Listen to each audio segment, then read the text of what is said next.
Chapter 14. Thales had never seen Jayla's blades so furious and so threatening. He could vaguely feel that the two wolf limb blades contained a suffocating pressure at this moment. Ralph gathered all his strength and crossed the two hidden blades in front of his chest. He retreated quickly. The female bartender charged forward with even more ferocity. In the blink of an eye, she swung her blades like lightning. Their figures moved in sync as if they were dancing, but they were far from being elegant and civilized. Ralph's hidden blades turned into shadows and met Jayla's sword-wielding arms in an instant. Asterisk clang clang clang. Asterisk the sounds of weapons clashing were endless. The hidden blade blocked Ralph's twin blades countless times. The blades also blocked Jayla's hidden blades countless times. Both of them moved with extreme speed. The signboards and shop fronts on the street flashed past quickly. Both of them seemed to be in a state of stillness as they focused on dismantling each other's moves. Thales could not take his eyes off them. He almost forgot to breathe. However, the offensive and defensive stances were very obvious. Jayla's dual blades were attacking her opponent's vital points, while Ralph's hidden blades were only used to block her opponent's attacks. One was attacking while the other was defending, but it was a competition of speed and dexterity. However, the next time the sound of metal clashing could be heard, the wolf limb blade in Jayla's left hand suddenly exploded with a thunderous sound, as if a ripple had formed in the air. It bounced off Ralph's sword that was trying to block it. Jayla's unexpected trump card shocked Ralph. One wrong move led to many wrong moves. The failure of this blade gave Ralph no time to pull back his other blade. His chest was exposed to Jayla's left blade. Asterisk slash.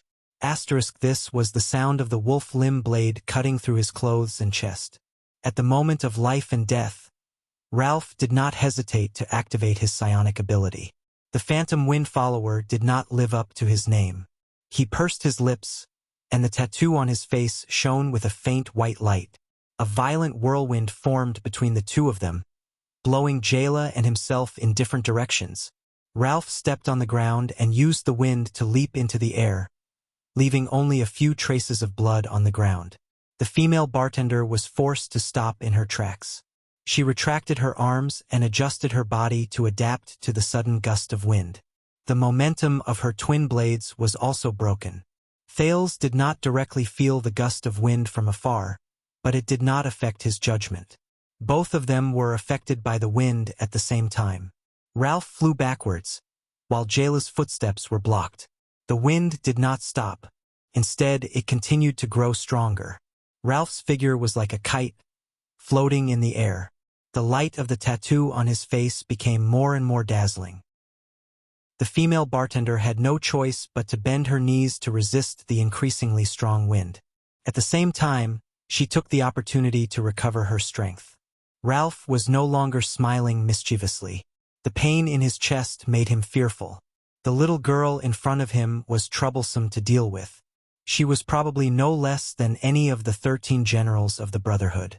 Recalling the aura of the two sabers earlier, the phantom wind follower was determined not to give her another chance to turn the tables. Fortunately, her attack had consumed a lot of energy.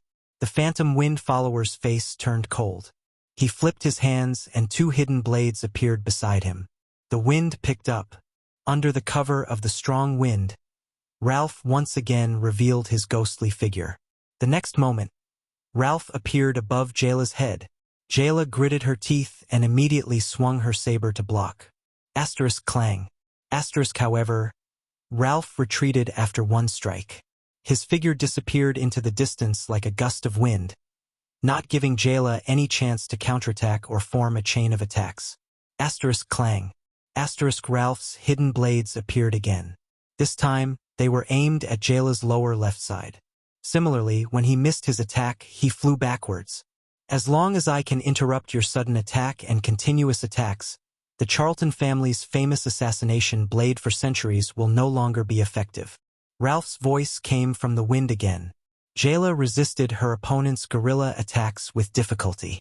The strong wind that attacked her from time to time forced her to expend a lot of energy to maintain her body's movements.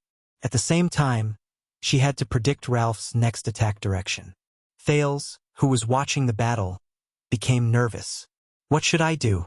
Ralph's feminine voice rose again.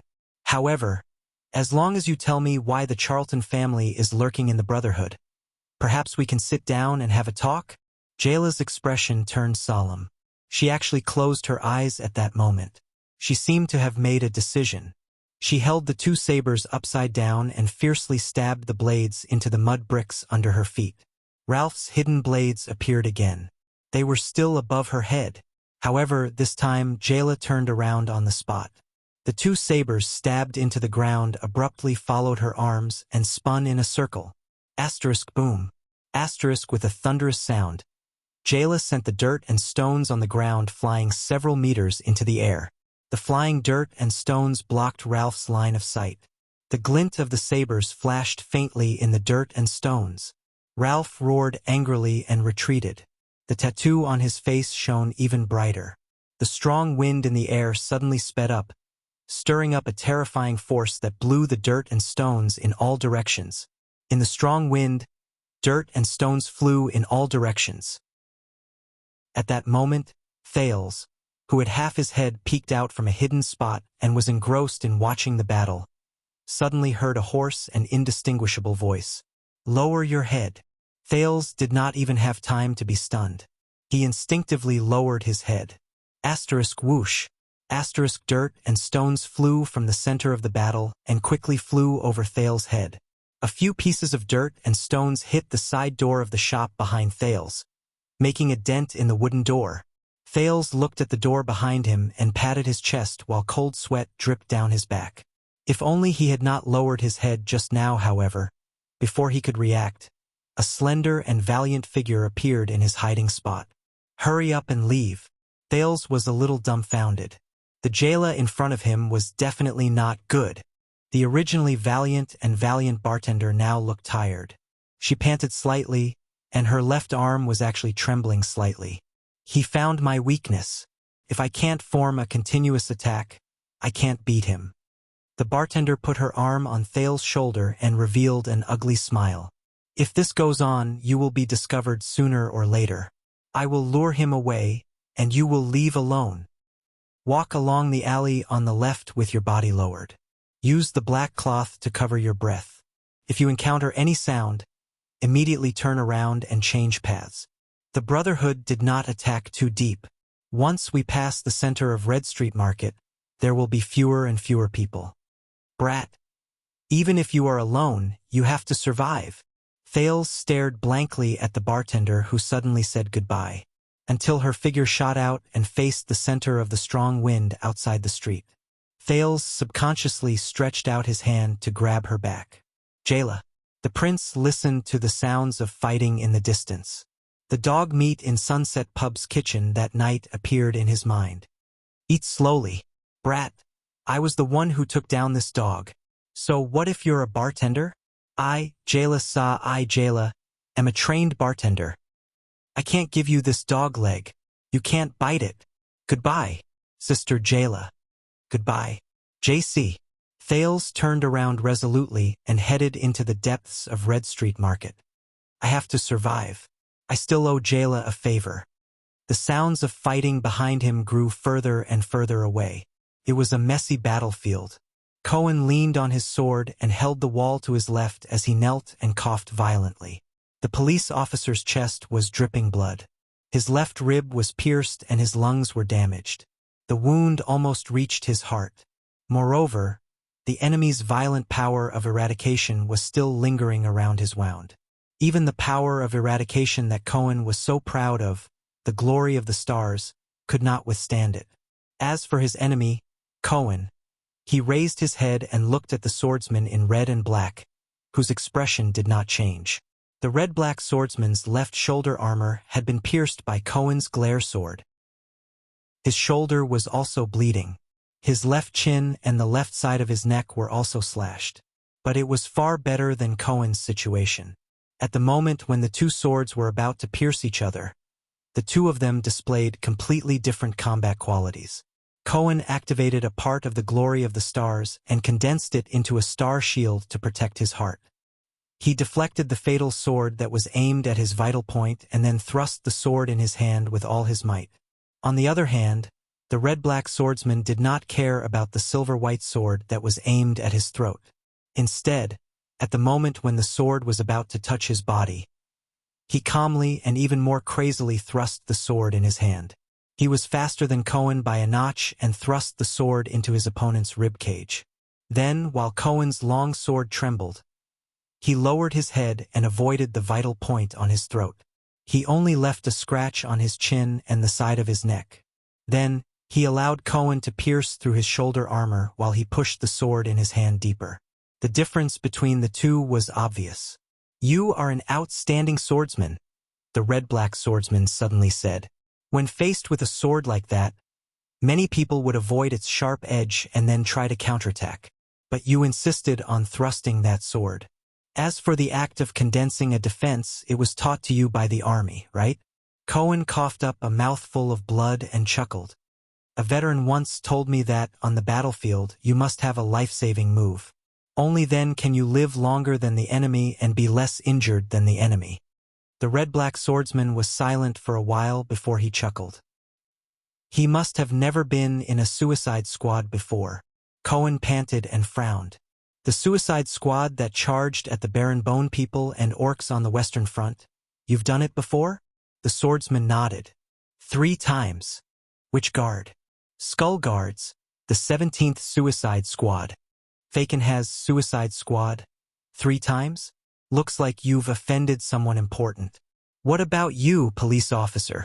"Raven Guards, 2nd Commando." "Thunderbolt Raven? 2nd Commando? Humph, I was wondering why Caribbean sounded so familiar. Looks like he's a noble." Cohen spat out a mouthful of blood and smiled bitterly. "Actually, I've always wanted to ask, does the Shaka wine before the charge taste good? Father never let me drink it. It tastes terrible. Damn quartermaster. He even embezzles the wine of the dead." "Is that so?" "Yes." The conversation between the two suddenly stopped. The red-black swordsman put away his madness and violence, and Cohen put away his helplessness and panting.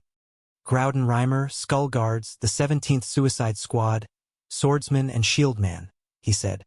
"That's my name. It's an honor to fight against you, sir. Cohen Caribbean, Raven Guards, 2nd Commando, Combat Captain." The police officer smiled bitterly. "This honor is mine, Sir Gangster?" The two stared at each other solemnly and seriously. On Cohen's sword, the glory of stars flickered. The red-black swordsman Groudon's right arm surged with violent power, piercing his veins and making them bulge. The final strike that would determine life and death. This was the moment that belonged to the swordsman of eradication. Glorious, sacred, and inviolable. But in the next moment, the two's expressions changed abruptly. Suddenly, the sound of howling wind came from next door. A slender and valiant figure, holding a pair of swords, flipped from the air and landed on the street. This distance should be enough. The female bartender panted and looked at the two, one kneeling and the other standing, until she saw what Cohen was wearing. "I hope that brat can." "Huh? The kingdom's police officer? This is a gang war. Why is the cop here?" Cohen and Groudon looked at her in bewilderment as well. "Is he from another gang?" Cohen thought. "I hope he's not from the Blood Bottle gang." "I don't think I've heard his lordship mention this woman," Groudon thought.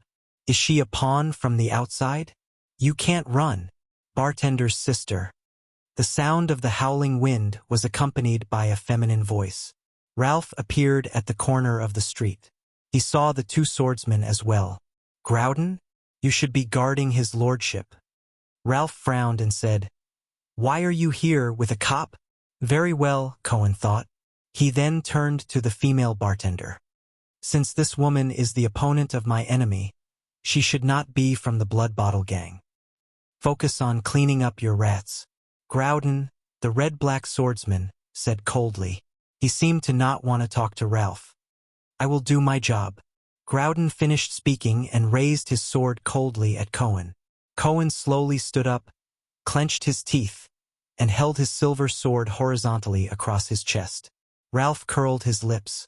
The wind beside him continued to blow. Jayla took a deep breath, knelt on one knee, and adjusted her angle. All four of them understood the situation on the battlefield. 2 from the Blood Bottle Gang, 1 from the Brotherhood, and 1 cop. Oh, it was a police officer. In the next moment, all 4 of them moved. Groudon's long sword flashed with a red light as it mercilessly chased after Cohen's heart. Cohen's face turned pale. He faced Groudon and drew a sword ring with his long sword. Ralph's figure disappeared again, but the sound of the wind rushed towards Jayla. Jayla's figure burst forward. Her twin blades sliced through the air as she advanced, but unexpectedly, she rushed towards Cohen. Thales carefully covered his face with the black cloth. He hid his breathing as he ran, avoiding the 2 elite thugs who were fighting to the death. In the crowd, a figure who was nearly 2 meters tall stood out. Wherever his iron fist went, the Blood Bottle Gang member with the red bandana would be sent flying. It was probably one of the elites from the Brotherhood. Thales did not know if it was one of the 13 generals or the 6 powerhouses. In any case, it could not be one of the 3 legendary assassins. But Thales just quietly went around them. This was not his battle. He wanted to escape. For himself and for Jayla. For the child beggar in the 6th house. When Thales turned a corner, he ran into an air barrier. At that time, he did not know that this was the famous air wall among the elites. He smashed the barrier in annoyance. Damn mystics. I have to go around again. I hope I won't run into anyone. When he thought of someone, Thales could not help but think of the voice that reminded him to lower his head.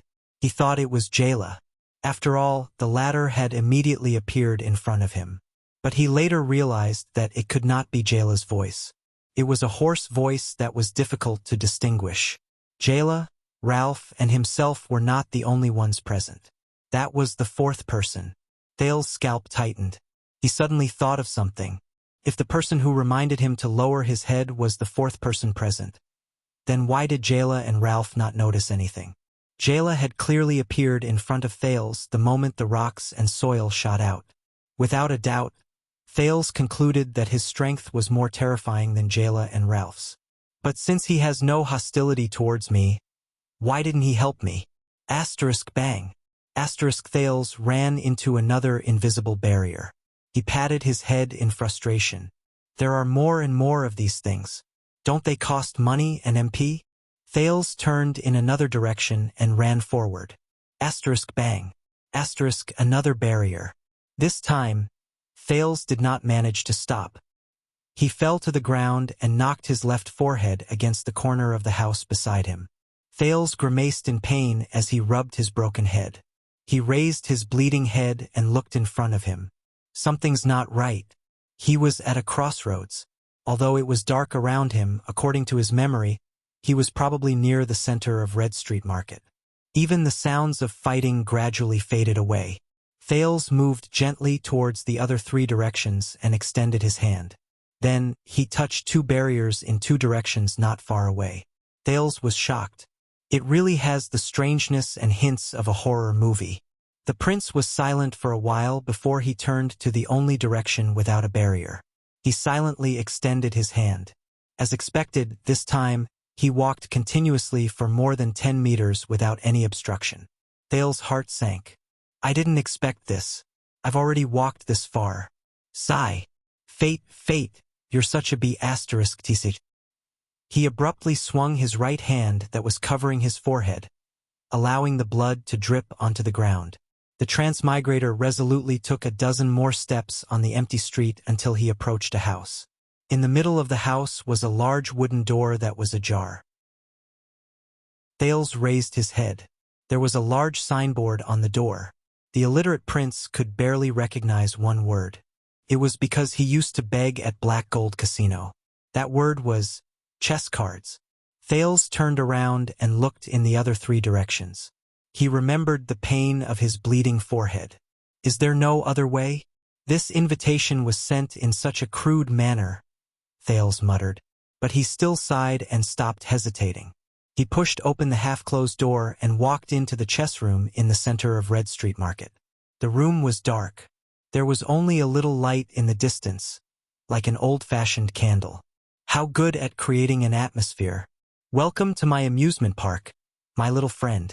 As he walked past the chess tables, and even bumped into many of them, Thales heard a cheerful and relaxed voice. "I am Asda Sakern. My peers are used to calling me the air mystic." A long time passed. Thales used all the strength he had in 2 lifetimes to calm the panic in his heart. In the darkness before him, there was only a flickering candle flame. It was the entrance to the cellar of the chess room. Thales took a deep breath and walked down the cellar. He held his breath and tried to calm his wildly beating heart. In front of him, a handsome man with long dark brown hair and dressed in blue sat beside a long table. He smiled and nodded at him. "As for the invitation, I will pay attention to it next time." Sunset Temple Inner Altar. The gray-haired, middle-aged noble could not hide the excitement in his heart.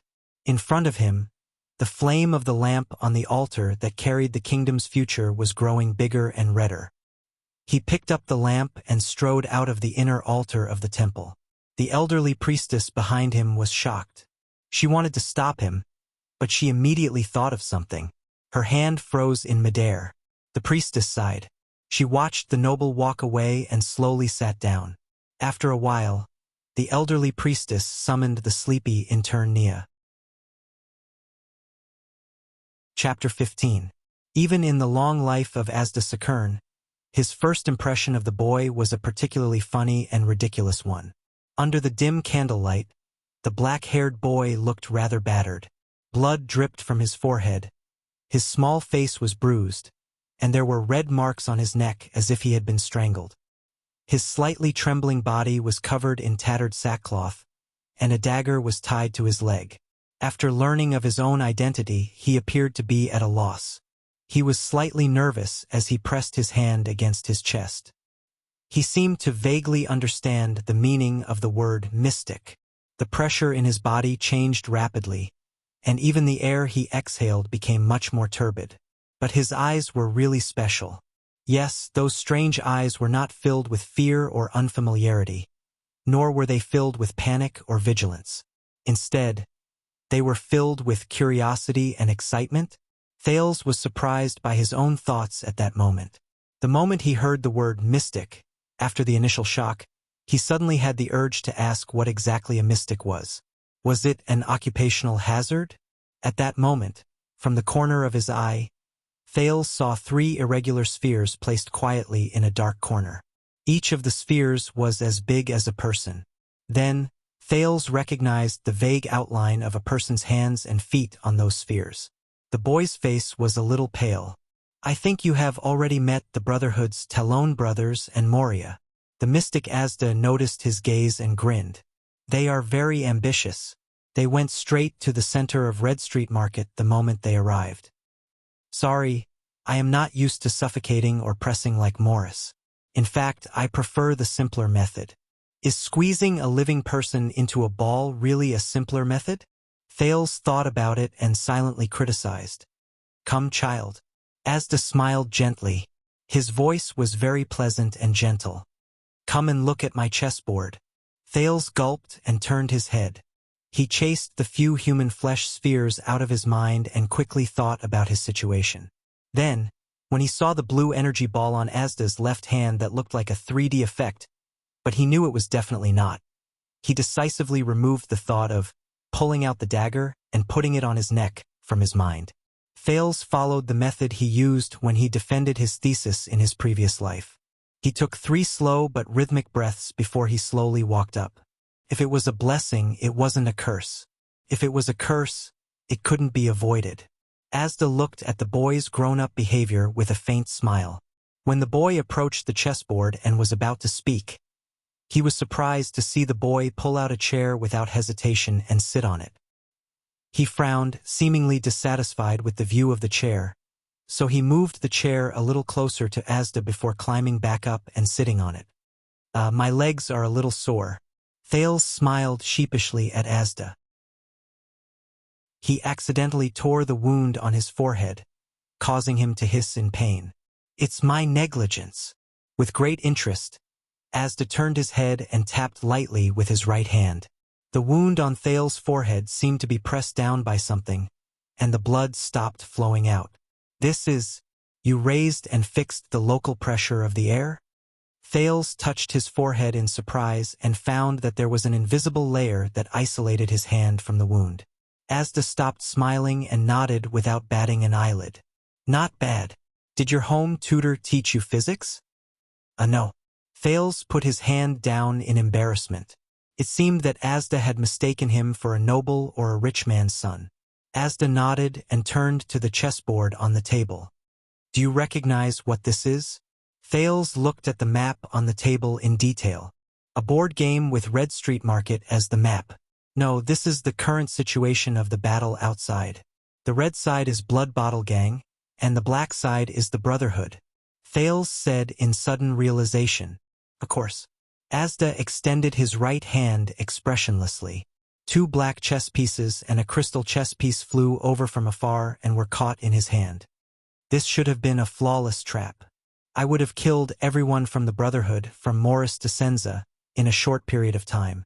But things never go according to plan, do they not?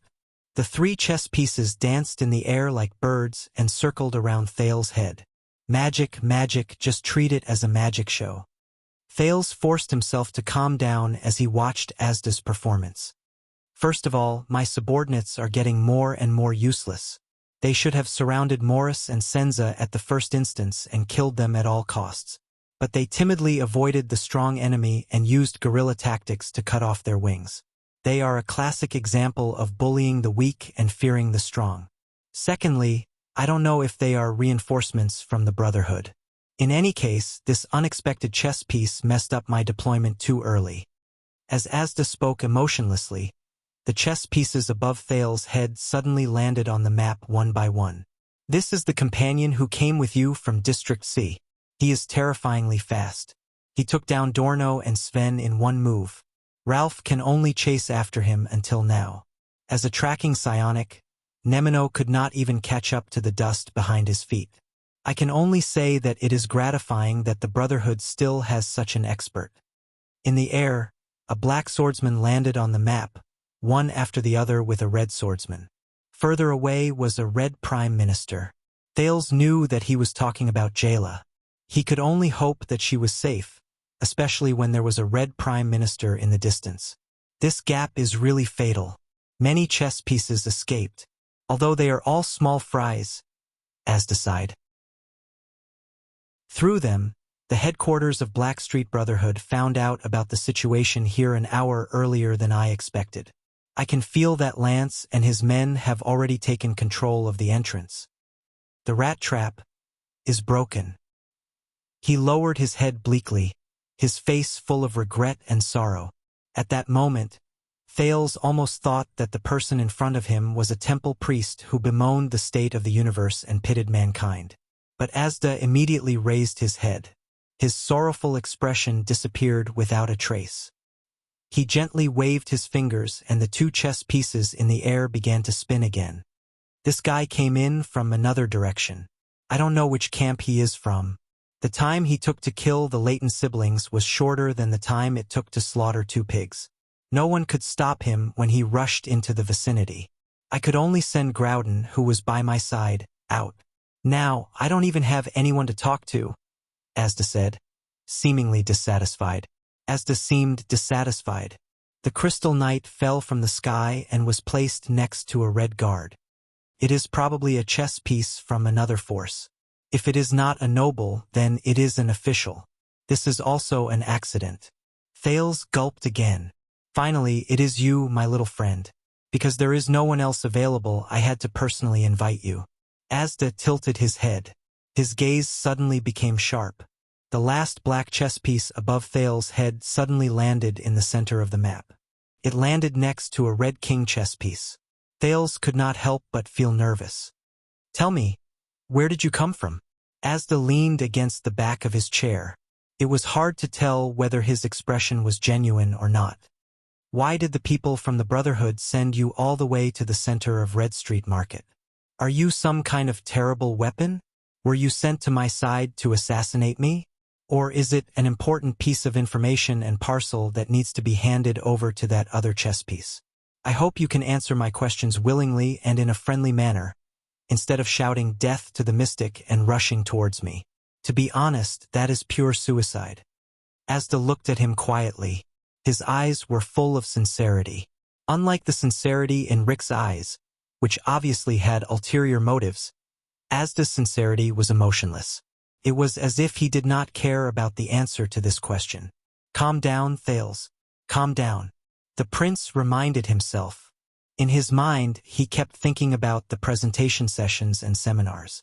How to use a language familiar to the audience and lead them into unfamiliar territory. I am very good at this, am I not? Thales took a deep breath. Mr. Asda Sakern, are you saying that you can know everything that happens in Red Street Market just by sitting here? He first had to gather all the information. Not exactly, Asda replied nonchalantly. I can know even the slightest air condition in the entire street, from the change in air pressure in various parts of the body to the flow of air outside the body. In other words, all the lives that breathe in Red Street Market are under my surveillance. This is his ability. So he is indeed the air mystic? Thales thought to himself. No wonder the Brotherhood was beaten up so badly. Then you will naturally understand. Thales began to organize his words and logic, looking for a chance to survive the verbal confrontation. Along the way, my companions and I carefully avoided any confrontation. We only attacked when we had no other choice, whether it was the Brotherhood or Blood Bottle Gang. I think this proves that we are not from the Brotherhood. At least, we are not here for the Brotherhood tonight, and we have no intention of getting involved in the battlefield. So, we have no intention of becoming enemies with you. That makes sense. Asda nodded. He still looked as if he was indifferent, but his tone did not soften. But you still took my pawns.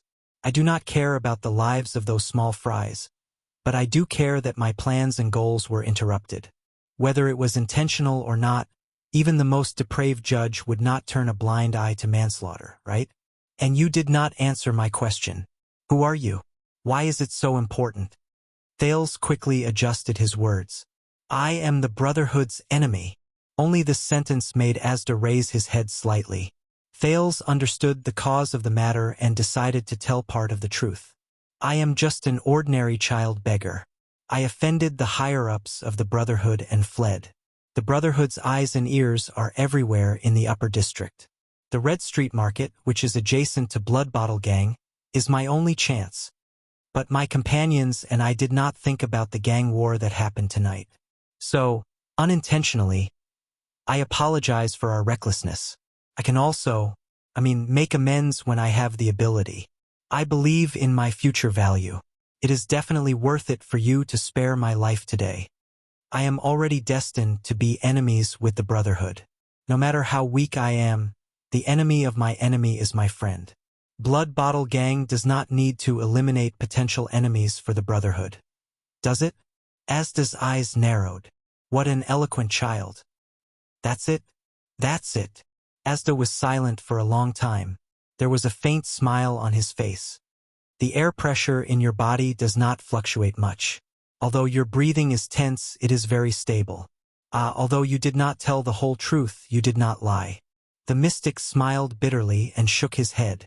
He said sincerely, So, your appearance and the disruption of the chess game seems to be a coincidence.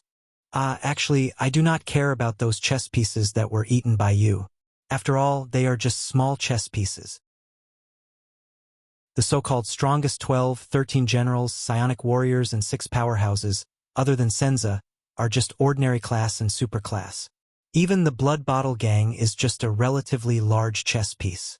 I don't even care that you messed up my plan and broke through my trap. Asda smiled bitterly and looked at Thales. It's just that I didn't expect that my plan would be destroyed by a coincidence. This makes me very depressed. Coincidence? Coincidence. Haha, I am beginning to understand where Empress Helen's power lies. What a strange and peculiar person, Thales added in his heart as he nervously observed the air mystic. The world is really strange. Asda suddenly laughed involuntarily. Child, do you know? The birth of mystic energy is also purely a coincidence. Thales' heart began to beat faster. He felt an inexplicable sense of danger from the mystic who had a strange expression. A long time ago, there was only magic in the world. There was no mystic energy. Asda's expression was yearning and complicated. Wizards searched for the truth of the world. They used all kinds of ingenious methods and wisdom to use the world's resources and energy to serve a better world. Until one day, a wizard apprentice with low aptitude accidentally discovered that his magic was not very stable. It was as if magic had a life of its own. It began to lose control and began to rebel against its master. Thales was shocked to find that he was actually floating in the air. In a panic, he wanted to grab onto the edge of the table, but he found that he was floating higher and higher. His arms could no longer reach the table. He quickly looked at Asda, but to his horror, he found that the mystic's expression was filled with pain and madness. Yes, this is how it all started. A wizard apprentice accidentally made a mistake. Asda muttered to himself in a neurotic manner. At the same time, he gently picked up the black pawn that had just fallen from the map. Thales watched as the pawn was taken away. His heart sank. He knew what the mystic was going to do next. From instability to complete loss of control to being dominated. The world you are familiar with began to collapse. Fear and panic struck. No one could save you except yourself. Thales painfully discovered that the flow of air around his body began to accelerate, and the air pressure began to change. No one knew what happened to him. It was only when he returned to the world that people realized that he was no longer a wizard. He was not even human anymore. He was no longer a mortal. As the air pressure increased, so did the temperature. Terrified, Thales only felt that the air around him was getting hotter and hotter. He began to sweat profusely. It was also an accidental mistake. He accidentally killed two deities. It's like I accidentally stepped on two ants. Asda's words were extremely cold. He slowly turned his head and curled his lips. This lunatic. Thales loosened his clenched teeth. He wanted to speak, but found that his voice could not pass through his throat. This was the first mystic and also the most powerful mystic in history. The wizards were horrified to find that compared to him, their spells were like child's tricks and deceptions. The gods panicked to find that the divine power and divinity, which were once high and mighty, could not withstand a single blow. How laughable! The colorful but childish era of wizards came to an end. The new mystics stood above the sky, surpassed the gods, and looked down on all living beings. In the high heat, Thales began to feel the pressure coming from all directions. His limbs were squeezed close to his body. His entire body shrank into a ball and floated in the air. It was a horrifying sight.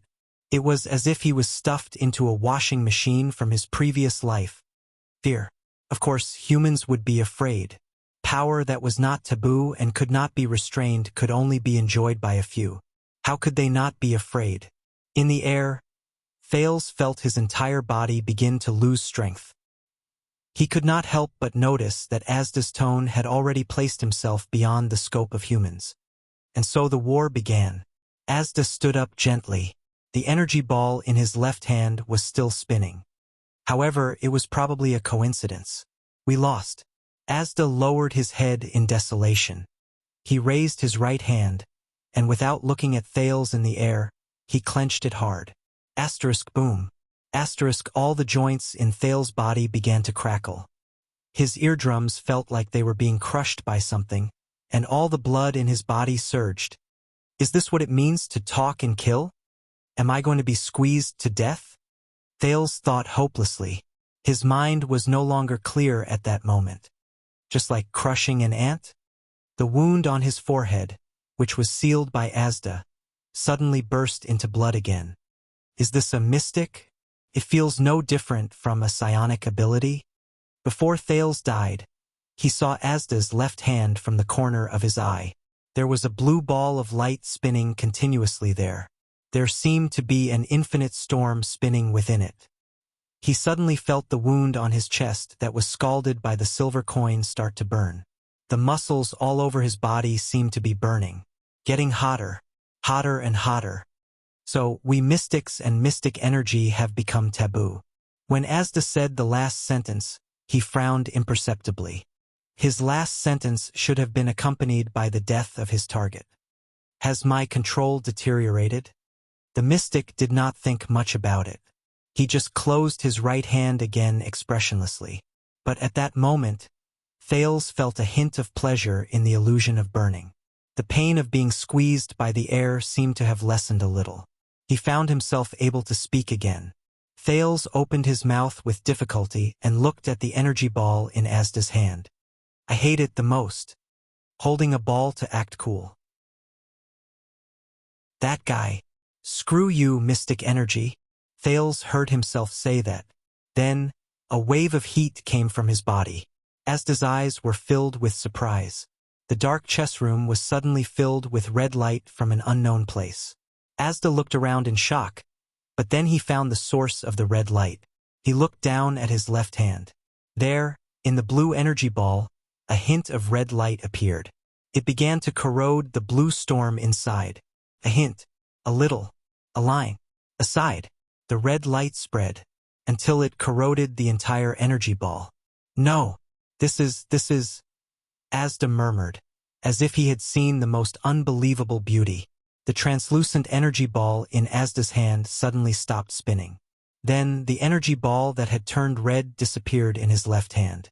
The air mystic raised his head and looked at Thales, who was in midair. There, in front of Thales' right hand, the red energy ball floated quietly. Asda's eyes were filled with excitement. You are. However, before the mystic could finish speaking, to Thales, the world seemed to shatter. Asterisk boom. Asterisk the energy ball suddenly exploded. Invisible energy was transmitted from inside. If the chess room cellar was like a balloon, then right now it was as if the balloon was blown out from the inside. Doors, windows, glass, chessboard, candles. Everything was instantly blown away and then shattered. From the beams to the pillars, the house suddenly exploded. Asterisk boom. Asterisk Asda was also sent flying backwards as if he was hammered by a huge force. He crashed into the wall. Thales was also sent flying by the huge force and crashed into the ceiling. But the ceiling and the wall were immediately blown apart. But the force that bound and squeezed him had disappeared. It was the same as his consciousness. On a street. Asterisk boom. Asterisk Morris put down 2 blood bottle gang members who were suffocated to death by his psionic power.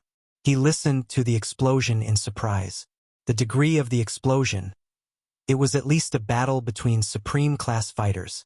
Could it be Senza? Did Senza meet the air mystic?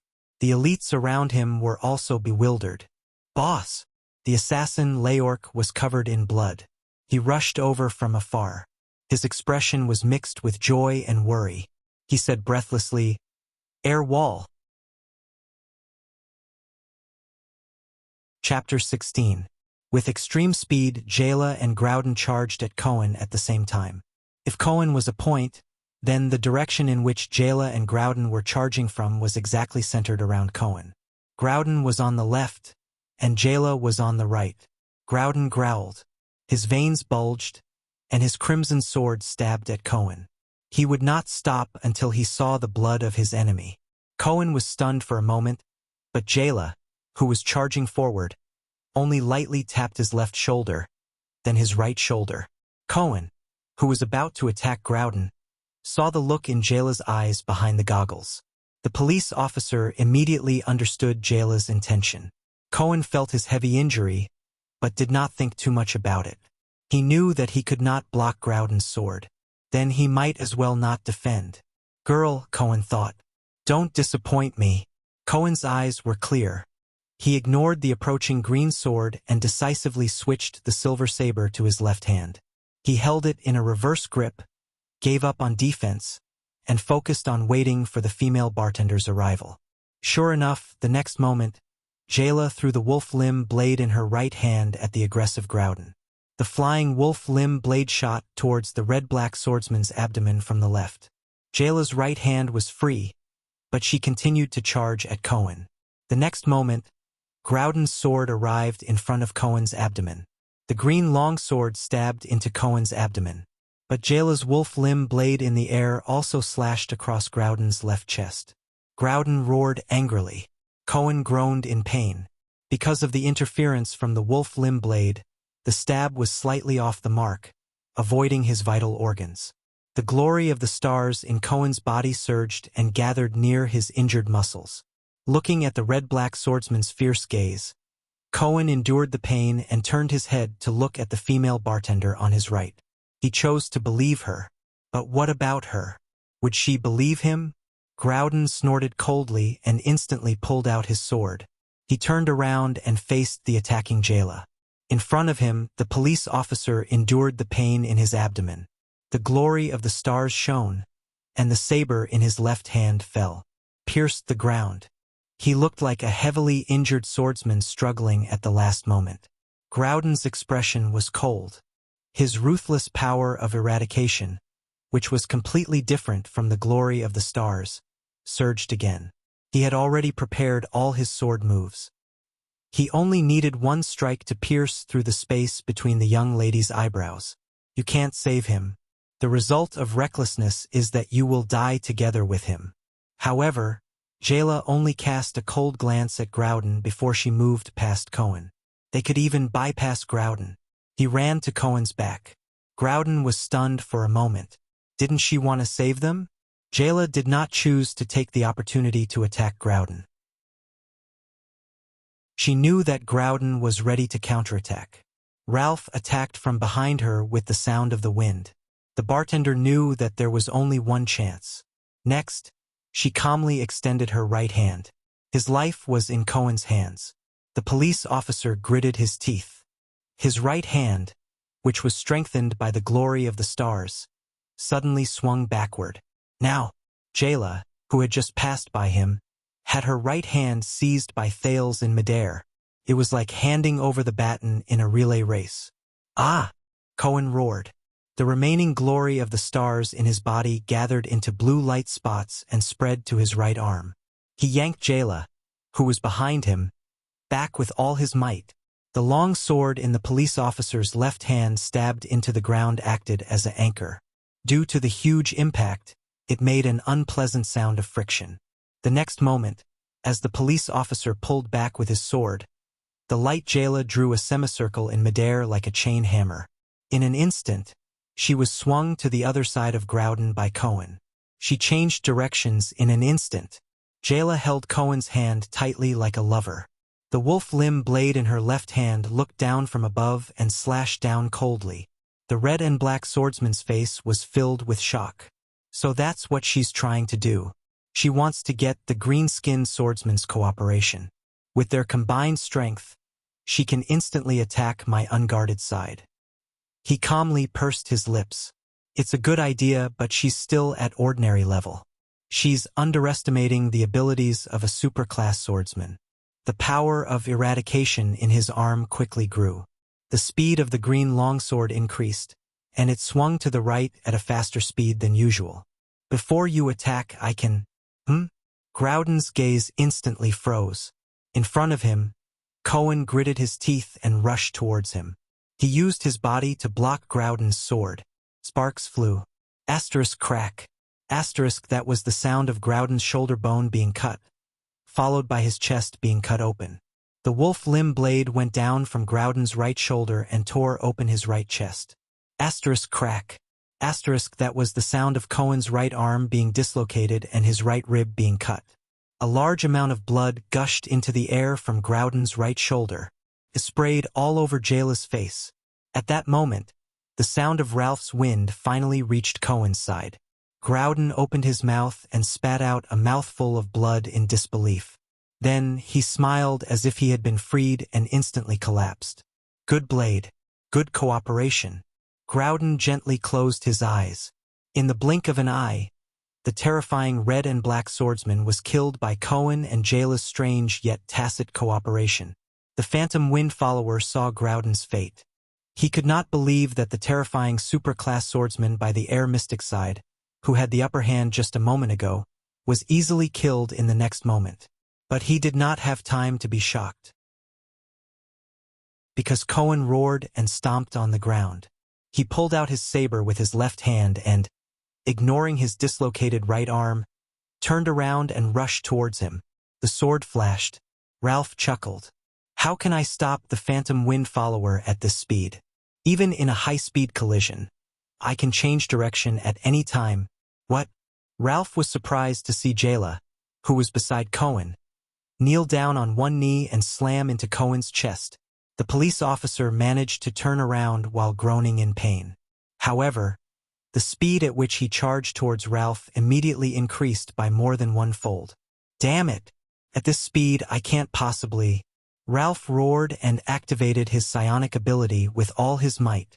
Amidst the howling wind, Ralph pulled out his hidden blades and blocked the police's fatal strike. However, the police's longsword seemed to have a life of its own. With a twist and a thrust, it suppressed Ralph. Sword lock, one of the swordsman of Eradication's signature sword techniques. It was used to lock the enemy's weapon. In despair, Ralph saw Jayla, who was in Cohen's arms, pop her head out with a cold expression. No. At the moment when he could not break free from Cohen's long sword, the female bartender stretched out her right hand, crushed his throat with ease and pleasure. Two people and a corpse fell to the ground at the same time. Fortunately, this psionic has never been on the battlefield. The police thought, if he didn't retreat at the first instance but attacked, then we're done for. Cohen spat out blood in a pathetic manner. The pain in his chest and abdomen, as well as the dislocation of his right arm, made him unable to get up. Who are you? The police asked the girl in his arms weakly. Jayla, who was at the end of her tether, had exhausted all her strength. She lay in the police's broad embrace, turning her face to wipe the blood off her face on the police officer's uniform. The female bartender trembled slightly, but she still showed a relieved smile. None of your business. The young female bartender replied with a smile, but her eyes were a little sore. Brat, you should be able to escape. Asterisk kaboom. Asterisk at that moment. A dull explosion came from afar. Chirin, you need passion to do research. You can't be lazy. Academics are a lifetime of interest and dedication. In the end, when you reach my age, you will realize that you will not fit in with the crowd. You will become eccentric, indifferent, and difficult to be moved. You will realize that what truly supports you to the end is not vanity, not results, not satisfaction, but the purest persistence from a long time ago. So you have to understand Professor Chen's stubbornness and madness. That is probably the only persistence he has left in his life. Thales shook his head and recalled another piece of memory. He pulled himself out of the ruins.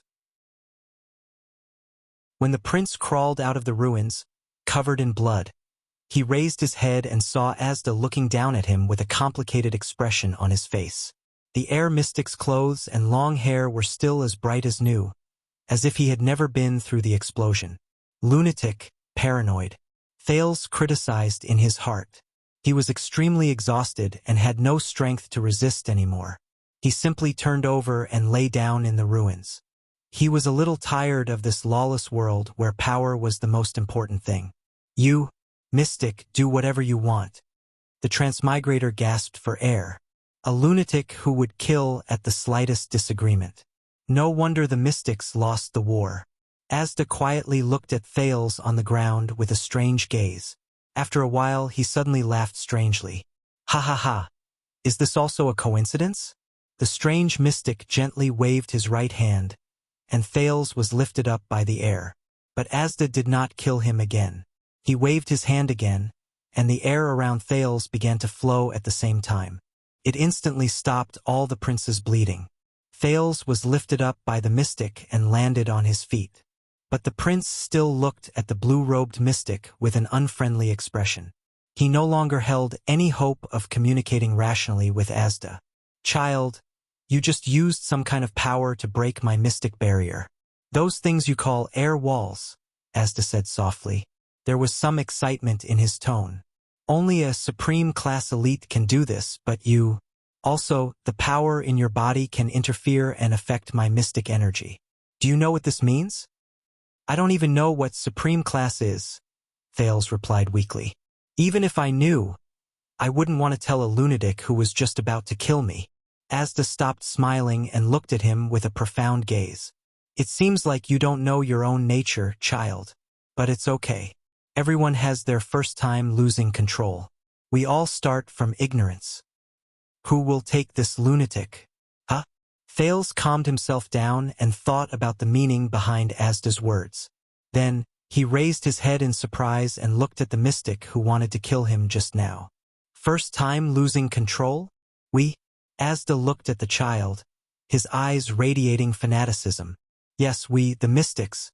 Looking at the fervor in the mystic's eyes, Thales suddenly felt an inexplicable fear.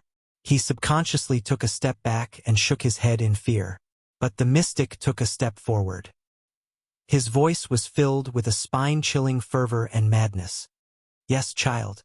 You were right. Your future value is definitely worth me letting go. No. It's worth me doing my best to guide you. Child, what's your name? Ever since we were betrayed by those 2B asterisk stars and lost the battle of eradication, our numbers have dwindled. Asda grabbed his shoulder tightly, as if he was afraid that if he let go, Thales would run away. No. Thales murmured and took a step back. But Asda's hand still held him tightly and refused to let go. This kind of mentally unstable lunatic who kills without blinking an eye. This kind of taboo existence that everyone in the world hates. What a joke! Someone take this lunatic away. The world of Errol seemed to hear his prayer. You can say no, but you can't refuse. This is only the first time you lost control and Ugh. Asda, who was still talking endlessly, suddenly froze. A smooth blade suddenly poked out of Asda's chest. Asda lowered his head in disbelief. He looked at the blade on his chest and let go of Thales. Thales was also shocked. He took a few steps back, tripped over a wooden plank, and fell to the ground. But Thales did not see fear, panic, or any other emotion in the mystic's eyes. It was as if he was not stabbed in the back, but bitten by a mosquito. He was bewildered. Why is there a mosquito? It was as if he couldn't even feel the pain. My heart was obviously pierced, Thales thought in horror. Asda stared at the blade on his chest with a strange expression. Impossible. Asda frowned and raised his head to think carefully. He said to the person behind him, "That's impossible." He said to the person behind him, "Even if you are a supreme class elite, it is impossible not to breathe. It is impossible not to move the air when you move. It is impossible not to have air pressure in your body. As long as there is breathing, airflow, and changes in air pressure, it is impossible to escape my control. How long have you been in Red Street Market? How did you hide from the mystic energy of air? No, you can't break through the air wall. Otherwise, you would have attacked in the house just now, right? Tell me." There was no answer. Asda turned around with a gloomy expression. He did not care that the blade was still in his back. He coldly said to the ambusher behind him, "Tell me, tell me." This time, Thales saw the ambusher behind Asda clearly. The ambusher stood quietly. He was dressed in black with a hoodie. Everything from his gloves to his boots was black. What was even stranger was that the assailant was wearing a dark purple mask, and this mask only had 2 dark lenses where the eyes should be. He did not move, like a ghost. At that moment, anger flashed through Asda's thoughts, which were formed by mystic energy. Anger was a human emotion. After all, it had left him for a long time. So the mystic energy in his body surged and quickly helped him regain his calmness and rationality. "I think you must be very patient," Asda said in a low voice. "You waited until my mystic energy was unstable and my senses were low to ambush me? Very good. You did it. You ambushed a mystic." Asda did not care about the blade in his chest. He stared at the ambusher wearing the strange mask. "So who are you? Are you here to deal with me? Which family do you belong to?" He asked a few questions, but the strange masked man still did not move. Asda frowned. After asking those questions, he could not sense the flow of air in the strange man's body at all. Is he not surprised or pleased? Does he not react to my questions? My ability to sense air, which has always worked like a mind reader, actually failed? He could only use force. Do you think you can kill me like this? Asda took a step forward and raised his left hand gently. There seemed to be no emotion or thought in his eyes. As he moved his fingers, the air began to flow. The space around the strange masked man began to be compressed by the air. I can't let it spread beyond Red Street Market, Asda thought. Otherwise, the kingdom's wrath and Black Sword would notice and rush over. Today's operation would be meaningless. I'll use a small amount of mystic energy first. I just need to get rid of the mask in front of me. This time, the strange masked man spoke. No, a mystic cannot be killed. His voice penetrated the mask and traveled faintly. So, you are not mute or deaf. Asda looked at the two lenses on the mask, but he could not see anything other than the complicated mechanical gears behind the lenses. Thales almost cried out in surprise, because the strange man's voice was hoarse and difficult to distinguish. It was the voice that made him lower his head during the battle between Jayla and Ralph. The strange masked man took a light step forward and walked past Asda. It was as if the terrifying air pressure around him could not stop him at all. Under the air mystic's bewildered gaze, the strange masked man extended his hand and swung it. The short sword disappeared from Asda's back and appeared in his hand. It was a short sword with a crossed hilt, and it was dark in color. Asda frowned, but surprisingly he did not resist. He only stared coldly at the uninvited guest and considered the situation at hand. What is he relying on? According to the updated information yesterday, the Judgment Spear is at the western front line, the Motionless Bow is in the suburbs, the Staff of Constellation is in the palace, and as for the Supreme Sword and Shield, half of it is still in cooldown while the other half is in Broken Dragon Fortress. The ordinary anti-mystic equipment in Eternal Star City is not enough to seal a mystic above Supreme class. Why is this mask so calm? Thales watched in disbelief as the masked man removed the short sword from Asda's back. The wound on Asda's chest, which was supposed to be bleeding, emitted a faint blue light. Then the blue light turned into his clothes. They were as bright as new, as if he had never been pierced by a short sword in his chest. Mystic! Thales began to believe Asda's crazy words. What kind of monster is a mystic? But before Thales could figure this out, he was shrouded by a figure. The strange masked man walked in front of Thales, and before he could react, he held the skinny boy in his arms. Thales was about to struggle, but the strange masked man gently pressed the back of his neck. The boy felt his strength slowly disappear, and he fell limp in his arms. In a daze, Thales saw Asda raise his hands from the corner of his eyes. Hey, be careful of him. The boy wanted to speak, but the strange masked man covered his mouth. But Asda was still behind him, and he was no longer prepared to observe. This boy was too important. Since you know that a mystic cannot be killed, why did you still attack? Asda's mystic energy surged, stirring up the air within a 50-meter radius. You can't possibly be at the true world level, but you should at least be at the peak of the supreme class. You even have a way to hide from mystic energy? Asda waved his hands with an unfriendly gaze. Thales immediately felt that the air pressure around him had changed. The air mystic was about to attack. But no matter who you are, however, Asda's words were interrupted by his own horrified discovery. What is this? What was interrupted was the air pressure around him.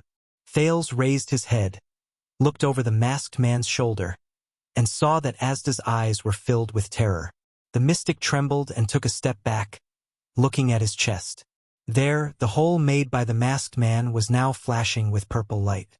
That was the first time Thales saw terror in a mystic's eyes. The masked man lowered his head and approached Thales, his hoarse voice echoing in his ears. A mystic cannot be killed, but a mystic is not invincible. For some reason, Thales suddenly felt at ease. He subconsciously felt that this strange man in front of him was much safer than the lunatic behind him. Asda was now clutching his chest in panic. It was as if the purple light was about to explode from his chest. He raised his head abruptly and looked at the masked man, his voice filled with fear and hatred. "This is the Imperial Kingdom's legendary anti-mystic equipment." The masked man covered Thales' eyes with his hands. "Those two bastards." Thales did not hear the rest of Asda's words, because the moment Asda gritted his teeth indignantly and turned into hundreds of beams of light that burst forth with infinite energy, Thales felt as if he had entered another dimension. All sound and light disappeared from his senses. Thales knew that he was already far away from Red Street Market. The night was finally coming to an end. When Jayla woke up again, she found herself being carried on a sturdy shoulder. The streets on both sides were slowly retreating. When she realized the situation she was in, she hastily slapped the familiar man. "Hey, Edmund, put me down. I still need to go back." The fat chef only snorted impatiently. "Let you go back to that pretty boy lover? And a cop at that? If Big Sis finds out, Jayla blushed. "That cop is not my lover. I clearly saw you lying in his arms, that face full of happiness. Did you not pay attention to our surroundings?" "Hey, I did." The night was dark and windy. In the dead of night, amidst the flowers and under the moonlight, no one knew a rendezvous. "You're getting the point wrong, fatty." "Right or wrong, you'll know in the future." "Hey, I'm not going to talk nonsense with you. I still need to find someone." "You're already in this state. Don't expect me to let you go back." "Damn fatty. Stupid chef. Put me down. I want to challenge you." "With just you? You're only slightly more outstanding in the ordinary class. Come back and say this to me when you reach the superclass." "Hey, I really have someone very important to find. Forget about a cop. Even if you're looking for a prince, it's useless." "Damn fatty. You're using this matter to stab me again." "Oh dear, just put me down. Won't you, Uncle Edmund? You're already in your 20s and you're still acting like a spoiled child? Do you still think you're a young girl? Aren't you ashamed?" "No, Uncle, you're already in your 40s. Aren't you still as young as a 3-year-old? I'm young at heart." "Huh? What's wrong with this sentence?" At the same time, on the other side of the street, Cohen was woken up by a slap. In his daze, he realized that the person in front of him was his immediate superior, the police chief, Lorbeck Dara. However, the chief was currently applying medicine to his serious wounds with an unhappy expression. When he saw that Cohen had woken up, he said angrily, "Hero, you're awake. Have you gotten rid of the Brotherhood and Blood Bottle Gang after strolling around for the whole night?" You're really daring. You openly disobeyed orders. A lone hero. Aren't you proud of yourself?" But what? If it weren't for your father, I would have killed you long ago. Would I have come to look for you after seeing the sword glare?" But what? I'm really unlucky to have a subordinate like you. Do you think that you're the male lead of a play in the Dark Knight Temple, and that the one just now was the female lead? Don't mention that girl. If your father knew that you came to Red Street Market in the middle of the night to look for a woman— No. You still have the cheek to say that? Even the red card of Laurel Club, Miss Lillian, came to report that you went to her bedroom in the middle of the night. This patrol captain, level 2 police officer, openly disobeyed orders and sought pleasure in the middle of the night. Let me tell you, you'll be suspended when you get back. Sigh. At this moment, a second loud sound came from the center of Red Street Market. Asterisk boom. Asterisk the entire Eternal Star City heard this terrifying explosion. Asterisk boom. Asterisk this time, the shockwave from the air explosion soared into the sky. The high-temperature dust that was kicked up by the explosion suddenly came from afar. Director Lorbeck and the dejected Cohen looked in the direction of the center of Red Street Market in shock. "Oh no," the director muttered. "The city construction funds that were just approved. Director, you've missed the point. People who don't care about money and don't care about the house. Shut up." On the other side of the street, Edmund the cook and Jayla, who was on his shoulder, looked at the aftermath of the explosion in shock. "Little Jayla," Edmund muttered. "Fortunately, we ran fast and were far away. Is that the point?" Didn't Big Sis say that safety comes first? You are really my 3-year-old uncle. Hey, how can you say that? When Thale's legs landed on the ground again, he could not help but lie on the ground and cough. The wounds all over his body seemed to have started to hurt. The strange masked man stood quietly at the side, as if nothing had happened. Is that mystic dead? No, the hoarse voice answered. But he won't appear again for at least a decade.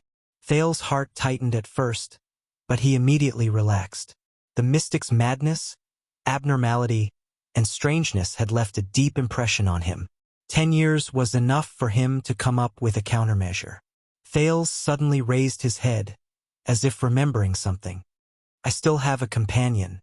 When she protected me, she's fine. The hoarse voice seemed to know what he was thinking and immediately answered. She's on her way back to District XC. Thales breathed a sigh of relief and his whole body went limp. But he immediately remembered an extremely important point. You, mister. With his previous bad record of coming into contact with the mystic, Thales asked cautiously, Who are you? Thales did not expect a person who wore a mask and hid his identity to answer him in a friendly manner. But the next scene almost made his jaw drop to the ground. The masked man, who was murderous just a moment ago, suddenly took a step back. He placed his right hand on his left chest and his left arm behind his waist. He knelt down on one knee and bowed his head. He replied respectfully and solemnly. Chapter 17. When the second, even louder explosion came from the center of Red Street Market, Morris, Leyork, and the others had already killed their way out of the Blood Bottle gang members who were unable to unite due to the chaos in their commands. They saw Senza dealing with Max the Clown from afar. Senza was nearly 2 meters tall, but he did not look thin. Instead, he looked strong and steady. His dark skin, straight yellow hair, and cold face made him look rather stern. However, the elders in the Brotherhood knew that the crownless fist Senza Myron was the leader of the 6 powerhouses. Other than the 3 great assassins, he was the most reliable person in the Brotherhood. No, most of the time he was more reliable than the 3 great assassins. You call this psionic power? Senza said in disdain as he looked coldly at the knife-throwing clown Max, who was flying around on the roof and continuously shooting throwing knives from his bottomless dimensional pocket. Morris, Adrianza, Leyork, 1 superclass, 2 ordinary class experts. I wonder how many more people there are. One of the 8 psionic warriors of the Blood Bottle gang, the knife-throwing clown Alex, squatted on the roof. He had a grave expression on his face as he watched more and more Brotherhood's experts gather.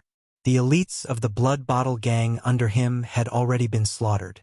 There was also Senza, who was close to Supreme Class. The reinforcements from the Blood Bottle gang were nowhere to be seen. There was still no news from the 2 superclasses, Song and Ruby and Ralph.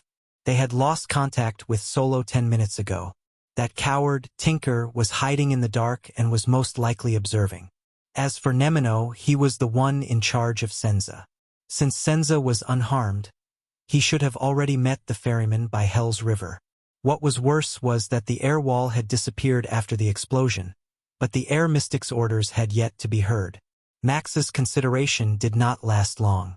Behind Senza, one of the 13 generals of the Brotherhood, the Northlander Steel All Adrianza, gritted his teeth and casually threw the head of Song, a superclass psionic warrior from the Eastern Continent, a puppeteer from the Main Yi Kingdom, who was nicknamed Chaotic Divine Soldier, to the ground. Clown pondered for a moment, took out 2 throwing knives from his Arcana dimension, and put an oxygen tube, to guard against Morris Arcana, in his mouth. At the same time, he made up his mind to leave immediately. Under such circumstances, even the air mystic could not criticize his choice. The next moment, Dante was shocked to see Senza's fist flying towards his face. Since when did Senza's speed become so fast? But then he saw a fat figure behind Senza. It was Morris, who was gritting his teeth and activating his special ability. He did not empty the air around me, the clown thought in dismay and despair, but empty the air around Senza. When the air wall disappeared after the first explosion, Morris knew that something unexpected had happened tonight. When the second explosion sounded in the distance, Morris realized that it was time to fight back. Without a word, he decisively emptied the path between Senza and Cax. Senza sensed the changes in his surroundings. The boxer who had worked with him for many years instantly held his breath and punched out at a speed several times faster than usual while ignoring air resistance. The battle did not last long. When Senza effortlessly pinched Cax's two throwing knives and used his terrifying iron fists to shatter the arcana dimension that Morris relied on for survival, the clown relied on this arcana dimension to block long-range attacks and stored oxygen and throwing knives in preparation, so that Morris could not do anything to him. Leorc had already landed behind him silently. Morris, who had used his arcana, bent over and panted with his hands on his knees. His fat flesh trembled on his face. He did not look at the clown, who was already certain to become a dead man. Instead, he turned to Senza and said, The second explosion came from the depths of Red Street Market. There must be an accident that we don't know about. But no matter what, the air wall has failed. The air mystic is definitely in trouble. And we have already retreated far enough. And our manpower has also almost gathered. Morris calmed himself down and made the judgment wisely. Both Song and Kess were killed here. If this is the bait to lure us, the taste of the bait should be enough for us to try our best. Leorc ignored Cax's pleas for mercy and coldly slit his neck, which was covered in oil paint. He nodded. After the road was cleared, there was a report from the front line that they found the corpse of the Phantom Wind follower Ralph. Behind us, Lady Lance sent us the news of Sven and Dorno's deaths. Including Cax, the enemy has lost more than half of their combat power in Eternal Star City. In response, Senza put down his smoking fist. His reply was very short. Then let's fight back. And so, the dawn of Red Street Market was greeted with blood. When Nailrick, who was appointed by Lance as the logistics commander, saw the scene of Morris and Senza's blood-soaked return at the junction of High Sea Area and Red Street Market, the sky was already bright. Morris patted his shoulder and exhaled. He smiled and said, although there were some ups and downs during the process, but Red Street Market is ours. As expected, Rick replied with a smile. In his mind, he was thinking about how to report the escape of the child beggars from the abandoned houses and Quide's death. At least that ghost will not come again, Rick thought. His gaze passed through the crowd and landed on a figure in a mysterious cloak in the distance. Also, with Lady Lance's promise, I will not be demoted too badly. The silent killer Leorc did not even look at Rick. He walked past him, ignoring the blood stains on his face, and hugged the philanderer Felicia, who was behind Rick. You are not dead yet? Felicia did not look worried at all. She coughed and laughed. Other than you, who else can kill me? Leorc laughed sinisterly and kissed the woman's lips. Did anyone see Edmund? Senza's voice came from the crowd. Without him, I would not have been able to take down the chaotic divine weapon so easily. Damn chef. Senza saw that no one responded and could only curse. You run away when it's time to drink. Errol World, year 672 of the calendar of eradication. In the early morning of the 16th of November, the second largest kingdom in the Western Peninsula, Constellation, had a bloody and cruel one-night war in Red Street Market. This was an asymmetrical battle. From the beginning, the Brotherhood of Blackstreet had stepped into the Blood Bottle Gang's ambush and trap. However, the result of the bloody battle shocked many people. In this battle, the Brotherhood of Blackstreet had lost 214 people and 367 were injured. Among the 13 generals, 9 of them participated in the battle and 7 of them were injured. Morris and Senza, the two giants, fought until the end and survived.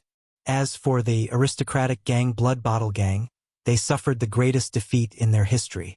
They lost 445 people and 290 were injured. Of the 12 strongest who participated in the battle, 8 died in battle. Of the 8 psionic warriors, 5 died in battle. There were even rumors that the Air Mystic, who commanded the operation and appeared in public for the first time in more than 10 years, had disappeared. That night, The explosion in the center of Red Street Market woke up almost every citizen of the capital in Eternal Star City. Of the innocent civilians in Red Street Market, 1,229 were affected. Of them, 275 died in the explosion, 438 were injured, and 516 were homeless. Red Street Market, especially the central area, was also severely damaged. This matter was even mentioned by the chief garrison officer of the capital at the Imperial Conference the next day. The agenda was only second to the discussion of the tax exemption for the development of the border counties and the matter of how to receive the ex-det envoy. In the end, the Imperial Conference ordered the Western City Police Station to act quickly to quell civil conflict and stop private fights. From then on, Red Street Market had changed hands. This meant that the Brotherhood's forces had completely invaded Western District. The balance of power in Constellation's underground world had begun to tilt towards the Brotherhood. However, what many people did not know was that at the same time that night, another major event that would change Constellation's future fate happened. Thales was awkwardly carried by Yodel, the strange masked man, the strange masked man, the strange masked man, the strange masked man, the strange masked man, the strange masked man. Thales kept repeating this phrase in his heart 3 times. Thales felt that he could no longer remain silent. Say it again. Why are you looking for me? The prince asked in pain as he looked at the distant sky that was gradually brightening. To reunite you with your father, Yodel said respectfully. He crouched down and tapped on the surface of a river, creating a circle of ripples as he passed through an opening under a bridge. Thales rolled his eyes. So, who are you? Your father's secret protector, Yodel said respectfully as he passed through a tall sentry tower. The guard in the sentry tower did not even blink when he saw such a big man carrying a child. Thales sighed. Are you mistaken? I am just a child beggar who ran away. Absolutely not. This is God's will, Yodel said respectfully as he stepped on a gold shop's signboard. Yodel said respectfully. He stepped on a gold shop signboard. The signboard that was hung by a chain did not even sway. Thales felt that he was going crazy. Who is my father? A lord that I respect very much, Yodel said respectfully. He flashed past a white eagle that was hunting for a swallow. His speed shocked both the swallow and the white eagle. Thales was in complete despair. He did not reveal any key information at all, but instead made people think, wow, he's so polite. I don't want to make things difficult for him. What was he trying to do? Thales gave up. When they realized that they had made a mistake, Thales thought to himself, they won't kill me to silence me, right? The prince tilted his head and waited for the sunrise. At the same time, he asked in a bored manner, Yodel, yes. Don't tell me you came from a diplomatic background.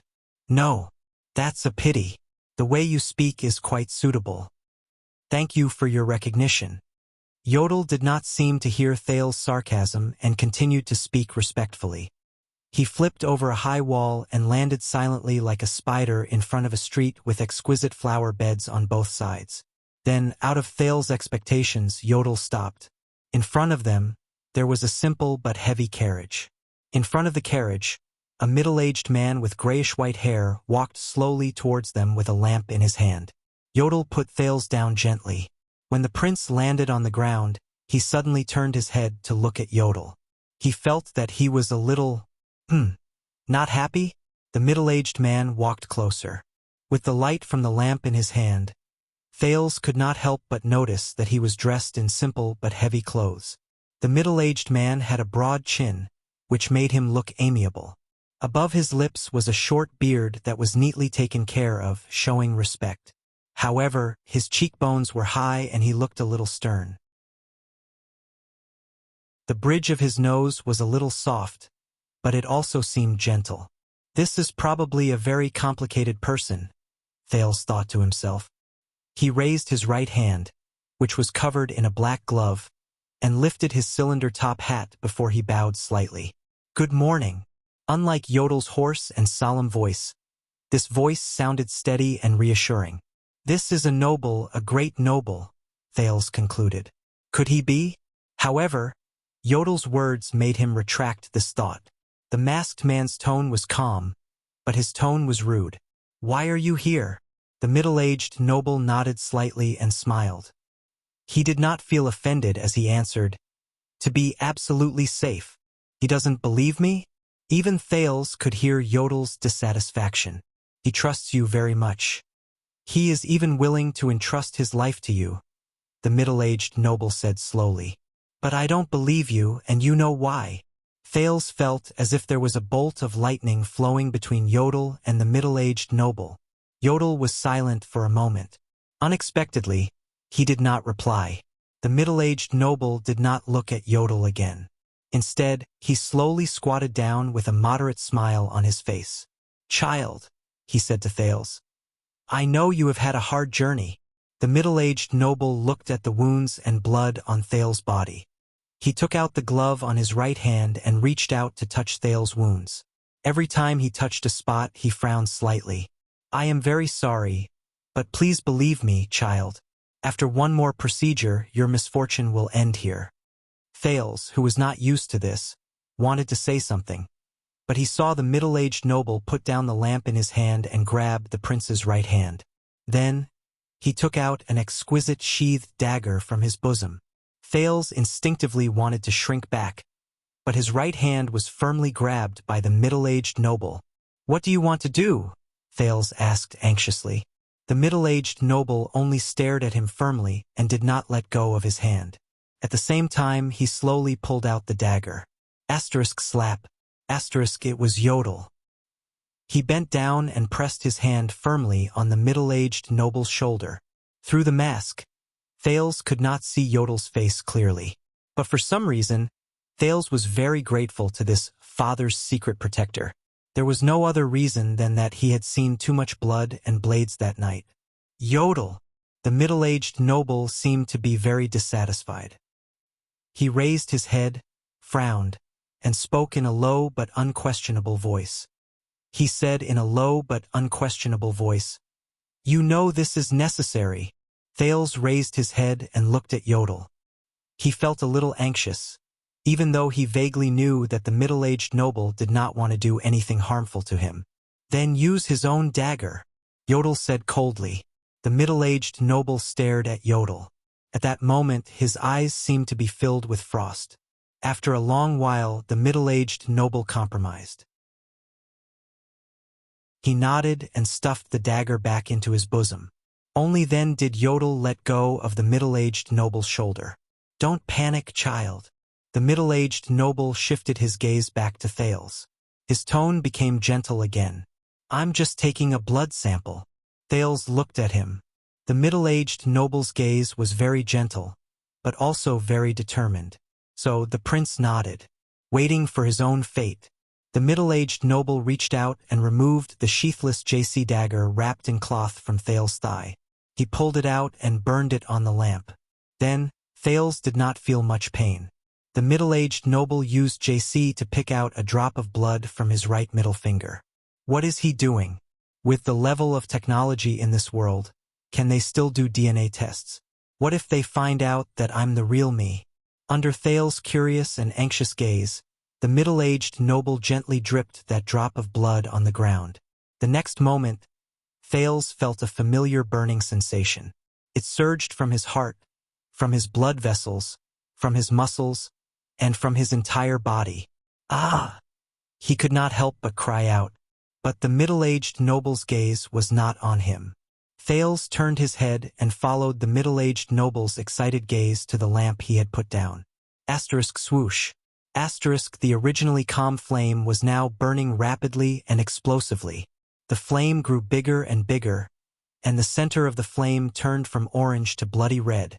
The flame slanted in his direction. Thales suddenly understood something. The blood that dripped on the ground. The red and enlarged flame of the lamp. A sudden wave of fear surged in Thales' heart.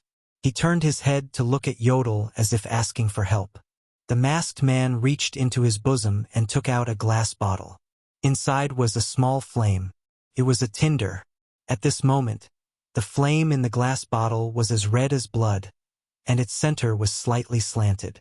Thales turned his head to look at the lamp on the ground, then at the tinder in Yodel's hand, and then at the blood on the ground.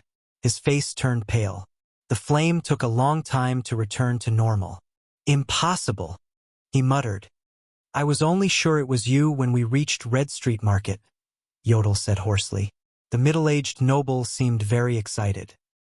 He carefully put away the JC dagger in his hand and said respectfully, "Now," but the prince interrupted him with his action. Thales clenched his teeth. His left hand suddenly clenched his right middle finger, squeezing a few more drops of blood out of the small wound and onto the ground. Asterisk puff. Asterisk the flame on the ground grew bigger again and became crimson red. This is the divine art that head ritual master Wuxia set up 12 years ago. As long as your blood drips on the ground of the capital, the bloodline lamp will light up in the darkness," the middle-aged noble said while trembling. Thales suddenly understood. The day he was beaten up by Quide, his blood dripped onto the ground. The day Quide slaughtered the child beggars, his blood dripped onto the ground. When he hit a wall in the air wall, his blood dripped onto the ground. When Asda used mystic energy to murder him, his blood also dripped onto the ground. Thales sighed helplessly. Chapter 18. Accident. Thales lowered his head. There was a heavy feeling of helplessness in his heart. Accidents always happen suddenly. At that moment, Thales seemed to see the air mystic smile, which he could not tell was real or fake. It appeared in his mind and said to him, "Look, this is a coincidence." Yodel quietly put away the kindling. The middle-aged noble calmed down. He looked at Thales and gently patted his head. "Child, it's all right. I am Gilbert Castle. You can trust me just like your father trusted me. Come, child, I will bring you home, to see your father." Thales calmed down for a whole minute. During this time, both Yodel and Gilbert patiently waited for him. "Let's go." Thales raised his head. His eyes were calm. Gilbert nodded. There was approval in his eyes. He stood up and gestured in the direction of the carriage. Thales turned his head and looked at Yodel. "Yodel, you will follow me too, right?" "Of course." Yodel's hoarse voice rose. At that moment, when Thales heard it, he felt extremely at ease.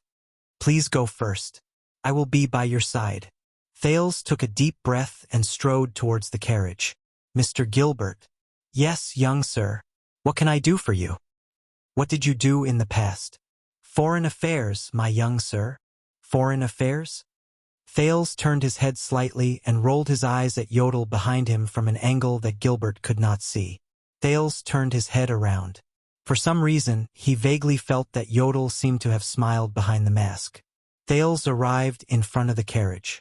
It was a simple but expensive carriage. The glass on the black carriage door was decorated with crystal drops. 2 large horses with pure black fur chewed on their bit quietly. One of them intimately approached Gilbert. Thales looked at the tall footboard and compared the height of his 7-year-old child. He was a little worried. But before he could turn his head, Gilbert opened the carriage door and carried him in. He placed him on the dark red sofa in the carriage. "I am sorry, there is no boarding stool." Gilbert smiled apologetically and closed the carriage door. "But I promise this will be the last time." Thales sat alone on the wide sofa. He did not know what material the sofa was made of. Even though it was very comfortable, he felt a little restless. The 4 corners of the carriage were illuminated with luminous paint, so he could barely see the decorations in the carriage. At the back of the carriage, there was a picture of a star framed in a circle, firmly inlaid on it. 1, 2, 3, 4 9-pointed stars. "This is a 9-pointed star," Thales thought in his heart. Before he could come back to his senses, the carriage started moving. Thales climbed in front of the car window. The sky was still bright, and the scenery outside the car window could not be seen clearly.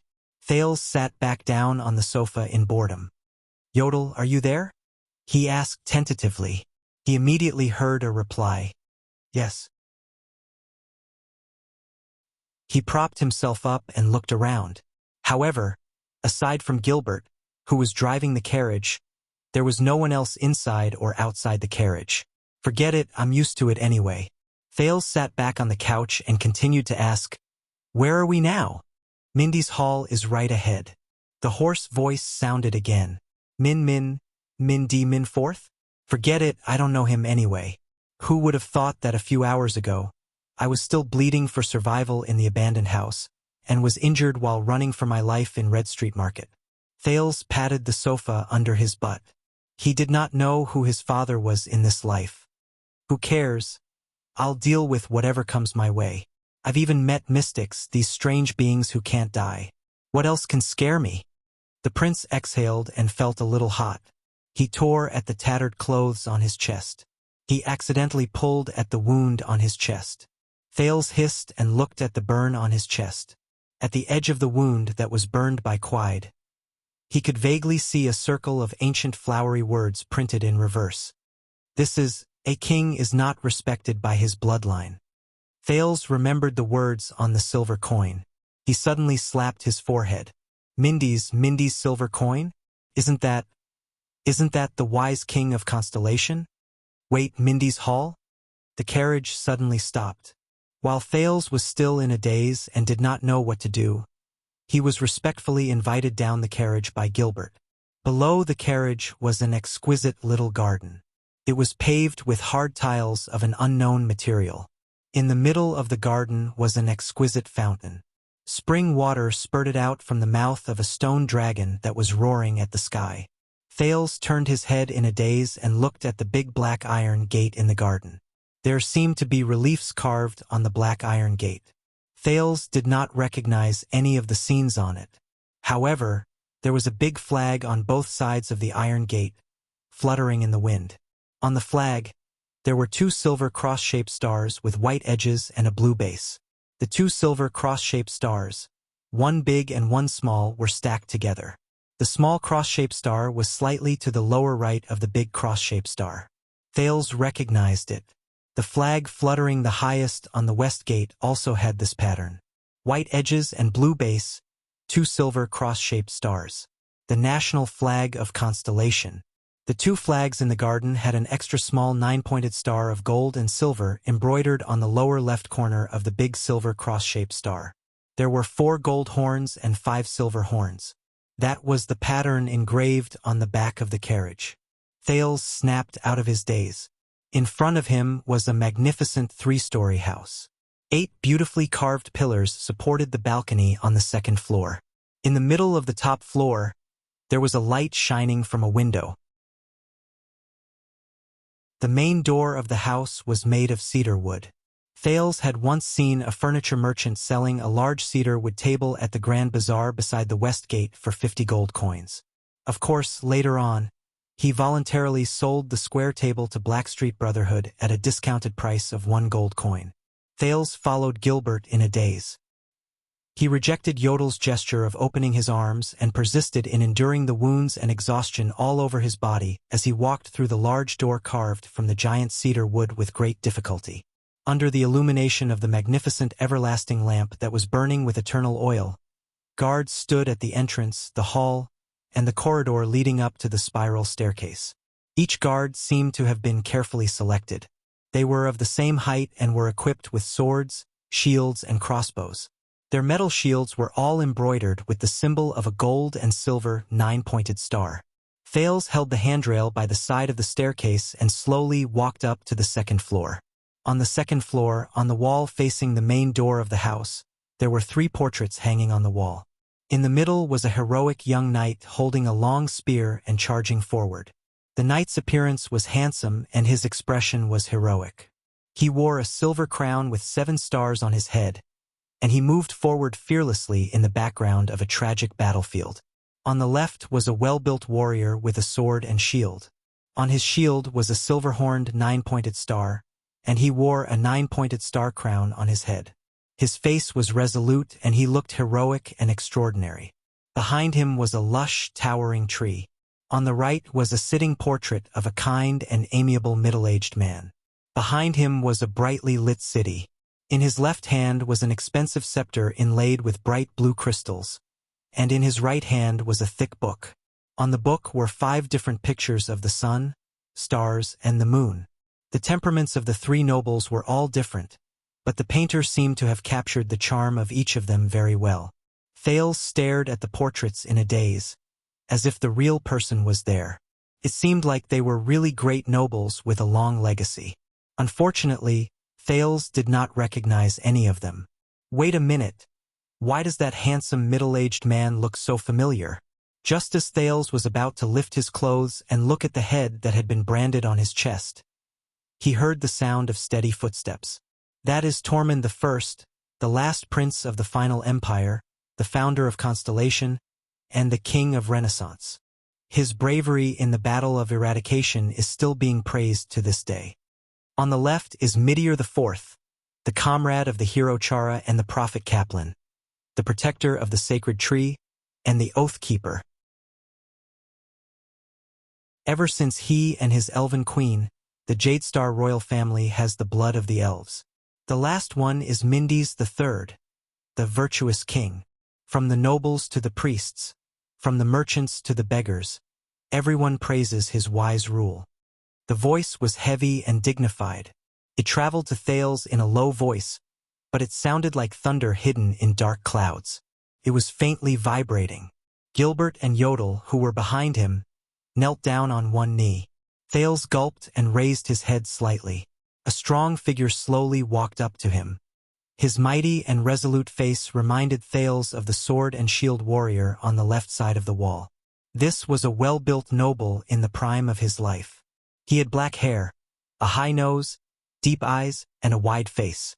His blue pupils were as sharp as swords. The noble held a scepter in his left hand. He stood in front of Thales and scrutinized him carefully. Thales was a little dumbfounded as he stared back at the noble in front of him. He could not help but feel nervous. In his 2 lives, no one had ever taught him what to do at a time like this. The well-built noble scrutinized him for a long time, so long that even Thales felt a little embarrassed. However, his gaze did not make Thales feel friendly or at ease. Instead, it made him feel pressured and a little breathless. To put it bluntly, even Asda Sakurn's crazed gaze was better than this. However, Thales suddenly noticed that the well-built noble in front of him wore a crown with 9 stars on his head that was similar to the sword and shield warrior's crown in the painting. The scepter in his left hand also looked like the crystal-studded scepter in the middle-aged man's hand in the painting on the right. Gilbert reminded him in a low voice, "Child, this is your father." "Father?" Thales lowered his eyes and looked at the starry blue cloak behind the man. He could not help but mutter. His father's face from his previous life was slowly reflected in his mind, but it was a little blurry. Thales took a deep breath and refocused his gaze. "Who are you?" He heard his own voice travel into the air. The well-built noble did not answer. He only frowned slightly. At this moment, Gilbert raised his head and spoke in a dignified tone that was filled with authority, solemnity, and unquestionable. "This is Kessel Mindes 80 Jadestar, the 5th Kessel in the family. The legitimate descendant of the final empire's imperial family, the successor of Tormund, the king of Renaissance. The common ruler of the Redalians and Northlanders in the Western Peninsula, the conqueror of the dragon skeleton throne and the desert god's altar. The protector of the sacred tree and Saradukedom, the defender of Steel City and the Alliance of Freedom. The Iron Fist, the 39th Supreme King of Constellation, the Southern Islands, and the Western Desert." Thales felt a chill in his heart and his breathing quickened. A suffocating pressure pressed down on him, as if it was real. Kessel looked at Thales with a profound gaze. After a while, he turned his head and looked at Gilbert and Yodel, who were by his side. The well-built king, Kessel V, enunciated each word clearly in his deep and thick voice. "He is my descendant, the kingdom's bloodline, the last and only bloodline in all of Constellation."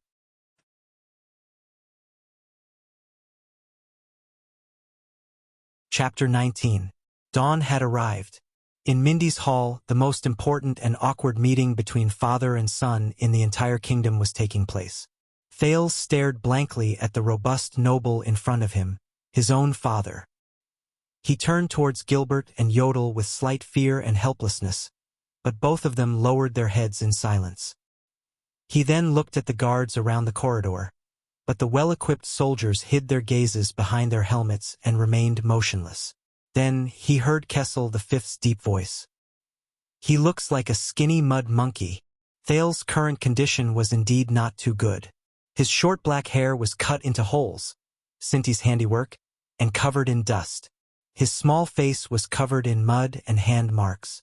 Although the mystic Asda had used a mysterious method to stop the bleeding from his wounds of various sizes, the abrasions, scratches, and bruises left behind in the abandoned house and Red Street Market still hung sparsely on his body. His body was also covered in dust. The hemp clothes that he wore as a child beggar were also tattered. There was a large tear on his chest, almost exposing the burn on his chest. Before entering Mindy's hall, he would even shiver in the cold wind. "I believe that you are not mistaken," Kessel's voice echoed in the corridor.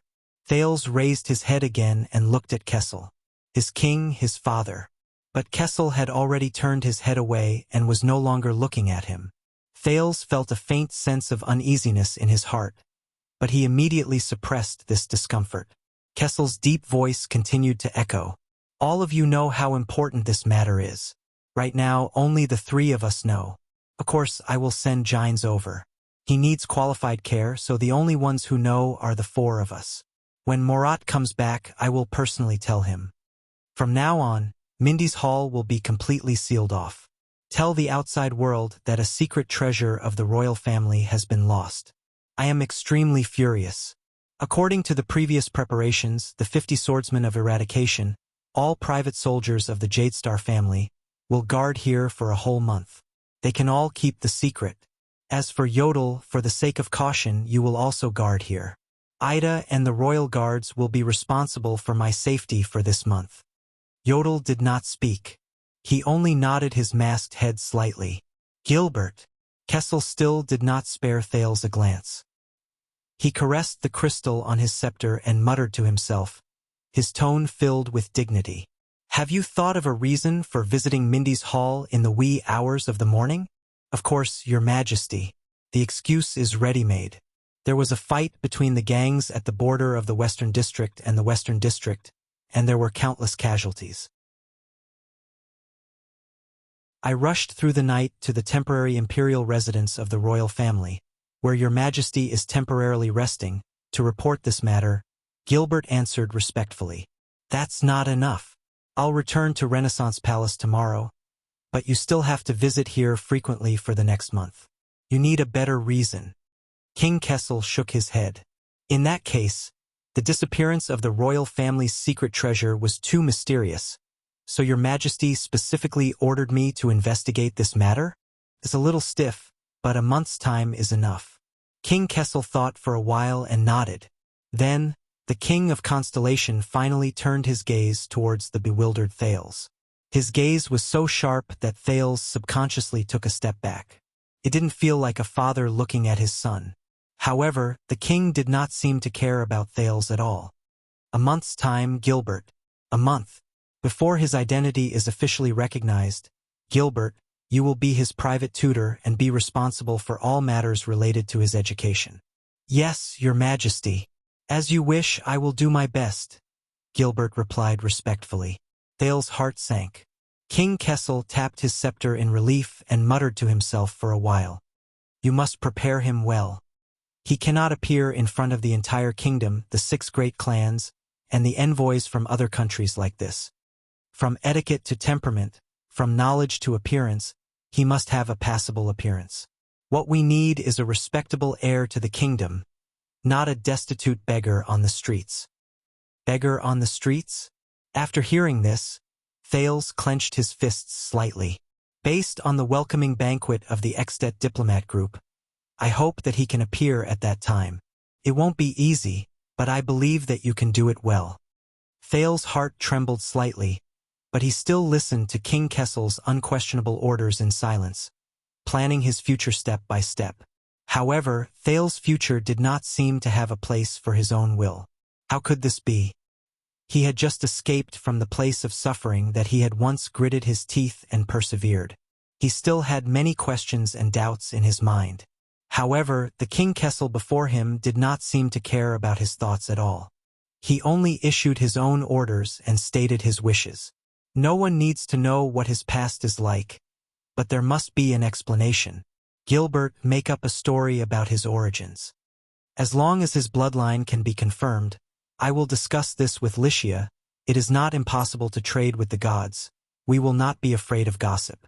Choose his peers from the list of nobles, as well as the successor's instructors and attendants. After he is recognized, these will be the focus of attention. You must make a record in advance. I want to see the list before next week. To be on the safe side, Gilbert, you must reconfirm the provisions of the royal inheritance in the Sacred Constellation Covenant, as well as the precedents like him in the Jade Star family. If there is any dispute, it is not too late for us to remedy it now. Thales furrowed his brows as he listened to them continue to plan his future and his life. It was like manipulating a marionette. As for his marriage contract, I have an idea. We will discuss it later. Extet.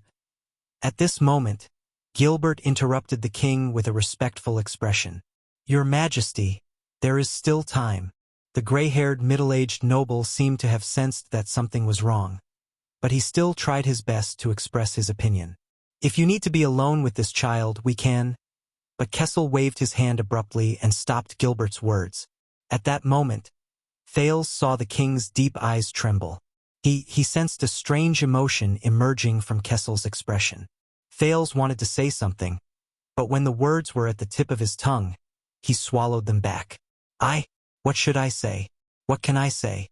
What should a 7-year-old child who is meeting his father for the first time say?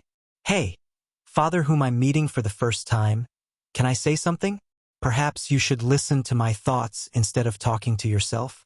This is too strange. Kessel seemed to want to turn his head towards Thales, but he suddenly turned his head back halfway. He rested his hands on his scepter and stared at the portraits of the 3 former kings on the wall. He did not speak for a long time. It seemed like it was only at this moment that he seemed more like a person. After a while, Kessel turned around. He did not look at anyone, but the majestic voice that belonged only to the King of Constellation, Kessel V, rang out once more. In short, the task on your shoulders is very heavy. Constellation has not had an heir for 12 years. And just last week, Koester mentioned Extet's king selection system in his letter, intentionally or otherwise. You know how the 6 great clans will react. His appearance is a variable, but it is also an unexpected bargaining chip and advantage for us. It is time to modify the plan and ensure that we are one step ahead of our opponents. Ensure that he can be used to the fullest extent. Thales was stunned. This is his father? Variable. Bargaining chip. Advantage. Be used to the fullest extent? Is this what a father should say in front of a son whom he has never met? Thales sighed in his heart and lowered his head. I see. This feeling of being out of place. This is not like a reunion between father and son at all. It is more like a chess player moving a chess piece as if nothing has happened. Thales was obviously not the only one who felt this strange feeling. Gilbert's expression changed, as if he wanted to say something, but in the end, he only lowered his head and sighed softly in the king's field of vision. But there was still someone who disregarded the atmosphere and interrupted the king. Your Majesty! Thales turned around in surprise. It was the silent Yodel who spoke. This secret protector's expression behind the mask was unknown, but his hoarse voice was extremely firm. First and foremost, he is your bloodline, your son. Last but not least, your successor. And you cannot turn a blind eye to this. Thales raised his head and saw Kessel V let out a long sigh. Then he closed his eyes. Yes, he is my son. The king closed his eyes and held his scepter tightly.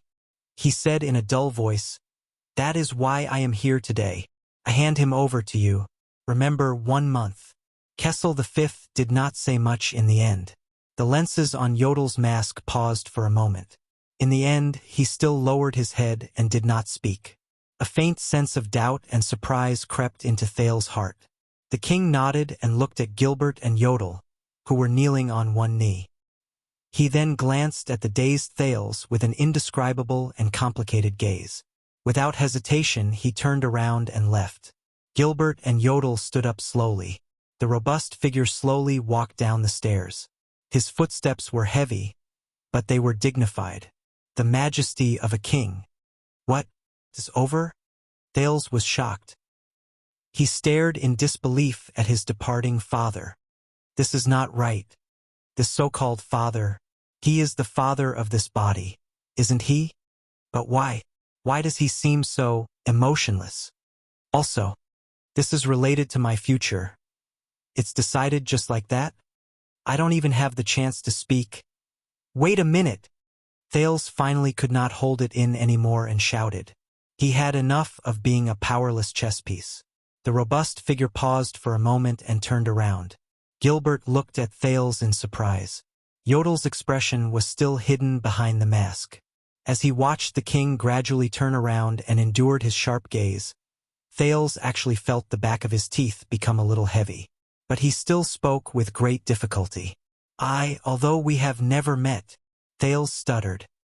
He stretched out his hands and waved them in front of him helplessly. He deliberated over his words. But since you are mine, since we are.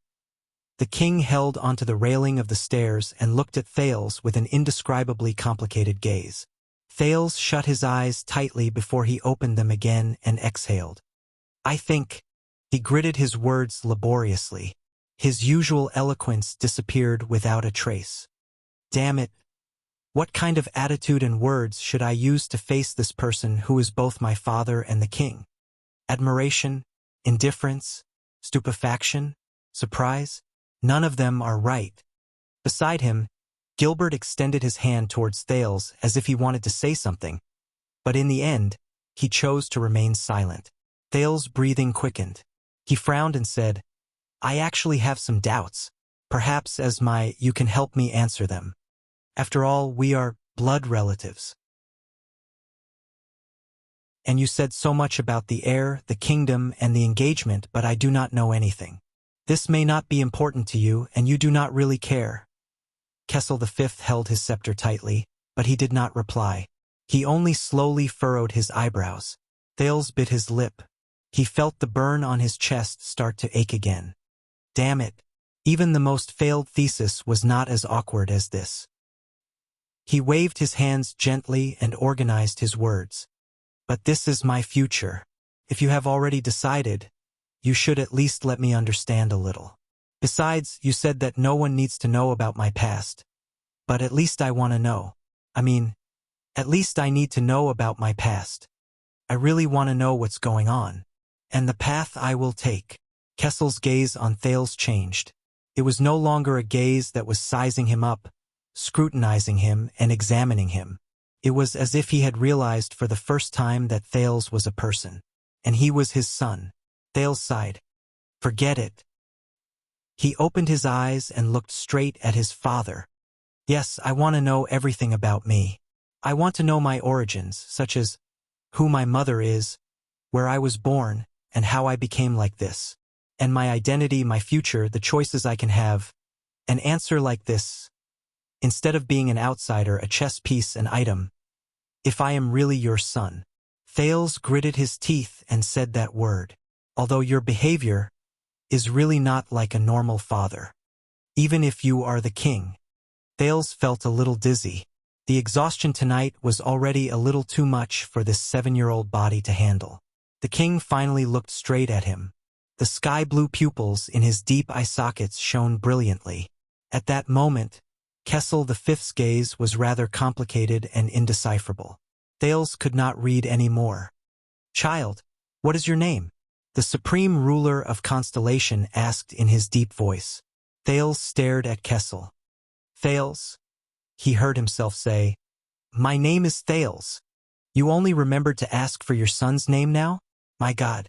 Thales shook his head slightly in his heart. Thales listened carefully. Kessel narrowed his eyes and said in a cold tone. There are many things you do not need to know, and you do not need to care. Your path has already been decided. Just follow it. What? At that moment, Thales felt a chill in his heart. If you still have doubts, go ask Gilbert. Then Kessel V, the 39th Supreme King of Constellation, the Southern Islands, and the Western Desert. Just like that, he left Mindy's hall without turning his head back. His cloak disappeared from the boy's sight. Damn it. Thales lowered his head and stared at the expensive black floor tiles. He frowned deeply. Is this the father of this body? Is he really not an enemy? Behind him, Gilbert could not help but pat his shoulder quietly.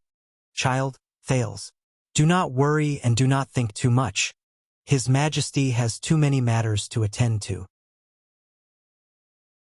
In fact, before Gilbert could finish speaking, Yodel suddenly walked forward and crouched down in front of Thales. He gently shoved Thales' JC dagger into Thales' hand. Gilbert's expression changed. He touched his waist and furrowed his eyebrows, which had fallen into Thales' hand at some point in time. Thales snapped out of his daze and was slightly shocked. The dark purple mask nodded slightly, and a hoarse voice slowly traveled into his ears. Relax. You are his son. You are connected by blood, and your fates are connected. No one and nothing can change this.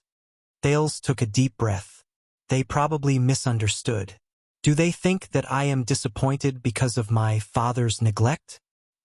He put away the dagger, clenched his fists, and forced a smile. Do not worry.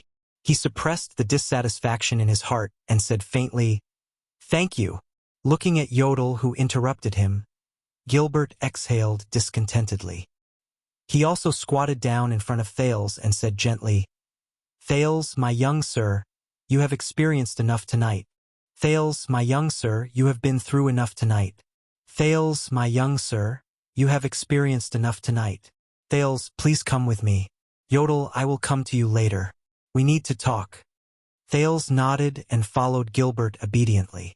Only Yodel raised his head and looked at a vase in the distant corridor. With his sharp and terrifying gaze, he observed that there were fine cracks that could not be seen on the vase. Behind the mask, Yodel furrowed his brows slightly. He knew that before Thales roared in anger, the vase was still in perfect condition.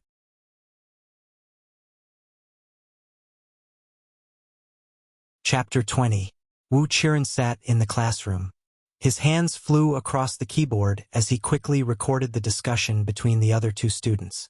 Enlightenment is to get rid of the immaturity that one brings about, such as laziness and cowardice. When Kant expounded on enlightenment, he emphasized that everyone has reason, which is universal reason. The other student replied with a pleasant voice. The universal reason born from enlightenment was excavated and used to its fullest extent. That is why our era was created. Reason is supreme, infinite, and eternal. It can bring us unprecedented power. When Wuxia heard this, he put down his hands and furrowed his brows. He, who was usually gentle and polite, interrupted the other student. He raised his head and said, Student, I think you might not have read Foucault's discussion of the relationship between power and truth, and Heidegger's discussion of technology. But he did not continue because when he saw the person sitting in front of him, he was so shocked that he could not speak. Opposite Wuxia, the air mystic, Asda Sakern, who had long brown hair and was dressed in blue, was handsome, gentle, and elegant. Asda was looking at him gently at that moment and said with a pleasant voice, If there really is unrestricted power and omnipotent and omniscient reason in the world, Thales, you really don't want it? Thales jolted awake from his bed. In the dark, he clutched JC's dagger tightly under his pillow. He panted while drenched in cold sweat. Thales turned over and jumped off the bed. His bare feet touched the expensive insulated floor tiles. His nostrils were filled with the pleasant scent of calming perfume. Only then did he realize where he was. The bandages and plasters wrapped around his chest and other wounds were itchy and painful. It made him much more clear-headed. Only then did he calm his breathing and put JC back under his pillow. Still in shock, he fell back and lay on the bed that was big enough for 20 Thales to sleep on. His silk pajamas rubbed against his body, and Thales was not used to it. The bed, which had many springs as its core, was soft and smooth. It obediently sank into the contours of his body. The silk-covered Northland goose down quilt wrapped around him tightly. The smooth silk pillow imported from the southern coast pressed against his head and shoulders from below. At that moment, Thales felt as if he was being squeezed from head to toe by something. It was as if the air mystic had wrapped him in air and was slowly compressing him. When he thought of this, Thales felt a wave of annoyance. He lifted the light, smooth, and comfortable blanket and landed on the ground again. He groped his way to a corner of the wall, curled up, and lay down. The hard floor and the thick wall gave him a sense of security and familiarity. It was only then that Thales slowly exhaled and laughed in resignation. I didn't expect this to happen to me. He knocked on the solid floor tiles and laughed at himself. I really miss the little ones in the 6th house. I hope Jayla can take good care of them. However, the memory fragment that he had just found in his dream made his mood, which had just calmed down, suddenly tense up again. Dreams were a reflection of the subconscious. The memories of his past life were probably the most deeply hidden fragments of his subconscious. But this time, even Asda Sakern appeared in his dream. As expected. Do I still care a lot about that lunatic's words? Thales mumbled in the dark. A few hours ago, his brief encounter with the mystic flashed through his mind.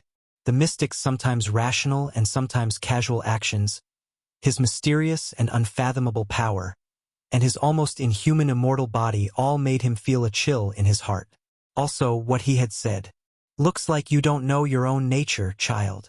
These words appeared in his aching brain again. Thales forced himself to chase away the unnecessary emotions of annoyance and fear. He calmed down and analyzed the mystic's words. According to Asda, I'm the same as him, a mystic. No, I'm just a person who has the potential to become a mystic. Based on Asda's performance, people with this kind of potential are rare. This is a good thing for me. But at the moment, mystics in this world don't seem to be a popular character. Asda's words were too subjective. However, if part of what Asda said was true, which was the so-called war between mystics and humans, then mystics were existences that almost everyone hated and would die at the sight of light. Also, Thales thought worriedly. Asda's body, after his heart was pierced, the blue light projected from the wound. As expected, is he no longer human? Also, Yodel Kato. According to him, he should have reached the abandoned house a long time ago. Did he also hear what Asda said? Thales clenched his fist. Did he also know that I lost control in front of the mystic? If Yodel knew about it, would Gilbert and King Kessel also know about it? What would they think of me? There were still too many questions. For example, that neurotic, abnormally cold, and extremely suspicious father of the king. For example, he was 7 years old, but the bloodline lamp that was strengthened by divine arts was actually from 12 years ago. For example, his origin, surname, and significance to the kingdom. For example, why did the news of his return have to be kept a secret? Yodel and Gilbert practically stole him back like thieves. For example, what was going on in this world? Medieval ecology? A high magic world? Steampunk? Thales slapped his head. No, I can't figure anything out. My basic understanding of this world is still too little. I need a comprehensive child's enlightenment starting from basic knowledge. Thales exhaled helplessly. However, his gaze immediately turned solemn. Enlightenment, learning, these things can be done slowly. But there's one thing I need to solve. It's related to my life and body. He began to recall the mystic's words again. It seems that you do not know your own nature, child. But it's okay. Everyone has their first time losing control. We all start from ignorance. Thales clasped his hands in the dark and recalled the so-called loss of control. Asda used mystic energy to compress himself in the air and prepared to knead himself into a ball. His whole body was boiling as if it was burning. I saw the energy ball in his hand. It should be the so-called air wall. The energy ball turned red and suddenly appeared in front of me. Then, wait! Thales seemed to have grasped the key. Blood and the burning sensation. Thales slowly sat up. Quiet. The name flashed in his mind. He had experienced the feeling of his blood boiling before. It happened during the 2 times Quide beat him up and abused him. The similarity between those 2 times and his encounter with Asda was that he was bleeding. Thales previously thought that the burning sensation in his body was caused by the divine art that Gilbert mentioned. It was caused by his blood falling to the ground. Now, it seemed that Asda's so-called loss of control coincided with the appearance of the burning sensation. Thales suddenly realized that it was not the first time he lost control in front of Asda. The first time he truly lost control was because of Quide. When Quide tried to kill Coria, that bastard should have been holding JC's dagger in his hand. How did that dagger suddenly appear in my hand? It's as strange as the energy ball that suddenly appeared in front of me. Quide. Bleeding. Burning sensation. Dagger. Asda. Energy ball. Yodel and Gilbert. Bloodline lamp. Thales closed his eyes. He realized that he could not make sense of these chaotic elements. Too messy. Too messy. However, he was not discouraged. Instead, a long-lost excitement rose from the bottom of his heart. Categorizing the chaotic and complicated phenomenon, setting up a hypothesis and theoretical framework, eliminating irrelevant variables, inducing causal logic, and finally verifying the completeness of the theory. There was also the uncertainty that could never be verified, the endogeneity that could never be eliminated, and the quasi-experimental method and counterfactual analysis that could never be perfected. Aren't these the alluring puzzles of social science that can never be perfectly solved? They were also my favorite games in the past. Moreover, this time, I'm not facing a multi-causal social phenomenon that I can't start from or verify. Instead, I'm facing a single problem that I can verify repeatedly. When Thales opened his eyes again, his pupils in the dark were already filled with the desire to challenge. He tried to calm down and clarify the phenomenon he was facing. There are too few samples, too many variables, and the mechanism is simple. The overly complicated qualitative comparative analysis, QCA, method is not advisable. I'll just use the most basic Mill induction method. First, I'll use bleeding and loss of control as keywords to select cases and events. He slowly closed his eyes, and a familiar feeling surged into Thales' brain. Various chaotic elements and factors were quickly arranged in his consciousness. According to the research objective and chronological order, for each sample, different conditions, not causes, and whether or not the results would appear were determined. One by one, the events flashed past his eyes. He eliminated the event samples that had too many missing values, combined the conditions and results of each event, and then differentiated them in terms of level and type. A clear and organized table appeared in his mind. 4 observable and comparable event samples were arranged in it. Sample 1. Condition 1. 1. Quide beat himself up for the first time. Condition 1. 2. Bleeding. Result 1. No abnormalities. Sample 2. Condition 2. 1. Quide beat himself up for the second time and prepared to kill Coria. Condition 2. 2. Bleeding. Result 2. Loss of control, and the dagger appeared in his hand out of thin air. Sample 3. Condition 3. 1. Asda prepared to kill himself. Condition 3. 2. Bleeding. Result 3. Loss of control, and his energy ball appeared in front of me. Sample 4. Condition 4. 1. Test his bloodline in front of Yodel, Gilbert, and that lamp. Condition 4. 2. Bleeding. Result 4. No abnormalities. After listing, he began to compare. Seek common ground, seek differences, and summarize. The table was slowly simplified, normalized, and combined to form a paragraph of text. Thales opened his eyes gently. Conclusion. Encountering a murder event while bleeding has a probability of being accompanied by the so-called loss of control. The surrounding objects or energy will shift to varying degrees. No, this conclusion is still too preliminary. First of all, the sample size is too small. Second, some interfering variables cannot be eliminated. Then, the murder event seems too far away. It might be a false mechanism. Could it be that the murder event triggered something, and that thing is the real cause of the loss of control? Also, I have to think of a way to include the lamp in my consideration. In the end, I can only prove that the degree of correlation between a few events is still insufficient in terms of causal inference. No matter what, Thales turned over and lay down. At least I have a preliminary conclusion regarding loss of control. Then, the next step of research, Thales exhaled. He suddenly felt a wave of fatigue in his brain. As expected, he rubbed his temples fiercely. Is thinking about these things too much for a 7-year-old's brain? But he was surprised to realize that something was wrong. The logical conclusion and deduction just now should have been written down on a piece of draft paper with a pen.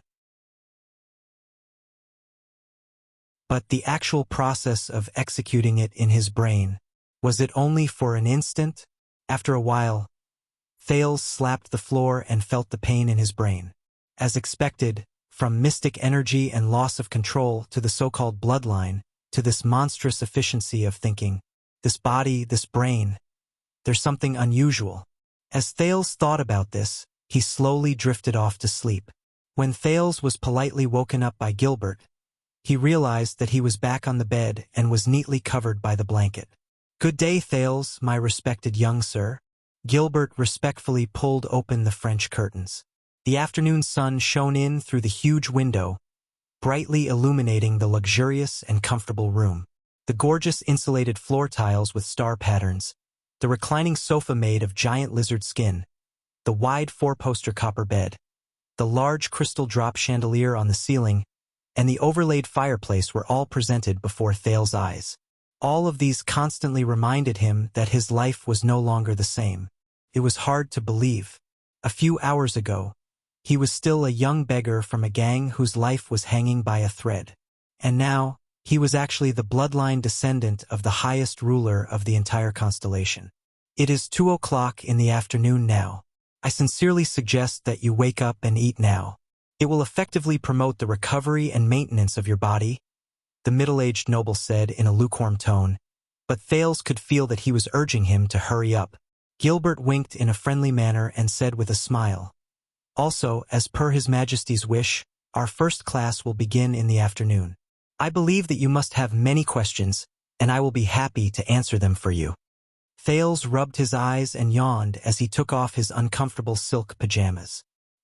He fumbled around and put on the usual noble robe that Gilbert had prepared for him. "Very good." He narrowed his eyes and said lazily, "I love classes the most." Also, Thales closed his eyes and thought quietly, "I was having a good sleep. Who stuffed me back into bed from underground? Sir Thales, you must like this pair of pants very much. Huh? Because you are putting it on your head. What? With this kind of appearance, it's actually pants? Sir Thales, it seems that you also have a special liking for that button-down jacket. Oh, it is a jacket that is worn outside. Sir Thales, I think you will need the leather belt on your left." Thank you. I was wondering why I kept falling down."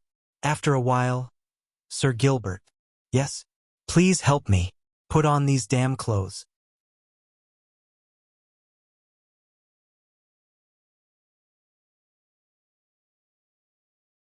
Chapter 21.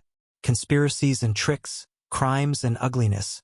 Many of them were born in secret rooms in the dark. But conspiracies could also be created in broad daylight, such as now. Winter was approaching.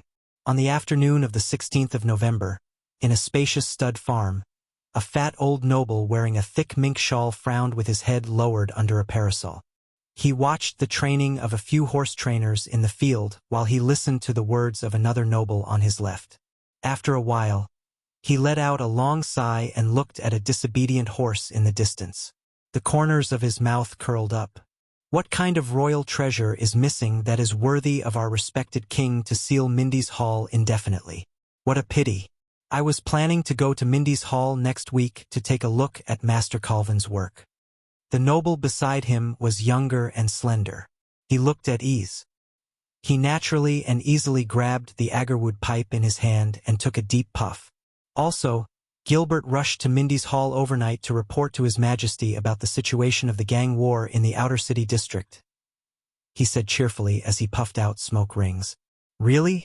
Respected King Iron Hand, When did you ever care about the lives of the peasants in the outer city district?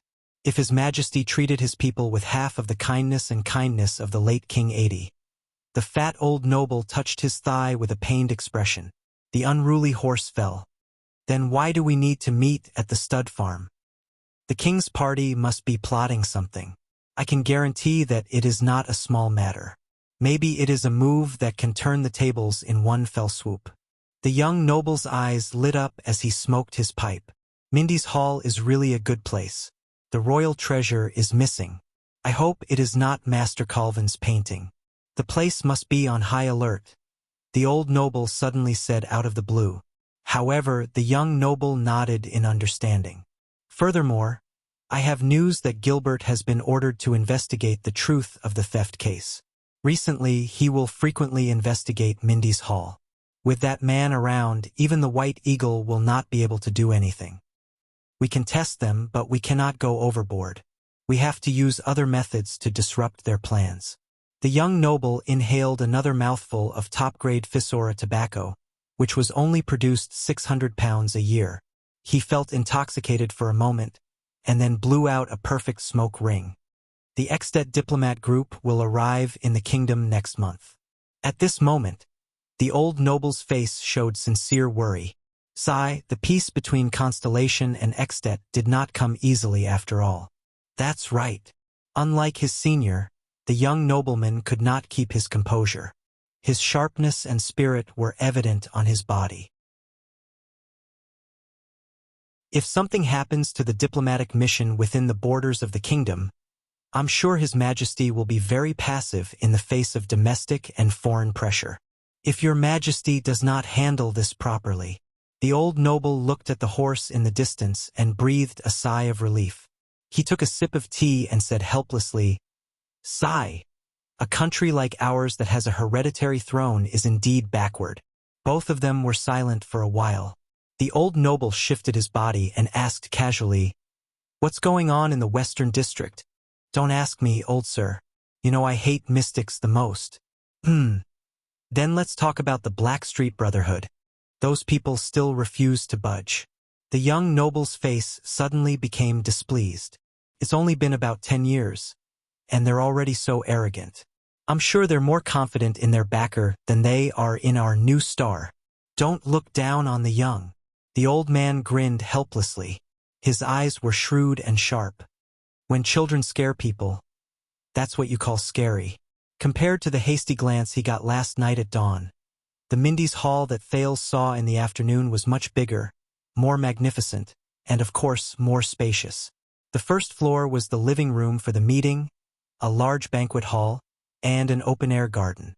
It was equipped with a sizable kitchen, basement storage, and even armament storage.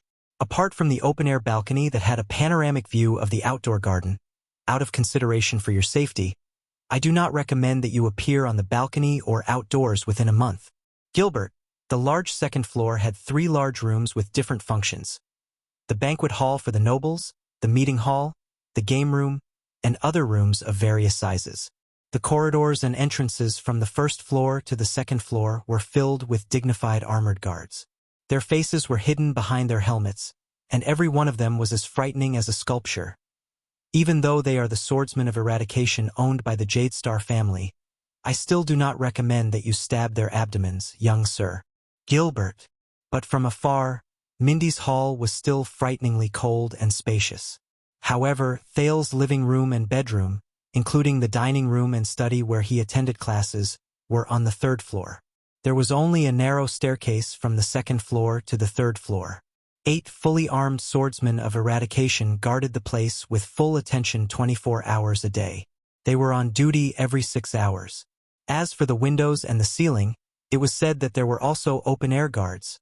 With Yodel around, please do not worry about the threat from outside the window. Gilbert.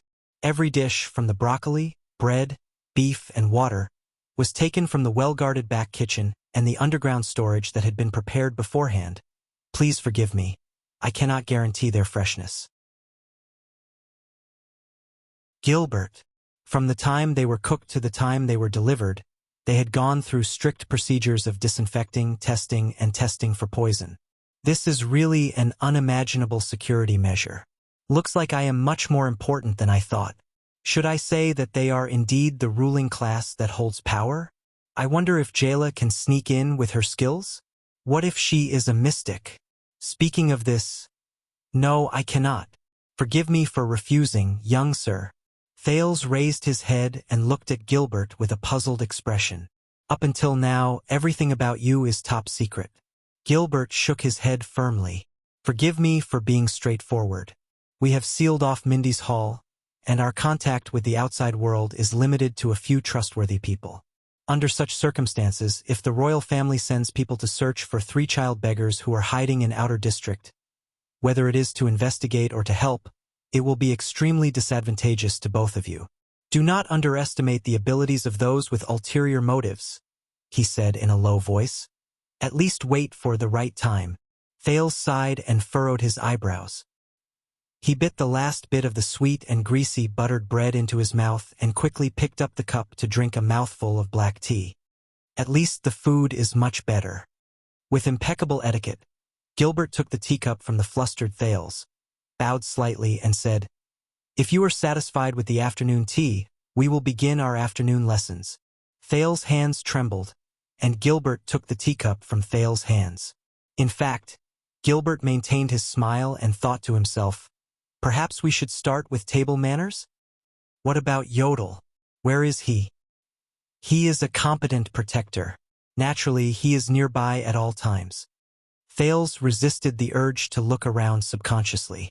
After knowing that Yodel was nearby, he felt inexplicably more at ease. So, Thales tugged at the bow tie on his chest that was so tight that it made him uncomfortable. Under Gilbert's slightly furrowed eyebrows, he followed the ladder into the study. First of all, Thales, I talked to Yodel last night. Gilbert watched as Thales stuffed himself into a leather chair. He curiously looked at the decorations around the study, especially the 3 bookshelves that were filled with books. You are a special child. From Yodel's judgment and the few hours I spent with you since I met you, I can see that. Here it comes. Thales still looked curious, but he was on guard in his heart. But this is only natural. The air of Constellation is naturally special. Gilbert placed his hands behind his back and slowly walked towards the study table that was carved with the symbol of the 9-pointed star. His grayish-white sideburns appeared solemn at that moment. I believe that since fate sent you back to Constellation, she must have made some arrangements. Thales looked at the middle-aged noble and did not say a word. I roughly understand your past. Your days on the streets must have been difficult. Gilbert picked up a book that he had prepared a long time ago from the study table that was made of black agarwood. He turned around and said with a serious expression, "You will have a new identity, a new life, and even a new name. But what is truly important is the future that you will face and bear. You will have a new identity, a new life, and even a new name. But what is truly important is the future that you will face and bear." Gilbert's bright and piercing gaze was directed at Thales' gray pupils. Thales muttered silently. He looked at Gilbert's sharp eyes and nodded with a solemn expression. He looked into Gilbert's sharp eyes and nodded with a solemn expression. Thales thought in his heart, I understand. Thales pondered over his words. So, Thales deliberated over his words and said slowly, what do I need to know about myself and my past now? What do I need to know about myself and my past now? Gilbert's expression did not change, but he nodded slightly in his heart. Panic, fear, and helplessness. These emotions that a 7-year-old should have at this moment are not present in this child. There is only calmness and prudence. There is not even much excitement. As expected, he is not ordinary. Is it because of the training in the Brotherhood? Yodel did not want to go into detail, but the assassin admired the child's performance. But did he really have such an experience in the gangs in Lower Manhattan District? Or is it because the Constellation royal bloodline, which has been passed down from the ancient empire for nearly 3,000 years, is really extraordinary? Or is it because of his other half? When he thought of this, Gilbert furrowed his eyebrows in a barely noticeable manner.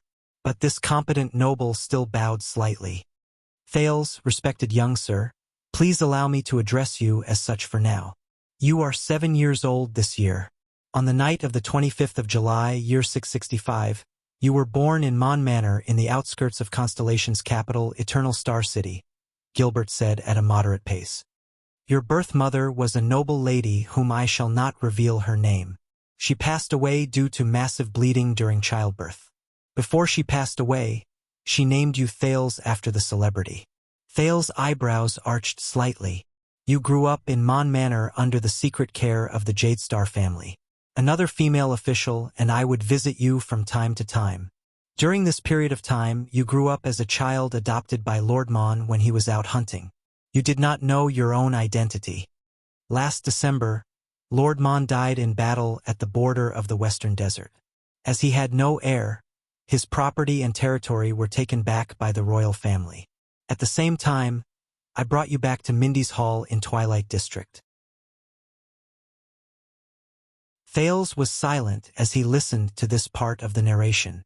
And next month, as the illegitimate son of King Kessel V, the legitimate heir of the Constellation royal family and the only remaining bloodline descendant of the Jadestar family, you will claim that you were born with the right. You will be recognized by the royal family, Sunset Temple, and Constellation Higher Parliament as... The expression in Gilbert's eyes was solemn and solemn. There was also a hint of worry and sorrow. The heir of the Supreme King of Constellation. After a long while, Thales exhaled softly. It seemed to be much more complicated than he had imagined. "I understand. There are still some parts that I am not clear about, but I will remember them well. I used to be Thales of Mon Manor, and I am also Lord Mon's adopted son." Thales' eyes flickered and he put his hands together. His thoughts were quickly arranging and combining the information he already had. From Gilbert's narration, he combined elements and turned them into effective information. Gilbert nodded and sat down on a leather chair opposite Thales. "As for the remaining parts, I will summarize the details so that you can memorize them and familiarize yourself with them. Currently, this is your mission. You only need to know this." As expected, even though he respects me very much, deep down, I still feel that there is no need to say too much to a 7-year-old child. Thales' eyes flickered. "Next, I need to understand your relevant basics." Just as Gilbert was thinking about what lessons he should provide Thales for the next step, whether it was basic etiquette or language, the future heir of Constellation suddenly spoke and interrupted him. "So, we have decided on a unified statement for the outside world." Thales, who was curled up in the leather chair, raised his chin from his hands. His eyes shone brightly. "Then, it should be time for you to tell me the truth, right?" Gilbert was slightly taken aback. "For example, my birth mother's identity, and why her identity cannot be revealed to others. Also, Constellation's difficult situation, especially the series of problems caused by the succession of the royal family. Also, the king's predicament, as well as our common enemies and allies, both in the open and in the dark. Perhaps you should tell me all of these in detail, so that I will no longer have any doubts in the following lessons. I will also be able to choose and focus more on the knowledge I want to learn. I think this is the best choice for Constellation and your king." The moment he finished speaking, the middle-aged noble's jaw dropped slightly. He looked back at Thales in surprise. Did Yodel tell him about this? No, impossible. Thales put his hands away. His expression was calm as he waited for Gilbert's answer calmly but firmly. At that moment, Gilbert felt as if he was looking at the young Kessel 80 Jadestar. At that time, the stars in Prince Kessel's eyes were still there. The warm light had yet to turn into the bone-chilling northern wind. Gilbert was only absent-minded for a moment before he immediately snapped out of it and sighed softly. An extraordinary child, huh?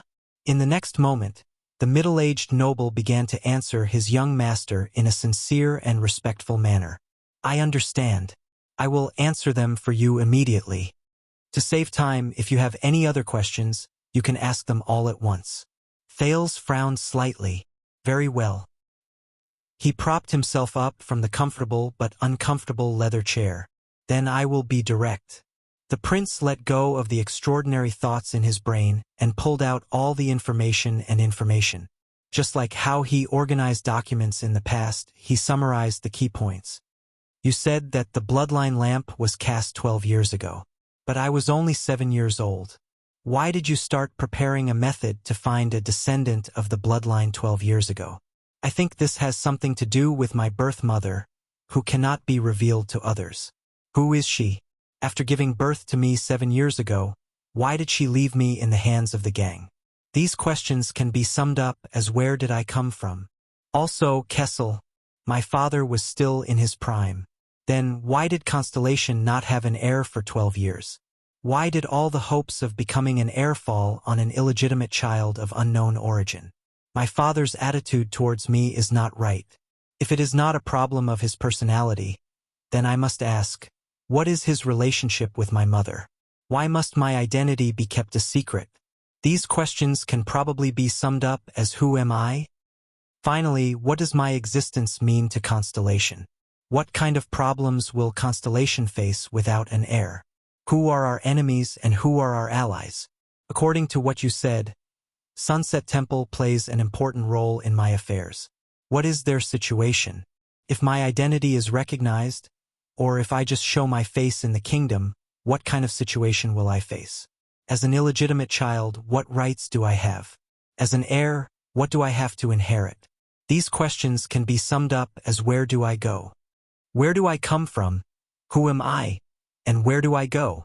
Mr. Gilbert, please answer these 3 questions for me. Time seemed to have stopped at this moment. Gilbert stared at the boy in front of him. Out of nowhere, a sense of strangeness and fear rose in his heart. An ancient king, a former king of Constellation. He sighed in his heart. Is this boy your descendant? What kind of power is hidden in your bloodline?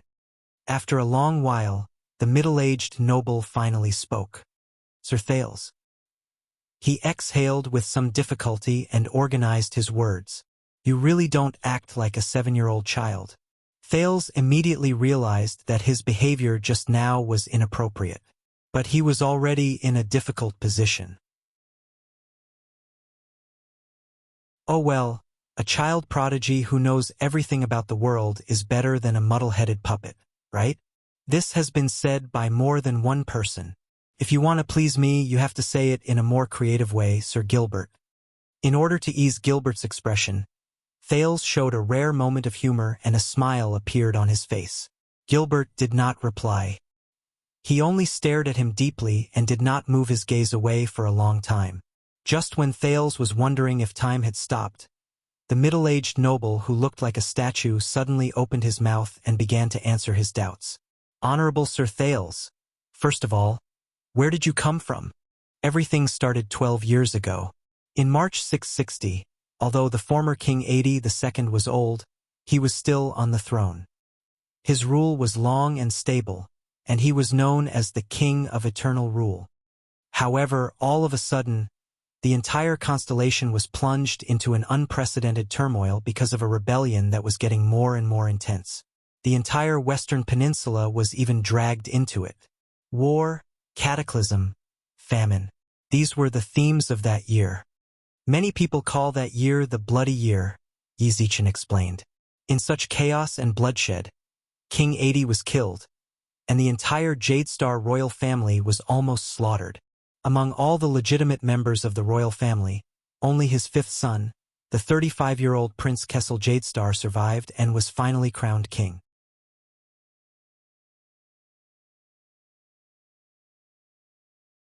Chapter 22. Taurus, help me.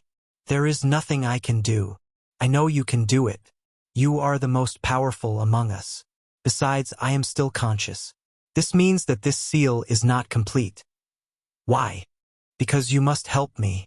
I must return to my physical form immediately and return to Constellation.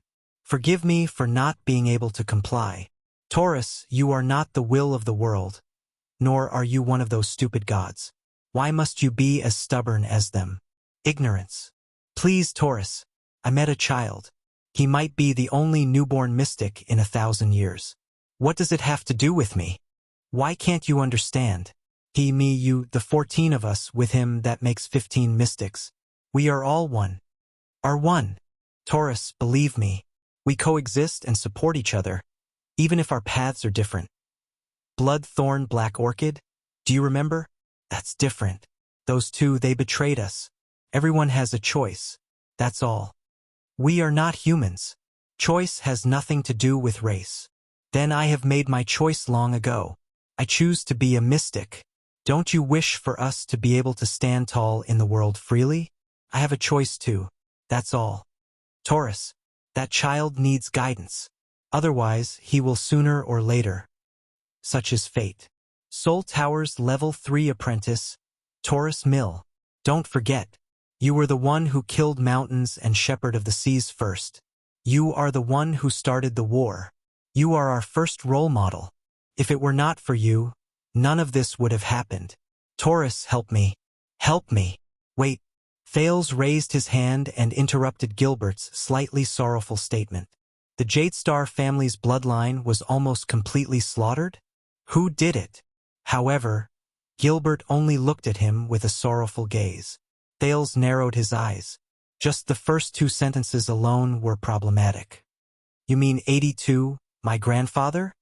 His reign was long and stable, and he was known as the King of Eternal Rule?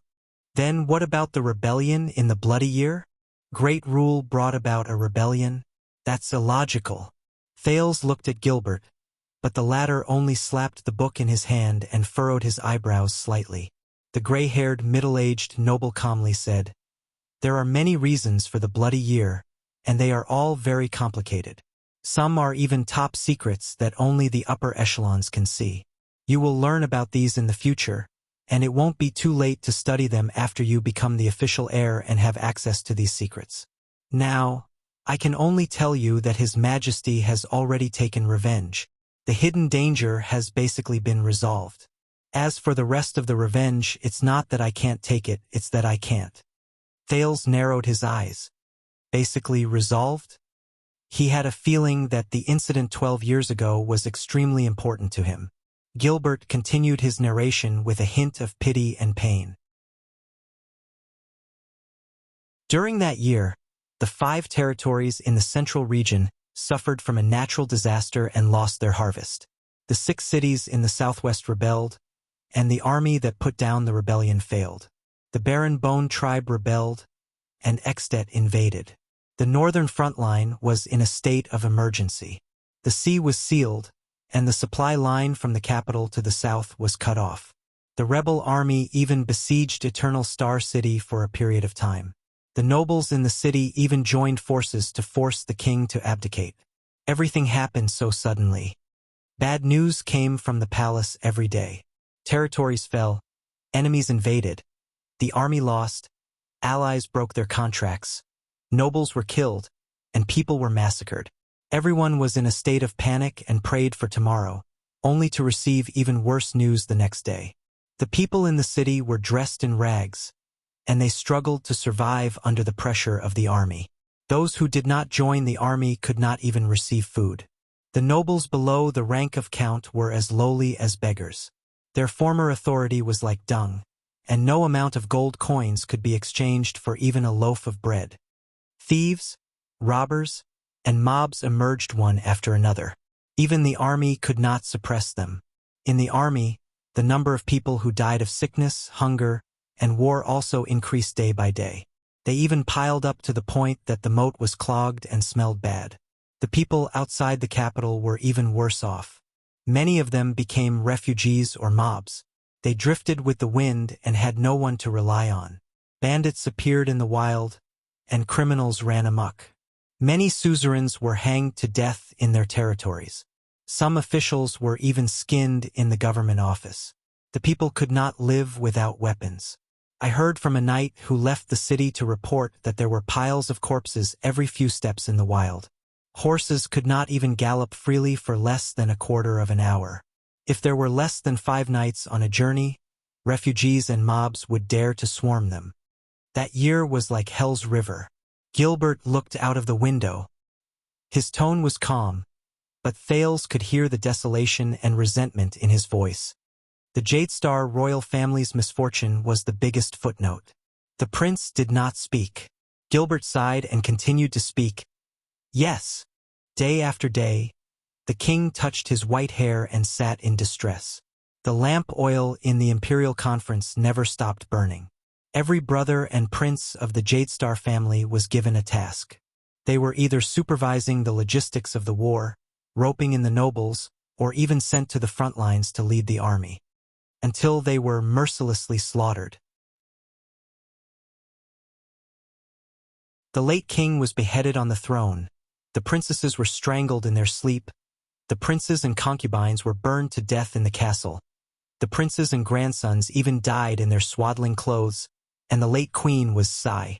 The heroic eldest son of the king held his sword alone and did not retreat. In the end, he died in front of the palace gate with his guards. The younger brother of the king, Duke John, was the most unfortunate. On the battlefield in the southwest, just before he was about to win, he suffered a shameful sneak attack from behind. Among the princes at the front lines, one was pushed down from the highest room in the castle. Another was poisoned to death during a noble's contract banquet. Another led his army into Ekstedt's tight encirclement. For 3 hours, he had no reinforcements. His entire army was wiped out and died in battle. King Kessel, even coincidentally, encountered a professional army of 500 men when he was traveling in the wilderness. At that time, only Yodel was by his side. The deaths and bloodshed that year spread throughout the entire country. From the nobles and influential families to the knights, merchants, and commoners, they all suffered heavy casualties. That was the page of Constellation's history that they were most unwilling to reveal. Thales took a deep breath. Did this country experience such a terrifying upheaval before I transmigrated? Gilbert calmed his breathing and said with a serious expression, "So, please personally search for the answer to the bloody year in the future. At the same time, please be prepared. The bloody year is just the tip of the iceberg. Constellation's history has never lacked bloodshed." Thales nodded and suppressed his curiosity and excitement. He coded the question about the bloody year and stuffed it into his heart. Gilbert looked at Thales' cautious expression and nodded slightly. He then turned his head and continued to speak.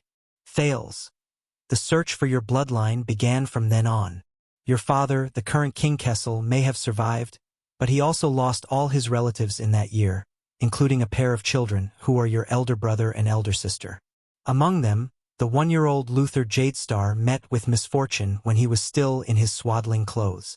The assassin was discovered on the spot, and in the chaos, the 4-year-old Lydia Jadestar was taken as a hostage." When he said this, Gilbert gave Thales a profound and complicated look. "Thales, child," the middle-aged noble said slowly, "that lamp was not used to search for you in the beginning." Thales lowered his head and looked at the wound on his hand. "So that's how it is." After His Majesty was crowned, head ritual master Lycia of Sunset Temple personally cast a divine art that could search for any living creature in the world that carried His Majesty's bloodline. However, when we found Princess Lydia, in short, His Majesty and the Jadestar family lost all their legitimate heirs, and this continued for 12 years. During these 12 years, His Majesty did not give birth to a new bloodline. During these 12 years, Constellation only had the Supreme King. There were no princes or princesses. Even the political marriages with outsiders were chosen from the children of the 6 great clans. Until one day, that bloodline lamp was lit up again. The study room was silent for a long time. The scene from last night appeared in Thales' mind. He had to confirm one thing. His Majesty was probably in the 5th or 6th year after he was in power. Hence, when Gilbert continued, he did not hesitate to interrupt the middle-aged noble. Thales said softly, "The royal family was slaughtered in such a well-planned manner. Who was the most direct culprit?" Gilbert shut his eyes and remained silent for a moment before he opened his mouth to speak. But he still said, "It was the Charlton family and Shadow Shield." Thales sighed silently in his heart. One was an assassin family that had been passed down for 1,000 years in the dark. The other was an assassin organization that had been running amok in the dark for hundreds of years. They worked together with the mastermind behind them to plan a rebellion known as Starfall. This was the investigation of the kingdom's secret intelligence department. Two of the former King 80, the second's secret protectors, were lured away by someone with ulterior motives. Due to the former king's benevolence, the elite royal guards were sent along with the king's eldest son to suppress the mob that suddenly gathered in front of the palace.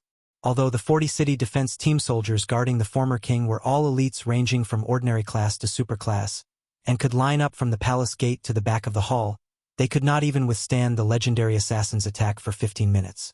Just like that, the former king was beheaded by Lord Charlton. Yes, Thales thought quietly. I've seen it with my own eyes. That indomitable and unstoppable sword technique. A few of His Majesty Kessel's brothers, including the king's eldest son, were assassinated by Shadow Shield's assassins using different methods and schemes. His Majesty's son and daughter, who stayed in the palace, died in Bennett Charlton's hands along with a few prince's consorts and the eldest princess. Bennett, how familiar. Thales exhaled through his nose. So it's the stranger Jayla mentioned. He resisted the urge to touch JC's dagger, and also resisted the urge to immediately return to his room to ask Yodel. Please continue. Thales immediately changed his mood and nodded.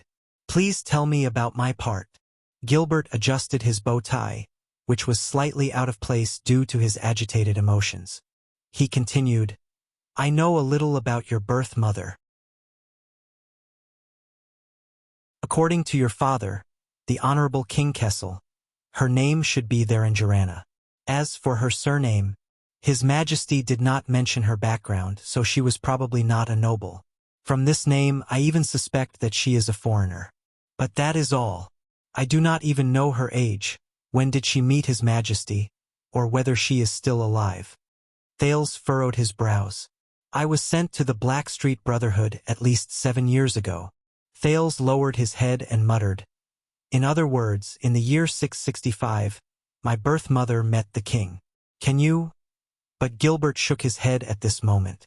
All this while, His Majesty has had many lovers, whether in the open or in the dark.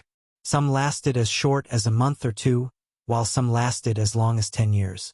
I am afraid that only Yodel, who followed His Majesty closely, knows about their specific situations. Thales asked doubtfully, but none of them gave birth to a child? Only my mother, whom I have never met, coincidentally gave birth to me? Then, when my blood dripped onto the ground, I was discovered by the bloodline lamp. Isn't this a little too suspicious? My father, His Majesty the King, was also lukewarm towards his illegitimate child. He did not seem to want to discuss my mother with me either.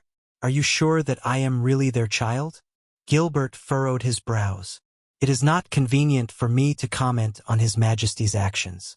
As for your mother, I can only say that it was fate's arrangement, the middle-aged noble said with slight discomfort. Also, I have to remind you that the thoughts you had just now are very detrimental to your identity in the future. Please do not mention it again.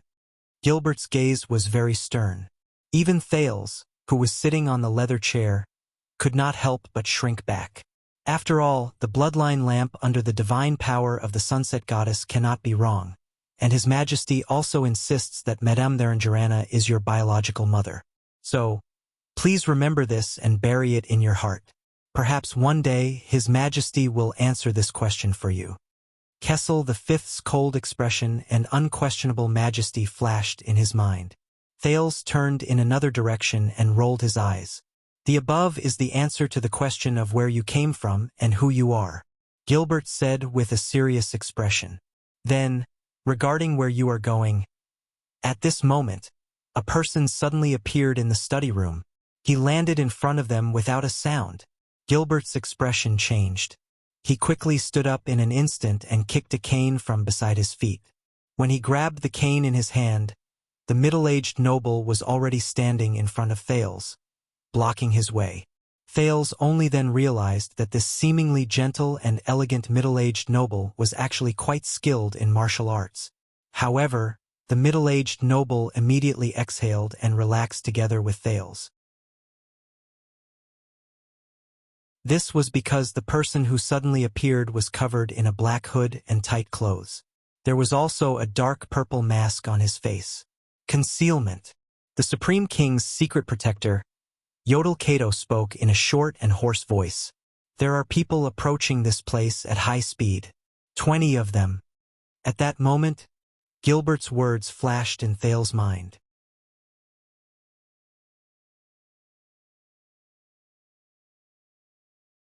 Chapter 23. It wasn't easy for him to get a good night's sleep. Was he going to be unlucky again so soon? This thought instantly flashed past the prince's mind. He watched as Gilbert calmly summoned a few swordsmen of eradication guards nearby. Yodel patted Thale's shoulder and shook his head at him. His expression behind the mask could not be seen, but Thales imagined a smiling face for the silent protector. The swordsmen of eradication received their orders efficiently and left one by one. The originally empty and quiet Mindy's Hall seemed to have suddenly come alive. Under a unified command, the 50 guards moved in an orderly manner. Commands and reports came one after another. The third team is heading to the main entrances and exits on the second and third floors. The defense on both sides of the hall is complete. Reinforcements at the top of the hall are in position. In the end, Gilbert calmly left a few words for a swordsman of eradication who looked like the leader of the guards. Then he turned around and returned to the study room. He conveniently dragged Thales, who was peeking out from the study room's door, into the study room. Yodel had long since vanished into thin air, just like before. The middle-aged nobleman skillfully pried open the baffle behind a bookshelf with his cane and pulled one side of the bookshelf open, revealing the secret room inside. Who are they? When Thales was carried into the secret chamber by Gilbert, he struggled to ask. Is he a friend or foe? Gilbert lit up the everlasting lamp in the secret room and closed the secret door at the same time. He then asked meaningfully, I guess you want to ask who would choose to break into the heavily guarded property of the royal family at 5 o'clock in the afternoon without warning? Obviously, he no longer treated the young master behind him as an ordinary child. Thales smiled sheepishly. He already knew the answer to the question. I'm sorry to have to trouble you to wait here for a while, but confidentiality is still the first principle. Under the dim light, Gilbert carefully lifted a part of the curtain. A rather large square iron plate was revealed. There were 6 different holes for filters on it. He saw 6 different places through the small hole: the hall on the first floor, the garden, the balcony on the second floor, the corridor on the second floor, the staircase on the third floor, the porch on the third floor, and the roof of the outdoor hall. This is a surveillance mirror made from the reflection of a mirror. It can capture the different key areas in Mindy's Hall, Gilbert said with a smile. Isn't this a periscope? Thales rolled his eyes internally. They're here. The first team is fighting. The rest of them have scattered. Yodel's voice came from the void. Thales immediately put his face in front of one of the surveillance mirrors. It was the garden on the first floor. A team of 10 swordsmen of eradication from the Jadestar family were in a well-coordinated formation. Their swords and shields were unsheathed as they besieged 5 masked intruders who were dressed differently. However, the 5 invaders seemed to be a team with great teamwork.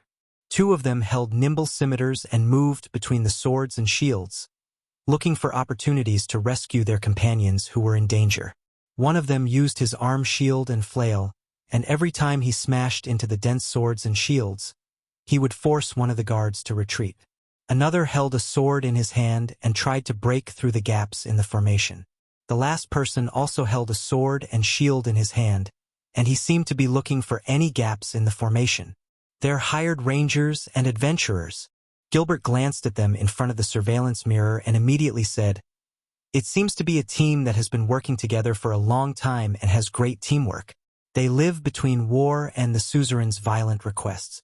Hunters, soldiers, bodyguards, scouts, and even assassins, they do everything. I just arrived at Mindy's Hall last night, and there are already visitors so soon? Thales exhaled helplessly. Is the dignity of the royal family so cheap? I assure you, Sir Thales, the dignity of the royal family is not cheap. On the contrary, It is the abnormality of the royal family that makes our enemies feel uneasy and fearful, Gilbert said softly. There was not a hint of nervousness or seriousness in his tone, as if this was just a game. Enemies? Thales turned his head, and there was a thoughtful look on his face. Yes, please do not worry about the outside. The well-trained guards and Yodel will take care of everything. And now is the best time to explain the third problem to you, our enemies and allies. The middle-aged noble took a few steps back and sat down on the dark sofa in the secret room. He smiled and said, "For now, your existence is a top secret that we must keep. Especially to the suzerains and nobles of Constellation. The 6 great clans who guard the country's borders, and the 13 distinguished families who support the kingdom are the core members of the higher parliament of Constellation.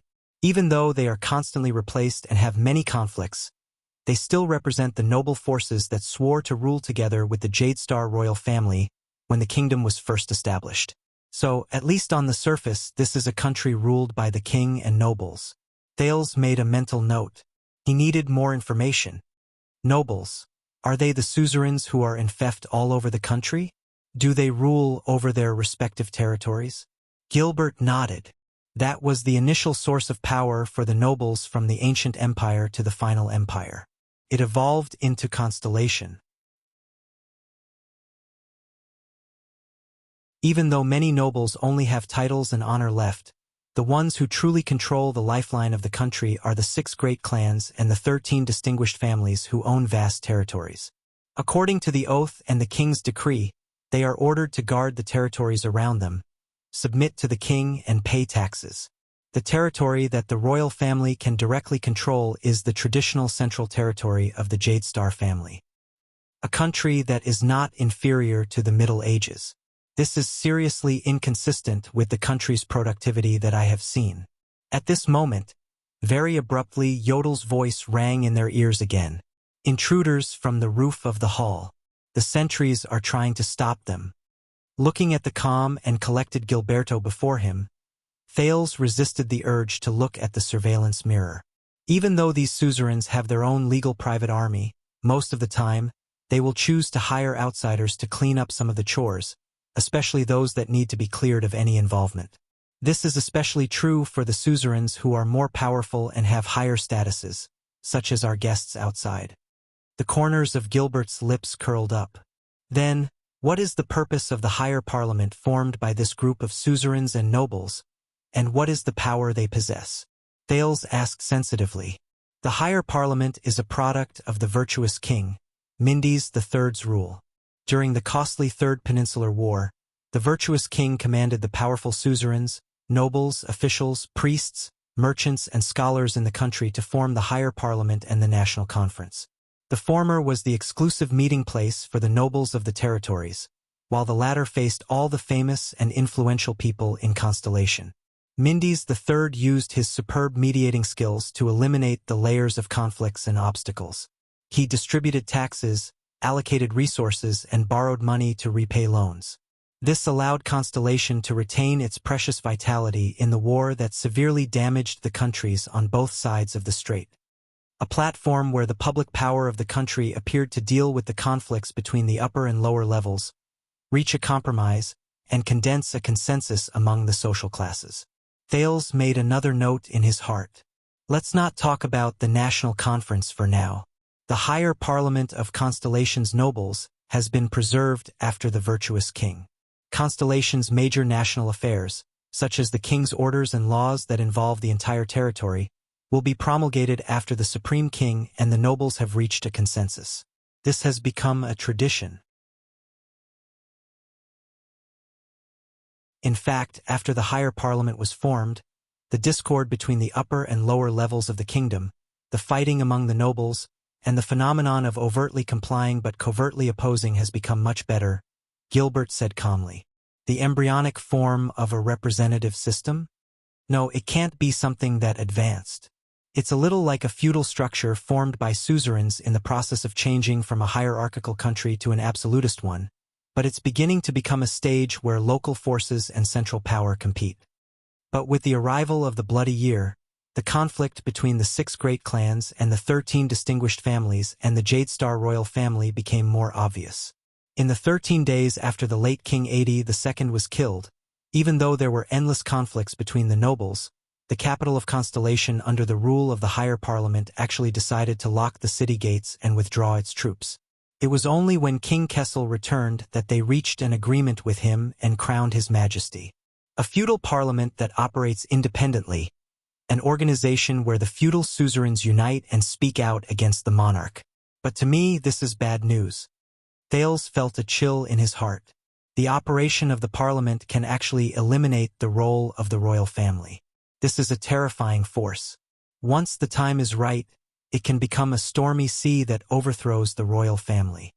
And King Kessel, who did not have an heir for 12 years, is in the eyes of the 6 great clans. Gilbert's gaze was filled with vigilance. He answered in a mysterious but complicated manner, "With all due respect, our strong northern neighbor, the kingdom of Hero Raikaru and Hero Chara, Extet, which is known as the Blade of the Western Peninsula, adopts a system of suzerains electing a king. The king is chosen from among the suzerains who have the right to participate in the election." As he spoke, Yodel's hoarse voice rose again. "Enemy attack on the 2nd floor. The 3rd and 4th teams are dealing with it. There are 5 more people. They are approaching the 3rd floor." Thales did not move this time. Gilbert sucked in a deep breath and pointed outside with his finger. "Now, Sir Thales, do you understand where your enemies are?" Thales remained silent. The hereditary king of Constellation. The system of selecting a king in a foreign country. The 6 great clans and the 13 distinguished families. Enemies. Gilbert had basically told him the answer directly, but Thales felt that this information was far from enough. At that moment, all sorts of possible speculations flashed through his mind. He extracted effective elements from his high-speed brain while he continued to ask, "What's going on?" If the royal bloodline is severed, the 6 great clans who guard the kingdom's borders will, of course, be the first choice to inherit the crown. However, does this also mean that the new king will inherit all of the Jadestar family's territories, assets, vassals, and influence? If one of the 6 great clans, who were originally balanced and sitting on equal footing, suddenly becomes the royal family, rapidly expands, and possesses orthodox supreme power, what will happen to Constellation? The 6 great clans will become one giant beast and 5 great clans. Will they live together happily and move towards a better tomorrow, just like when the Jadestar royal family was still in power? Gilbert was used to his young master interrupting him at any time, but this time the middle-aged noble did not say a word. He only stared at Thales solemnly. Thales also stared back at him. His heart grew heavier. In order to work together to fight for the crown, they, the 6 great clans and the 13 distinguished families, must have gone through complicated and headache-inducing bargaining and division of interests. At the very least, they must have discussed who should wear the crown. Thales' eyes shone brightly, especially after going through 12 whole years without an heir. Perhaps in the eyes of many, the Jadestar family's bloodline is already unavoidable. Phew! Thales exhaled deeply. It seems that my life and death really affect the peace and unrest of a kingdom. A thought suddenly flashed in his mind. Thales was stunned for a moment. "Gilbert!" The prince stood up from the sofa and frowned. He slowly said, "In the bloody year, what role did these great suzerains play? I seem to have heard you mention it before. Forcing the king to abdicate? That disaster for the royal family." Gilbert only inhaled a deep breath, but his gaze was extremely complicated. A chill crept into Thales' heart. His Majesty was beheaded on the throne. The princesses were strangled in their sleep. The concubines were burned to death in the castle. The prince's grandchildren even died in infancy. The prince's eldest son held his sword alone and died at the palace gates. The prince's younger brother was ambushed from behind on the battlefield. And the 4 princes. Thales opened his mouth wide and fell on the sofa in a daze. After transmigrating, this was the first time he felt that life was so complicated. After all, even during the darkest and most difficult days in the Brotherhood, the former transmigrator was not discouraged. The secret chamber was silent for a long time. Then, Yodel's voice rose without warning again. Looks like this is the last elite group. They have broken into the 3rd floor and are engaging in battle. But Thales did not care anymore. His thoughts were flying to the possible employers of the intruders outside the secret door. Why is there such a useless royal family? They were actually killed by the suzerains under them. Then, my escape from the Brotherhood was practically suicide. Can my so-called father still sit on the fishing platform? Can he still wear his crown and sit safely on the throne? What is it? Who gave him such confidence? Is it a mystic? Wait a minute. My so-called father is still the king? Why is he still the king now? Can he still be the king? This means... No! The next moment, Thales immediately sat up. His expression was solemn, but he firmly rejected his own guess. First of all, the bloody year was a total disaster from top to bottom, from the outside to the inside. Secretly assassinating a publicly acknowledged wise king will not help the chaotic situation of the nobles. Secondly, Gilbert, you said that the higher parliament ruled independently for 13 days after the king was assassinated. 13 days without a king. Was it because they could not divide the spoils evenly and could not reach a unified opinion to support a new king? Or was it because they were actually terrified and could not even react to the king's death? The key point is that my father, King Kessel, was crowned after reaching an agreement with the higher parliament. This means that he had sufficient support from the suzerains. Could it be that at that time someone foresaw that Prince Kessel, who was in the prime of his life, would not have any children for the next 12 years, so that the suzerains could only dream of a crown that could only be fulfilled 12 years later? What kind of psionic ability could make such a guarantee? The last point of doubt is, you said that my father had already avenged all the vengeance that should have been avenged. The hidden danger has basically been dealt with. As for the rest of the revenge, it is either that it cannot be taken or it cannot be done. Perhaps the 6 great clans are indeed terrifying, but if they are really the murderers behind the royal family's murder, then during these 12 years, King Kessel, who is known as the Iron Hand, should have taken action, right? Also, in essence, the royal family is the same as the suzerains of the 6 great clans. They are just great nobles with a long history. If they were really prepared to sit on the throne, they would know that they could not, at least not by conspiring against the royal family. The killing and slaughter of the royal family by the top aristocrats. If they were to one day enjoy the throne, who knows if they would repeat the same mistake. The 6 great clans are not the murderers who slaughtered the royal family. Is that so, Gilbert? Thales stared at the middle-aged noble, as if he wanted to dig something out of his mind. Gilbert raised his eyebrows and revealed a smile that sighed with emotion. Gilbert cleared his throat, nodded, and said, "Yes. Originally, my plan was to direct your thoughts to the 6 great clans as your opponents. That would be enough. But it seems that I have still underestimated you, my dear young sir. I believe that His Majesty would be proud that you could think of this." But they, the suzerains in the palace, were definitely not without responsibility. At least, when the royal family was slaughtered, they chose to watch by the side and were even happy to see it happen. Gilbert's gaze dimmed. He hesitated for a while, but in the end he still insisted on speaking. There is indeed someone else behind the Jadestar family's disaster. But I don't know the real truth either. Only His Majesty knows all the details. This is a tragedy that belongs to the Jadestar family, and he should be the one to tell you.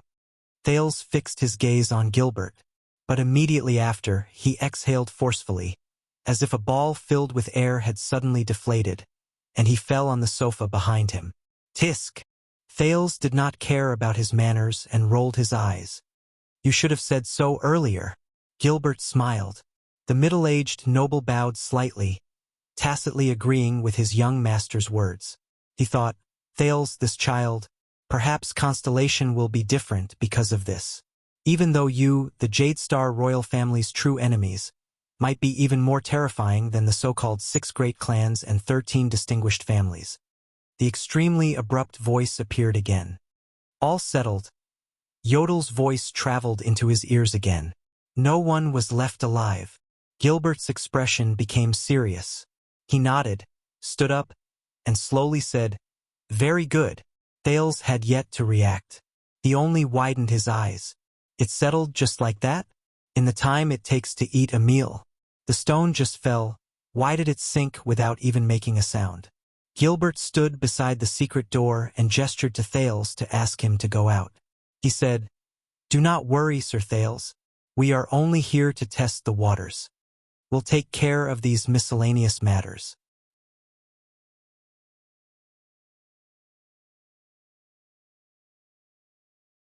Chapter 24. On the afternoon of the 16th of November, in the center of Red Street Market. What was supposed to be a bustling and lively street was now filled with patrol soldiers in light armor and star blue uniforms, as well as police officers in black and blue uniforms. They carried stretchers, supplies, and notebooks to and fro on the destroyed houses and roads. "There's another one here." A soldier of the patrol team waved his hand and dragged out a deformed human body from a collapsed beam together with his colleagues who had rushed over after hearing the news. "This one's still breathing." Another urgent call came from afar. The doctors and healers hired by the city hall, as well as some priests who volunteered from the Divine Temple, hurriedly came forward. Lorbeck Dara, the first-level director of the Western City Police Station, was standing on a small hill of collapsed houses. His feet were stepping on a blood-stained building material. He had just sent away a few city hall government officials with a smile. They were dressed as brightly as the backstage. He politely listened and humbly accepted their stupid complaints such as, "Look, this is supposed to be your responsibility. How did you end up like this? Do you know that we, the city hall, also need to work to serve the people? We don't have the time to waste manpower here." Behind Lorbeck was an open space covered by a large umbrella. This was a temporary morgue. At the moment, there were close to 100 corpses, some of which belonged to innocent citizens, and some of which belonged to gangsters. Many officials were wearing masks, holding pens and paper as they walked around the corpses. The corpses were occasionally recognized by family members who rushed over after hearing the news. Naturally, there was a heart-wrenching. Some family members recognized the uniforms of the officials. They were so agitated that they even rushed forward.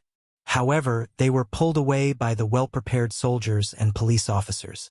Lorbeck lowered his head and sighed deeply. Fortunately, it was winter and the flies had not gathered yet.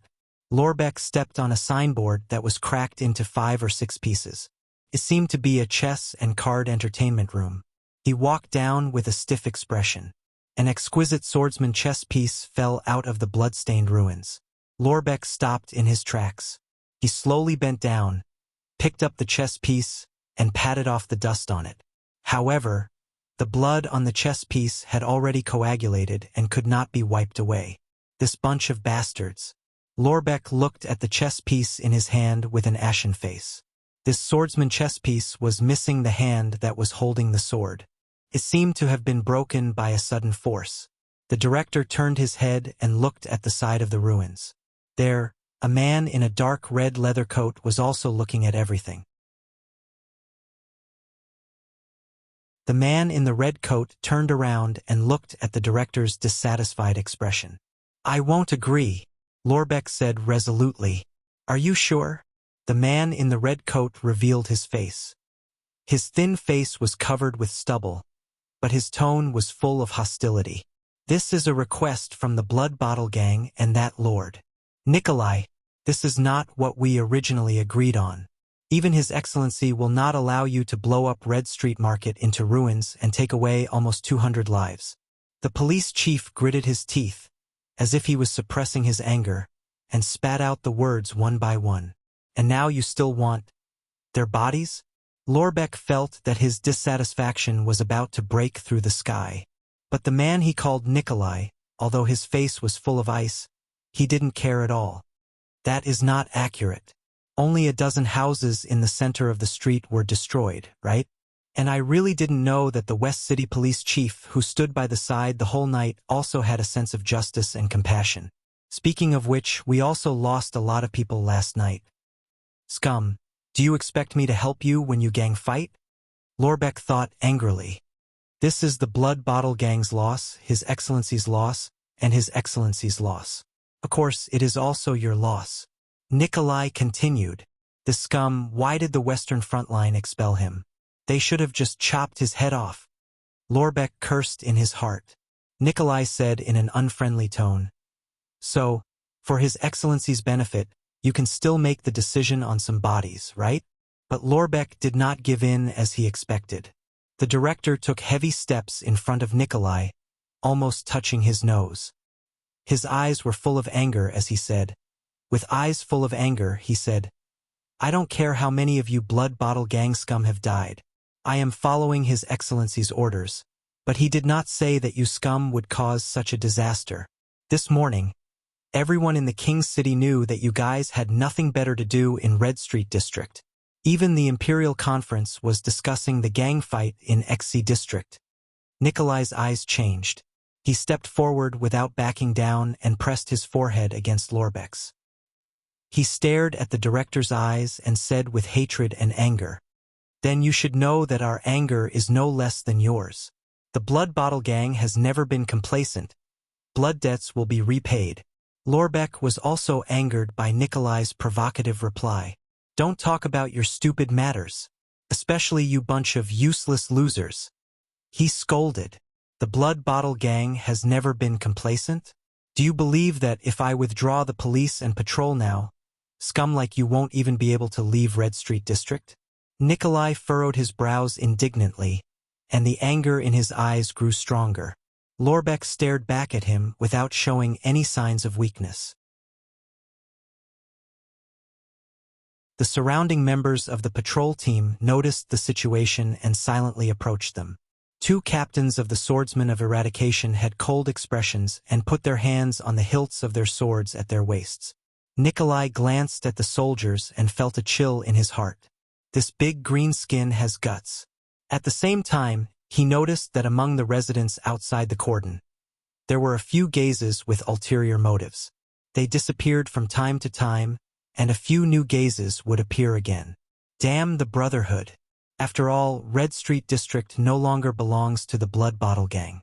Considering the power of the police and the threat of the Brotherhood, Nikolai suppressed the dissatisfaction in his heart and took a step back. The Air Mystic is missing. At least before the Blood Mystic returns, we have to give in. Damn big green skin, and that damn great noble. I apologize for my words and actions, Lord Lorbeck Dyla. He emphasized the word Lord, and a smile bloomed on his thin face. He lowered his head and bowed, as if his previous anger was fake. This bow was not very standard. We really should not have caused you such trouble. I will leave now and ask the Duke for forgiveness. Nikolai smiled bashfully and turned to leave, until the expected reply came from behind him. Wait! Lorbeck clenched his fists tightly and told himself not to be impulsive. Damn it! Damn it! Sure enough, once I took that step, I can't turn back. Lorbeck waved his hand weakly and waved his subordinates who were about to surround him back away. The corners of Nikolai's mouth curled up in satisfaction. Chief Lorbeck closed his eyes in pain. After a while, he whispered with a trembling voice, Damn it! Damn it! Fine, you can take the corpses, but not more than 20. And they must be unclaimed. The smile on Nikolai's face finally became sincere. Yes, your lordship. He once again enthusiastically called Lorbeck by his title. Unclaimed corpses? Nikolai laughed contemptuously in his heart. Since the Blood Bottle Gang wants the corpses, then they are naturally unclaimed. Isn't that so? What a pleasant cooperation between the police and the people. Nikolai made another non-standard bow and turned to leave. Lorbeck looked at his back, shook his head, and asked weakly, What's the matter? He asked weakly, What do you want the corpses for? To entertain a few old friends on behalf of the big shots. Nikolai did not turn his head, but his tone was frightening. To prepare a banquet. Nikolai disappeared from sight, and at the same time, a few watchful gazes from the crowd also disappeared. Lorbeck lowered his head and saw his reflection in a pool of blood at his feet. It was a helpless, middle-aged man with grizzled hair and wrinkles. Lorbeck felt a wave of disgust. He took a deep breath and looked at the chess piece in his hand. He saw the one-armed swordsman smiling at him. The police chief released his hand with a sorrowful expression and turned to leave. The swordsman without a sword fell into the pool of blood and replaced Lorbeck's reflection. 6 o'clock in the evening, Mindy's Hall. For groups of 5. Clear division of labor, tacit cooperation, superclass leaders, leading ordinary class experts. Although they have extraordinary skills and rich experience, judging from their equipment and identities, they are indeed hired. Gilbert stood up from beside a corpse and waved his hand for the guards to carry it away. Mercenaries and adventurers who dare to attack the royal family's property. If the employer did not promise them a generous reward, then they must have the confidence to avoid the risk. The middle-aged noble stood in the hall on the first floor with his hands behind his back. He suppressed his disgust for his collaborators and spoke to an empty corner. As a former adventurer, what do you think? A hoarse voice came from the void. Both, and most of them, are the latter. The employer did not tell them the truth, such as you will not encounter any superclass experts or there will not be more than 20 guards. Perhaps their employer did not expect that our guards are far more powerful than an ordinary property, and you are here as well, the middle-aged noble replied. Corpses were carried down the stairs, the roof of the hall, and the corridor. Gilbert watched as the guards carried the intruders out and cleaned up the blood. He lowered his head and pondered. But it is still too simple, he murmured. Even though we have doubled the number of guards in Mindy's Hall, even though we have 50 well-trained ordinary class and superclass swordsmen of eradication, even though they were only hired to test us, we still handled it too easily, too simply. The guards who carried the corpses past them did not pay attention to Gilbert, who was talking to himself. It was as if the middle-aged noble was talking to the air until Yodel's figure appeared beside him out of thin air. They did not have the awareness to fight to the death, and did not intend to cause harm to the guards, the masked secret protector said in a low voice. If I had taken action a little later, they would have retreated. Gilbert frowned deeply. This is not right. Even if they were just testing us, their attitude and methods were too rash. It was as if Yodel answered at the right time. As if they came to our doorstep to die. The gray-haired middle-aged noble nodded and said, if their employer is really the one we expected, then they must know that if we really have an important secret, then this kind of preparation is of no use. Then why did they do it? Cover for the others? Yodel shook his head. I did not sense anyone else.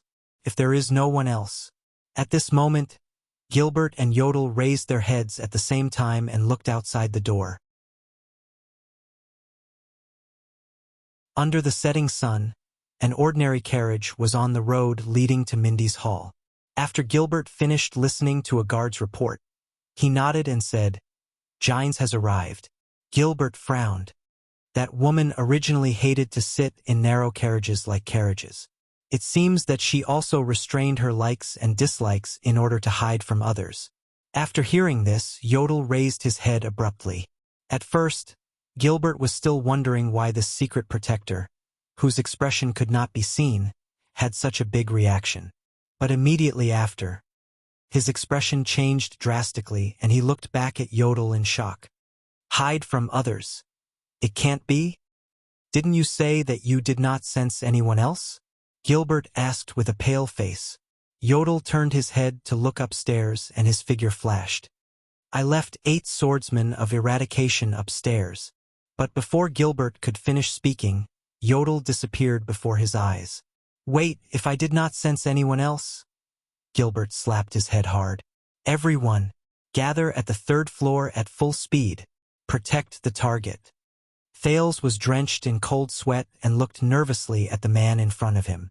Just now, this fair-faced adult man, who was wearing a gorgeous pleated shirt and expensive leather boots, suddenly appeared between him and the 8 swordsmen of eradication. There was no wind, no sound, no breath, no trace. Then, blood spurted out from the necks of the 8 swordsmen of eradication beside Thales one after another. It was not that transmigrators had never encountered powerful enemies before. For example, Asda the Mystic was one of them. But he really had never encountered an enemy who appeared so suddenly. It was so sudden that Thale's visual nerves could not even react. He did not see how the other party moved at all. Thale subconsciously wanted to shout, but a right hand suddenly appeared in front of him. This man, who had good taste in clothes, suddenly covered his mouth. Thale still could not see his movements clearly. Even an expert like Phantom Wind follower Ralph would at least have tracks and afterimages even though his movements were swift and fierce. But this man in front of him did not move his right hand at all. It was like a frame-skipping animation. Thales, who struggled to no avail, gave up on wasting his energy. He calmed down and tried to calm the beating of his heart. He looked at the man in front of him. This man was slightly taller than Yodel. His neat blonde hair was spread behind his forehead, and his green pupils were clear. Even though his face was sickly pale, he was really, Thales could only describe it this way, very handsome. Compared to Asda's feminine handsomeness, this man could be said to be this sunny and dashing type. Coupled with his simple but elegant taste in clothes, he would definitely charm a lot of girls when he went out. Unfortunately, Thales could not feel any warmth from him at all. There was a pleasant smell of perfume coming from the man's body. Even a country bumpkin like Thales could recognize that this was not the cheap perfume that the townsfolk in the market would wear. Now, this handsome man opened his pale mouth and smiled at him. I was just exercising my muscles. But look at me. What did I find? A baby of a short-lived species. Short-lived species? Thales caught this particular word choice. The smell on your body. TSK. It's really delicious. As expected, good food is always in unexpected places. But in the next moment, the relaxed blond man's expression suddenly changed. His hand that was covering Thales flickered and changed again. In the next moment, Thales was held in his arms with his mouth covered. You found out so quickly. I can't deal with that mask, the handsome blond man muttered. I'll just pack it up and eat it at home. Fortunately, the sun is setting soon. This was the last sentence Thales heard. In the next moment, his eyes were surrounded by a burning red color, and the world was spinning. The scene in Mindy's hall seemed to be spinning, and it was getting smaller and smaller. Before his consciousness disappeared, Thales vaguely saw Yodel's mask appear among the 8 swordsmen of Eradication's corpses. Recently, I've been thinking about opening a QQ group, but I don't know how many people are reading this book. If I open a group and there are only 2 or 3 people all year round, wouldn't that be embarrassing? Scratching head, readers who are reading this book, why don't you say something in the book review section? At least you can give me some confidence.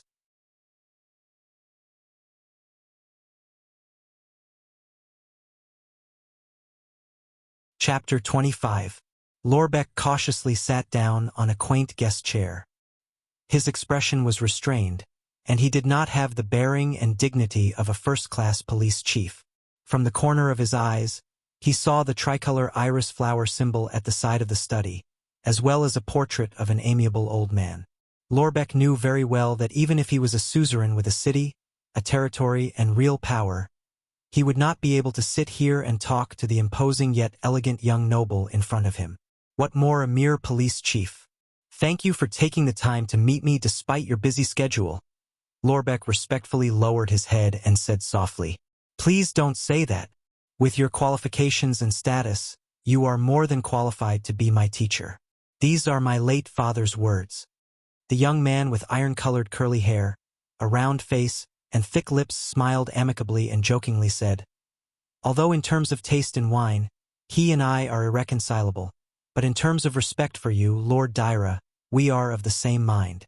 A warm feeling welled up in his heart, and Lorbeck quickly nodded. The old Duke is a highly respected, generous, and benevolent lord.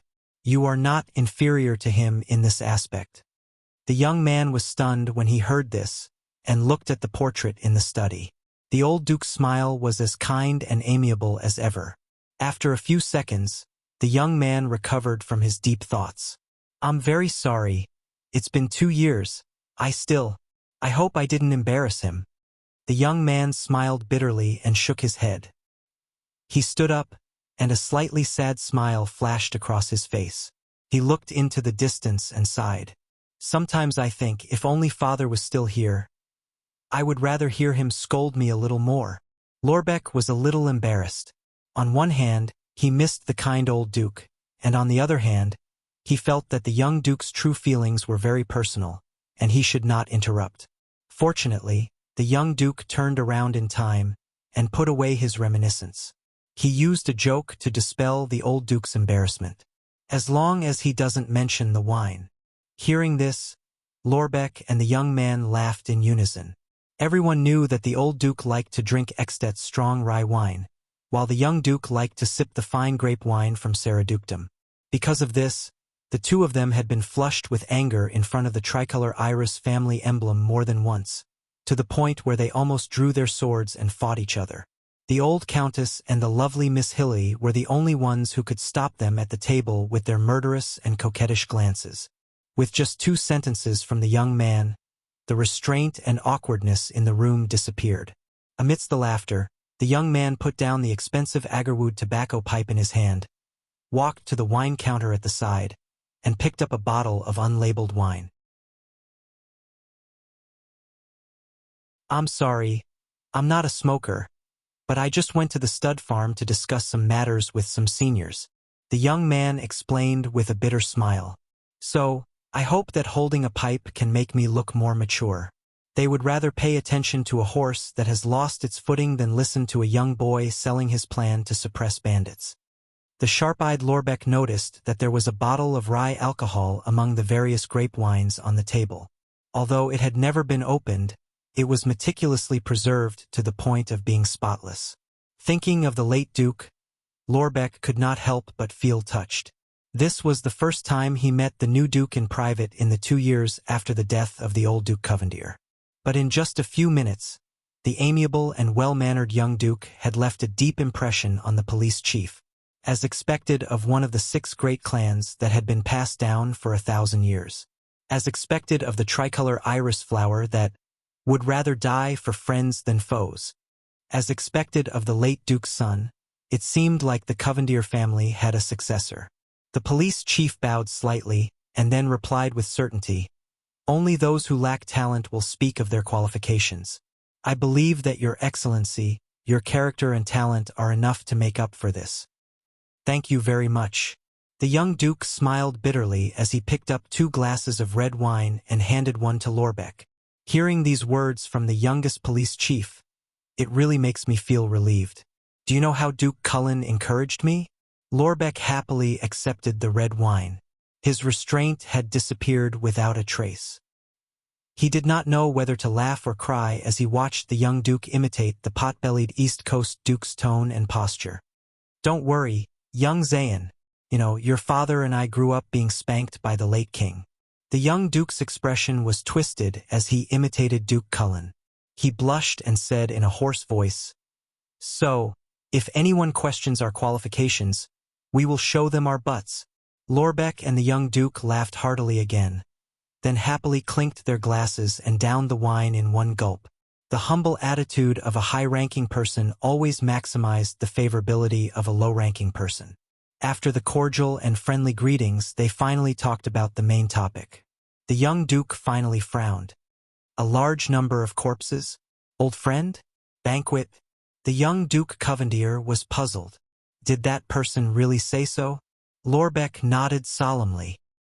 "He said it was your order, but as far as I know, no matter how deranged I am, I would never give such an order." Duke Covendier put down his wine glass with a serious expression and waved his hand decisively. Seeing the young Duke's action, Lorbeck was finally completely relieved. "I am just a newbie who is not familiar with government affairs, and I have not paid attention to the Blood Bottle Gang's liaison matters for a long time. But you are an experienced and well-versed police officer. What do you think of this?" The young Duke raised his head and asked seriously. Lorbeck enjoyed the young Duke's humility and respect, so he wholeheartedly provided his opinion. "As far as I know, there are not many situations that require the consumption of corpses. The mysterious sorcerers have been extinct for a long time, and the evil gods or devil's sacrifices have not appeared for a long time. The blood bottle gang can't possibly be developing medicine and healing. So, what's left are those races that rely on corpses or blood to survive. Lorbeck carefully analyzed. Zayn Covendier nodded slowly and closed his eyes, as if he was thinking about something. After a dozen seconds, he suddenly opened his eyes and turned to stare at Lorbeck. He said in disbelief, "Longevity species?" Lorbeck nodded affirmatively. The young duke let out a long sigh. The police chief did not speak anymore. He knew that he only needed to wait for this young, promising, and powerful noble to make the final decision. Through the method of bribing and coaxing, the underground gangs will be brought into the kingdom's system and laws in an orderly and gradual manner. The young duke's expression was unpleasant. With his hands behind his back, he began to slowly pace around the room. This made Lorbeck involuntarily think of the old duke. This is the governance policy that my great-grandfather had been ordered to implement since the reign of Kessel IV. For decades, the Blood Bottle Gang is a fruitful example.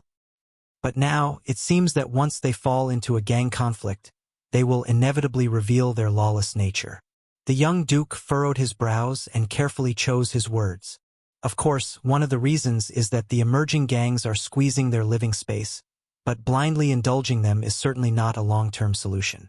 Using the Red Street Market to set up an ambush, endanger the lives and property of the kingdom's citizens for no reason, and even alarm the Imperial Conference, causing His Majesty to be angry and question them. This is already very excessive, and even blatantly evil. The young duke's expression was solemn and dignified. His words were firm and piercingly cold. Every word struck Lorbeck's heart and made him admire him. After the internal strife failed, instead of restraining their temper and licking their wounds, they actually wanted to do desperate things. They used external and foreign powers to turn the tables, and even used my name to threaten the kingdom's police and demand the corpses of our citizens. This is simply absurd. Lorbeck lowered his head and waited for the tricolor iris flower's final verdict. "Ashford!" the young duke shouted sternly.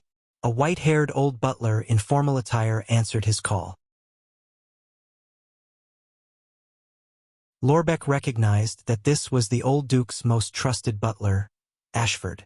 He quickly nodded in respect. The old butler meticulously returned the greeting, then listened to the young master's orders. "Who is the one who contacted the Blood Bottle Gang recently? Forget it, no matter who it is, ask him to come to my study room to explain. Send a group of people with the tricolor iris flower and ask the person who has a say in the Blood Bottle Gang. They threatened my father's beloved general, the kingdom's police officer. They must give me an explanation for this. Also, send a small team with a Supreme Class Knight of Eradication to find their new guests, those wild wolves and vampires who desecrate corpses and blood. If they are found to have violated the convention between the human kingdoms and the long-lived species, there is no need to question them. Just bring their heads to me. Forget it, it's too dirty. Feed them to the dogs. Prepare the carriage and clothes. My journey has been brought forward. I will go to Renaissance Palace next week. After all, this is a matter between the gang and the commoners. I do not know if His Majesty is willing to listen to me. Inform the kingdom's secret intelligence department that Lord Marat should pay attention to Grand Banquet Hill and Wild Vast Mountain. The long-lived species are enjoying corpses in the capital? Humph! When was the last time they gathered in the capital? The bloody year? If I find out that those vampires and wild wolves are preparing to interfere with internal affairs and subvert Constellation. When Lorbeck heard this, he knew that he could not listen to it anymore. He quickly bowed and left the study under the duke's friendly and encouraging gaze. Behind him, the young duke was still giving instructions to his butler in dissatisfaction. The head of the police station walked out of the Covendier family's manor and heaved a sigh of relief. Tonight, he had clearly asked the duke's intentions. He would not suffer because of the discord between him and the Blood Bottle Gang. Most importantly, he had met Duke Zayn Covendier himself. He sincerely felt that there was still hope for this rotten old kingdom. After confirming that Lorbeck had left the manor, the butler, Ashford, quietly closed the study room's door. Duke Zayan closed his eyes and exhaled deeply. He then sat down on the chair. I really admire him. A man in his 40s is still so hot-blooded. Zayan rubbed the bridge of his nose.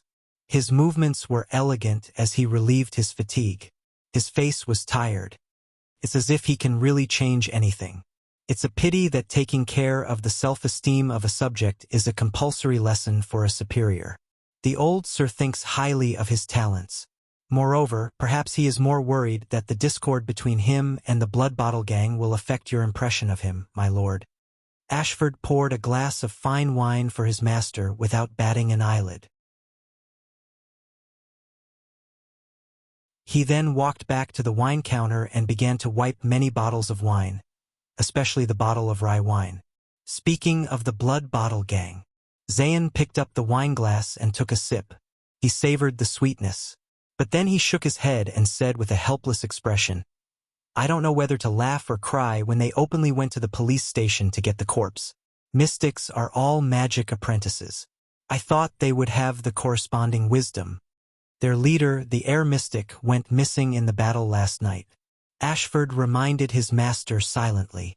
Moreover, the Blood Bottle Gang's crushing defeat has caused them to be short on manpower. They probably don't even have enough food to serve the Corleone family. That's why they came up with this plan. Ashford did not even look at Zayan. He only focused on wiping the bottle of strong wine that the old duke could not bear to drink when he was alive. The price to pay for losing a sure-win battle like this is indeed very high, Zayan muttered and gently swirled the goblet in his hand. However, one has to make up for one's own mistakes. The Exdet diplomat group will enter the country next month. I'm afraid the manpower that was scheduled to be transferred from the Blood Bottle Gang will not be available. Zayan looked down at the wine in the glass and inhaled the fragrance with a worried expression. He closed his eyes and exhaled deeply. He slowly loosened the button on his collar and took another sip of wine. As the wine entered his throat, Zayan looked up and saw his father's portrait. That kind smile made Zayan feel even more burdened. At least the Corleone family was the first to respond to your invitation. They have also sent letters to the others in secret. Based on their relationship with iris flowers, I believe there will be a reply soon, Ashford said calmly. Humph, the Corleone family, the head of the 7 lower branches in the Night Kingdom, but only 3 people and some blood slaves came. Zayan frowned and poured the wine at the bottom of the glass. He closed his eyes and gently rubbed his temples. This is not like their usual style. Ashford bowed his head to show that he was listening. A vampire clan that has produced dukes for generations is actually no different from a beggar in the lower city district when it comes to blood. It's already enough to absorb the blood essence from corpses, but it can't wait to ask for the blood of living people, and it even wants ordinary and super-level experts. Zayan slowly opened his eyes. Zayan's gaze grew darker and darker. He took the refill from Ashford and said faintly, What a pity! After all, you are the one who invited them here. You are the master who provided food and lodging. Ashford silently emphasized on his words to remind his master. They are hiding the truth about the Corleone family. Zayan said expressionlessly. He closed his eyes and exhaled to calm himself down. When he opened his eyes, his gaze was cold and stern. And any accident could ruin our plan. He said in a deep voice, Have Seychelles and Cassine lead 4 teams of knights to Vine Manor. First, find Nikolai and give the Blood Bottle Gang a beating. As long as they don't cause trouble, Iris Flower will guarantee their survival. Since they are losers, why are they still jumping up and down? Then, there are the 3 vampires from the eastern continent. Zayan Covendier's tone was resolute and unquestionable. The expression on his round face was calm, but it was frightening for no reason. Find out the secret they are hiding. If they don't cooperate, draft an official letter to the Breaking Dawn Temple. The Covendier family has always been loyal to the Breaking Dawn King. Enclose the 3 vampires' heads and greetings. Send a message to the Eastern Continent's intelligence network. I want to know all the recent events in the Night Kingdom. These 3 Blood Clan heads can no longer be used. Let's find someone else to do it. Duke Zayan gently put down the cup in his hand. Compared to this, King Kessel would be 48 years old next year. The previous kings all chose their heirs at this age point, the time when planet lore reincarnated 4 times in the galaxy. This was a crucial moment for the succession of the throne. The key was the tug-of-war and competition with the other 5 great clans. If Jadestar was destined to be extinct, then Leinster Covendier, who had always been fighting by Tormund the First's side, let his equally outstanding descendant, let his tricolor iris flag take over the oath of the King of Renaissance. That way, I can have enough power to... Thinking of this, Zayn felt his shoulders become heavier and more powerful. But when he thought of that fat Duke Cullen, Zayn's pupils moved slightly. He chuckled, but there was not a trace of warmth in his eyes. Ashford put down the bottle in his hand, made a perfect, expressionless bow, and left to carry out his orders. Right, although it's a small matter, let Seychelles ask Nikolai. Zayn looked up and saw Duke Covendier, who was under the tricolor iris flowers. Adding with a profound gaze, he added with a deep gaze, "How's the probe on Mindy's Hall?" Although CM reminded me before that there are readers' comments on Chidian, I only realized after I actually read it, to the glory of the iris flower. Yes, I'm paying attention to the book review section on Chidian. It turns out that there are so many readers reading, collecting, and leaving comments on Chidian. There are even rewards, thank you Arnold and the God of Godze, rewards from the 2 old masters. Oh my, I'm so touched. A slow-growing Western fantasy novel that even I don't have any hope of signing a contract with can actually attract so many readers. I posted the book on Genesis, but it's embarrassing that I checked. The collection on Chidian is twice as much as my collection in Genesis. Thales probably reincarnated into the wrong body. Thank you so many readers. Swordless suddenly felt full of motivation. Unfortunately, Swordless author account could not be shared on Chidian. It seemed like there was no way to reply or enhance it. What a headache. Looks like there's still hope to open a QQ group.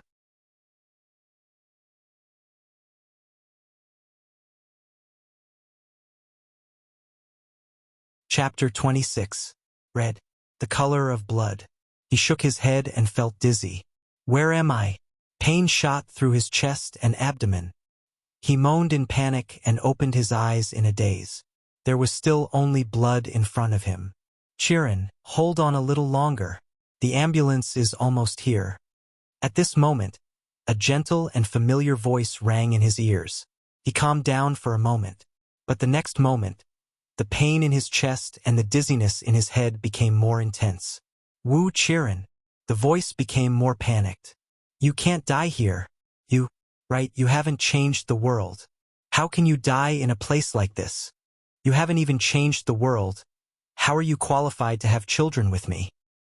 Change the world? Have children? His mind cleared up for a moment, and he took a deep breath, feeling much better. Amidst the blood, he endured the pain and forced a smile. Chunibu is an illness that needs to be cured. The familiar voice seemed to be crying tears of joy.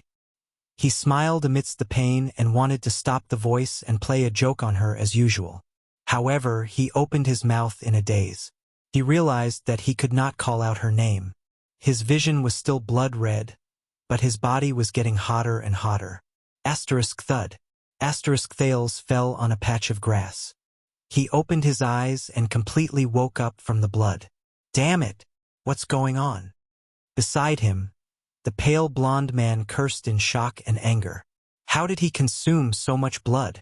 His tone was full of surprise and dissatisfaction.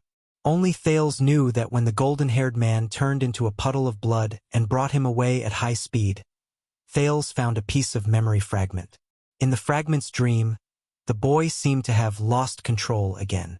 This time, the thing that shifted seemed to be a part of the blonde man's blood.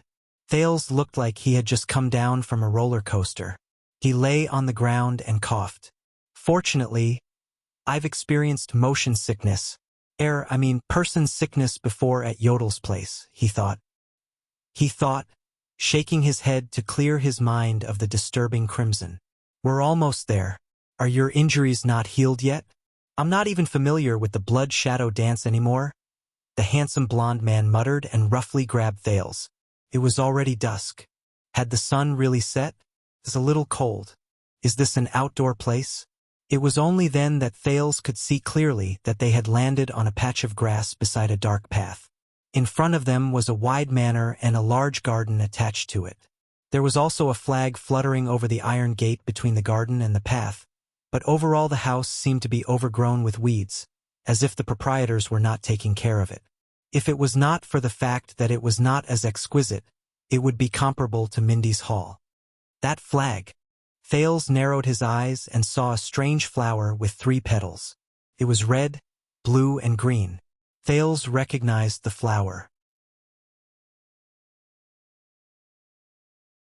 It was the favorite flower of Wuxia's first girlfriend. Is this the iris flower? The coat of arms of a noble? Perhaps this is one of the enemies that Gilbert mentioned. Oh no, I've fallen right into the enemy's lair. Let's go. Mortal brat. The blonde handsome man impatiently pushed him towards the manor. Thales' brain began to work and make wild deductions. Looks like this blonde, pretty boy knows how to talk. He's not a beast that's hard to tame. Also, judging from the words he left behind when he kidnapped me, I was just going to exercise my muscles. Thank goodness the sun is about to set. Thank goodness he's a rational person. Thales thought of a countermeasure. JC's dagger was sheathed at his waist, but he obviously could not expect to place the dagger on his neck or anything like that. He also could not suddenly cut himself and send a message to Yodel and Gilbert. It would be too obvious and deliberate. Then I can only gather information first. Hey, hey! Thales turned around and shook off the blonde man's hand in dissatisfaction. Look at your noble demeanor and temperament. Shouldn't your words be in line with your words? Pay attention to your manners. The blonde man stopped in his tracks upon hearing those words. Manners? Demeanor? He grinned and deliberately revealed 2 pairs of ferocious fangs. Why should I be polite to food that is destined to enter my stomach? The blonde man purposely ground his sharp fangs in the air. As expected, it's very similar to the creature in my memory. However, Thales only tilted his head and observed the 2 fangs. He then curled his lips in disdain and said, "Your attitude towards food is so terrible. It's obvious that you don't have the talent of a gourmet. Your mental state and physical condition will affect the quality of the food. What if your crude method affects the taste of the ingredients?" The handsome blonde man was stunned for 3 seconds. The ferocious expression on his face was only halfway done. But he immediately reacted. "With your height, you're considered very courageous, mortal brat." He then chuckled. "But you're not the first food with guts. If you don't try your luck, you won't be able to escape." "So, my flesh is really delicious?" Thales showed an expression that said, "I see." Then, unexpectedly, he raised his leg and walked towards the manor. The man was just about to carry the cub to the manor when he saw the cub walking in front of him. Facing the food that seemed to have no intention of escaping, he even disdained to call it prey. The puzzled blonde man wanted to reach out and scratch his head. Halfway through, he felt that it was not appropriate, so he could only put his hand down and quickly followed Thales at a speed that humans could see. "Not flesh, just blood. You should have been injured recently, right? The smell of blood wafts everywhere. TSK, TSK. It smells so good. I really want to take a bite first." The 2 continued to walk forward. "Then how are you going to eat me? Bite raw or suck my blood directly? Where do you start?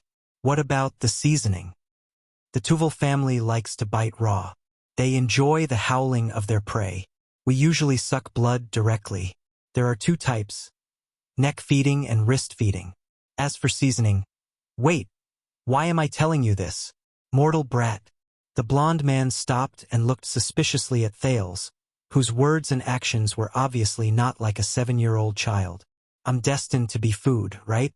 Isn't it a virtue to be polite to food that is voluntarily sacrificed?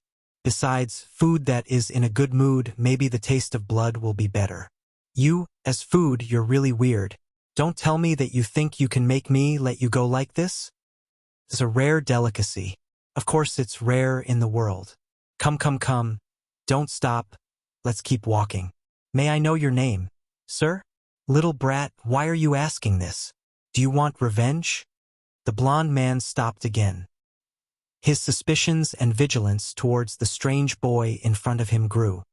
With your skills, it won't be easy to find you for revenge. Also, since you're going to eat me, you should at least let me know your name, right? Don't you think it's rude to call me, hey, hey, hey? You're not an illegitimate child without a surname, are you? You should at least have a name? The blond man's pride seemed to be hurt by the last sentence.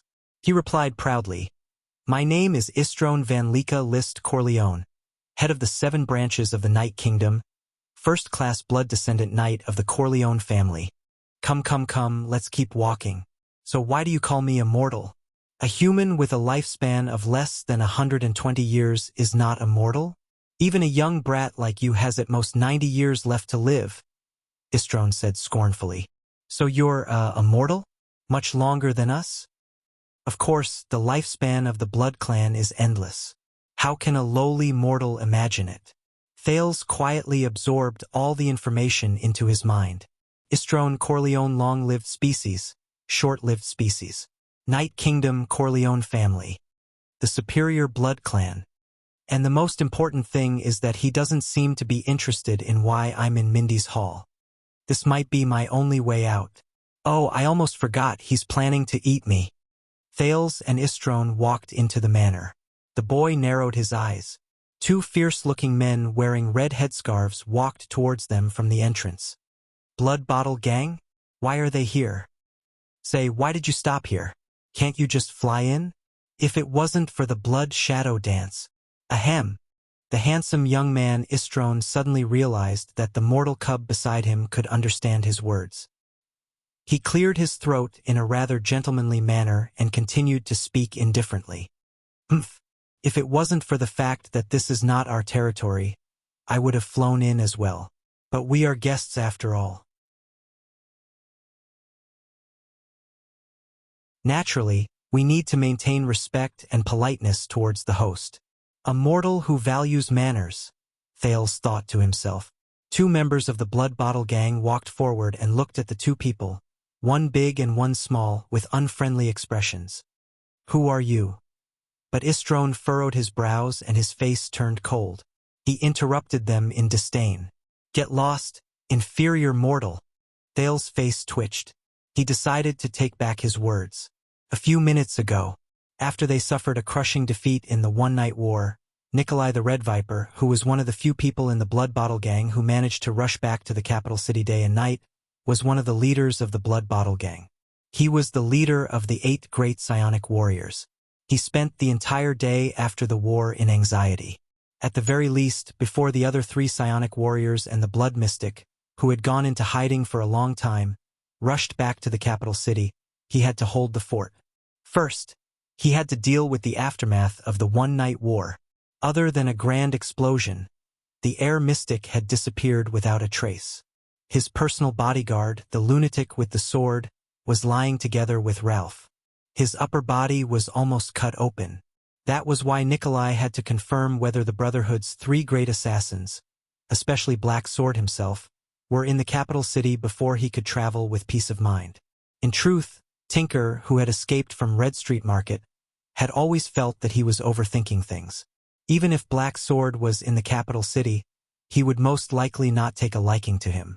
Tinker and Numino were one of the few Blood Bottle Gang's strongest 12 who had escaped. Motherf *Ker. As expected, only cowards survived to the end.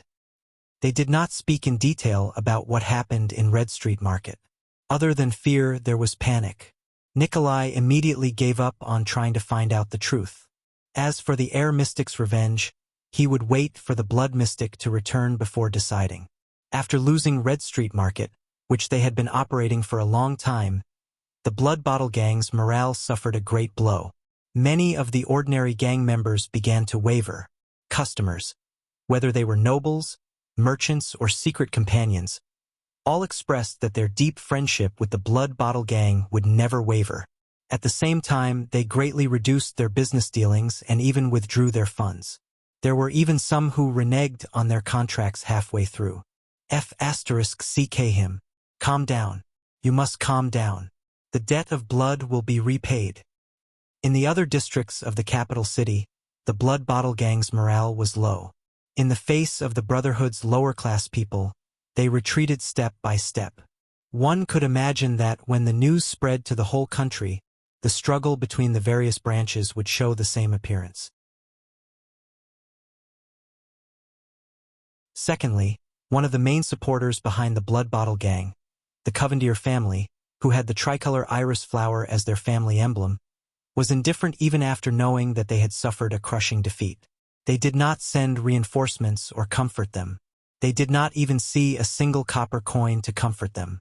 What Nikolai hated the most was that even though they had done so much dirty work for him in the whole country, at the critical moment, that night of eradication called Seychelles did not even let him enter the Duke's manor. Even so, at noon, he gave Nikolai a mission to investigate the theft case in Mindy's hall. Theft case? Damn it. Which part of his body looked like a police officer and a private detective? Was it not enough for him to cut it off? Speaking of police officers, Nikolai could not restrain his anger. Damn it. That big cop from the Western District Police Station, whose name is Lorbeck or Lockerbie, usually looks all smiles. During the critical moment of the one-night battle, he did not send reinforcements. What happened to the promised cooperation between the police and the people? Forget it.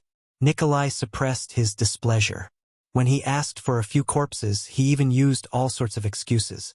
The funniest thing was that he actually pretended to be an emissary of justice. After receiving so much from them, he now came to uphold justice? What were you doing earlier? Talking about justice in front of Nikolai? Which part of his body looked like a good person? Was it not enough for him to cut it off? Damn it. If it was in the past, Nikolai would have dared to go to his house tonight, strip his wife, and hang her on the Western District gate to be used as a doorbell. Also, Nikolai was going to solve this matter now. The 3 vampires from the Covendier family were actually thrown by the tricolor iris flower at the Eastern District branch of the Blood Bottle Gang. Actually, Vine Manor was also the Covendier family's property. To properly entertain them? Did you think that they were entertaining lost puppies? They needed the blood of 10 people a day, and they even asked for superclass experts and above. Alright, I might as well find Black Sword, knock him out with a club, tie him up and send him over. I have already sent over many of the Blood Bottle Gang members that I usually find unpleasant to my eyes, but I still feel that it is not enough. I have to lower my voice and beg that big cop for corpses. Which part of his body looked like an animal breeder? Was it not enough for him to cut it off? The most annoying thing was that the group of vampires did not have many people. They had a bad temper and were bossy. They looked at Nikolai as if he was a puppy. With such a bad mood, Nikolai brought his entourage and walked into Vine Manor at night. He waved at the Blood Bottle Gang members, who also had a bad expression, as a greeting. He walked into the stone staircase of the manor's main building. The faint cries and screams that came from underground made Red Viper's already terrible mood even more agitated. Nikolai forced himself not to think about the blood food in the dungeon, especially since many of them were his former colleagues and subordinates. His face was ashen as he walked to the second floor. He pushed open the wooden door of the main hall and looked at the few people in front of him with a displeased expression. To be exact, he was looking at 2 people and their food. A beautiful, fair-skinned woman with a red ponytail, sexy and seductive. She was dressed in a noble's riding attire. She gently pushed away a man with a dazed look. The seductive woman licked the bloodstain at the corner of her mouth and flashed a charming smile at Nikolai. She then extended her index finger and wiped away the bloodstain that flowed from the corner of her mouth to her chin. The man who was pushed away seemed to be a commoner who had been kidnapped. At that moment, his eyes were dazed and his skin was deathly pale. He fell to the ground and twitched. His breathing became weaker and weaker. It seemed that he was not going to live. There were at least 7 or 8 corpses in the hall that had died from excessive blood loss. Dried blood was everywhere. Fresh blood dripped on the floor and on the table. It was incomparably terrifying. In front of the floor-to-ceiling window in the hall, There was a white-haired old man who was similarly dressed. He had his hands behind his back and seemed to be waiting for the moon to rise. Ayaya! A gentle voice came from the woman's mouth. Her eyes lit up. Have you sent us delicious food? Are there 20 people? Are there super classes? Are there virgins? Are there young ones? These damned vampires. Did they go out to hunt for living people again? Miss Rolana, Mr. Chris, I was just about to tell you. Nikolai endured the displeasure and disgust in his heart and said to the two blood breeds with dissatisfaction. The 20 corpses that were sent this afternoon was already the limit. Our blood bank does not have that many. When he mentioned the blood bank, he remembered the wailing in the dungeon. Even Nikolai could not help but feel disgusted. Oh, the seductive Rolana giggled. As the corners of her mouth curled up, a dangerous gaze gradually appeared in her eyes. Can the blood of those corpses be eaten? What we need is the blood of living people. Otherwise, when I see the people of your blood bottle gang coming and going, I can't help it. Rolana revealed the fangs under her lips and struck a charming pose. Her index finger gently touched the fangs. Under the illumination of the everlasting lamp, coupled with the bloody background, there was a strange and ferocious beauty. Nikolai suppressed his anger and lowered his head as he said softly, My 3 honored guests, please understand. Eternal Star City is the capital after all. Our ability is limited. Ayaya, but that is not what the young and cute Duke of Iris Flowers said. We can have as many people and blood as we want. If he knew that his loyal dog treated his guests like this, would he not give you bones to eat? Haha, loyal dog? Bones? Damn it! Listening to the strange humiliation and condescending sarcasm, then thinking of the Duke of Iris Flowers' attitude after losing the Battle of Red Street Market, as well as the anger he suffered for the day, Nikolai only felt a fire burning in his heart. Damn bitch! There are no living people. Nikolai did not care about the bloodstains on the table. He fiercely slammed his palm on the table and roared uncontrollably. Don't think that I don't know. You vampires only need the blood of the dead to live. You don't need the blood of the living at all. It is not like 500 years ago anymore. I have risked my life to send so many living people and corpses here. There is even a superclass among them. And I have not F***king messaged enough. If you want to eat, eat. If you don't, get lost. I'm not that easily intimidated. At most, we will just split up. We will pull out our men and fight. We are Constellation's blood bottle gang. The blood debt must be paid gang. We are not some Covendier who died for his friend's gang. There was silence. Only the Red Viper's angry panting could be heard in the hall.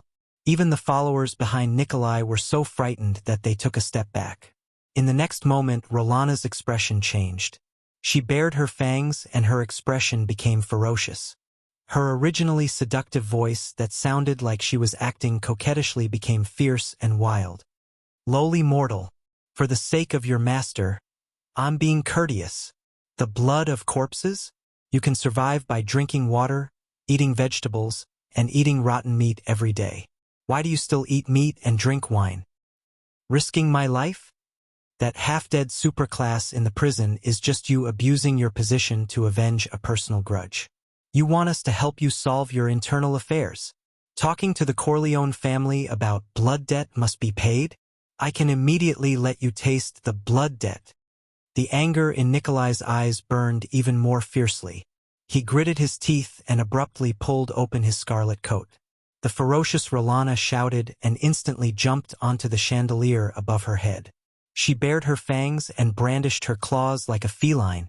At the critical moment when both sides were ready to fight, the old man who had been looking out the window finally turned around. Rolana, pay attention to your manners. Mr. Nikolai, there is no need to be like this. If we fall out, the one who will be embarrassed is Duke Zayn. His voice was not loud, but it was clearly heard by everyone in the hall. Chris Corleone, the white-haired old man, suddenly appeared in front of Nikolai. Before the leader of the Blood Bottle Gang could react, The white-haired Chris nonchalantly stretched out his hand and patted the Red Viper's shoulder. This move suppressed the Red Viper's anger. Rolana landed on the ground and returned to the image of a seductive young married woman. She laughed softly, but her eyes were still fierce. Sorry. They are still young and do not know how to control themselves. Chris's gaze was obscure. His wrinkled face was filled with darkness and silence. Young? Nikolai cursed in his heart. How can a monster who does not know that he is hundreds of years old say that he is young? But he still suppressed the anger in his heart. The situation was unforgiving. Although the old monster in front of him looked sickly, the move he had just shown, with his abilities, he did not have full confidence that he could deal with him. How about this? Everyone has worked hard these few days. We will settle the food ourselves. His tone was lifeless, and Chris's gaze was like a dead man's. Settle it ourselves? According to the personality of this group of vampires, going out to hunt for food would cause trouble sooner or later. But isn't that exactly what I want? Let's go. Nikolai waved his hand indignantly and said, Withdraw all our brothers. Oh, not a single person is staying. I still want to apologize. Rolana seductively laid on the blood-red dining table and returned to her coquettish tone. No need. Nikolai turned his head and said fiercely, Lest Miss Rolana cannot hold back anymore. The Blood Bottle Gang's thugs followed behind Nikolai and stepped down the stone stairs. No one felt sorry for leaving this disgusting manor. For a moment, only Rolana's strange laughter and the sound of blood dripping could be heard in the hall. Nikolai walked far away. Rolana suddenly fell from the table. Her face was full of frost and sternness. Did he discover something? Chris shook his dead man's head. From afar, it looked like a white chess piece swaying. This guy did not. But Covendier definitely felt that something was amiss. After all, such a large amount of blood is enough to feed a blood-descendant knight. Rolana lowered her head. But it is still far from enough. Just now, I wasted another one to put on an act. I will go hunt again later. Fortunately, we have chased away the Blood Bottle Gang as planned. This can buy us some time before we are exposed. Chris's head suddenly turned 100 degrees to the back of the window. His nose twitched. Istron is back. He also brought. This smell is really fragrant. It is a blood source of superior quality and above. His figure reappeared in front of the window. The moon was out. Nikolai led the Blood Bottle Gang members out of the manor angrily. These damned vampires. That pretty boy vampire is back. Didn't he go to Mindy's hall with the mercenaries in the afternoon to look for the secret treasure? So, they also know how to walk and go through the main entrance? Nikolai thought that the Blood Clan's method of traveling was the same as what he saw before. They would turn into a pool of blood and then whiz around. That pretty boy also brought a little one with him? Damn it, did he also go hunting? Looking at his attire, he looked like a child from a noble family, but his body was covered in injuries. No, that child didn't look like he was being held hostage. Judging from their pace, it seemed like they were in cahoots. That's right, I have to ask about the theft at Mindy's hall. While Nikolai was still thinking, Istron and Thales walked side by side into the manor. The prince saw the group of Blood Bottle Gang members walking out from afar. Thinking about the iris flower flag above his head, Thales knew that things were not going well. But he also knew that he had to remain calm at this moment in order to find a chance of survival in this narrow road. Istron looked straight ahead, as if he did not care about the Blood Bottle Gang members beside him at all. Nikolai waved his hand and the Blood Bottle Gang members stopped in their tracks, waiting for Istron to come over. However, the handsome blonde Blood Clan member only snorted softly through his nose. He turned his head to the side and walked past the Red Viper without the slightest intention of talking. However, the blonde Blood Clan member was displeased to find that the human brat beside him, who was not even as tall as his waist, also walked with his head held high. He snorted and turned his head to the side at the same time as him. Then, he walked past Nikolai with his nostrils raised. What's going on? A dog relying on its master's power? Istron decided that when he returned, he would properly deal with this brat who liked to pretend to be ignorant. Only Thales knew that at this moment, he was forcefully suppressing his heartbeat and pretending to be calm. Nikolai's anger surged again. "Hey, pretty boy." The Red Viper blocked Istron's path in annoyance. "Have you done what the Duke ordered you to do?" Nikolai looked at the handsome Blood Clan member in front of him with an unfriendly tone. "The Duke?" Thales cursed inwardly. Istron raised his eyes and looked at the human who blocked his path with disgust. "The stolen treasures of Mindy's Hall. Do you still remember? You even took away 4 teams of mercenaries." Feeling Istron's gaze, Nikolai was filled with anger. He walked in front of Istron's nose and said loudly, "You should have gotten something, right, pretty boy? Pretty boy, damned mortal." Anger surged in Istron's heart. His original plan was to trick the 20 mercenaries out, then split up and kill them one by one. He would then bring them back to the manor as a source of high-quality blood. Who would have thought that they would all die in the hands of the strange masked man in Mindy's Hall? But the theft at Mindy's Hall. After all, it was the Duke of Tricolor Iris Flowers who requested it. "I still have to say something." Istron turned his head towards Thales. No one knew that Thales' heart at this moment was as cold as ice. "What should I do? What should I do? What should I do?" "Calm down." The prince said to himself, "I have to save myself." His brain was spinning madly. Information and elements flashed back and reorganized at lightning speed.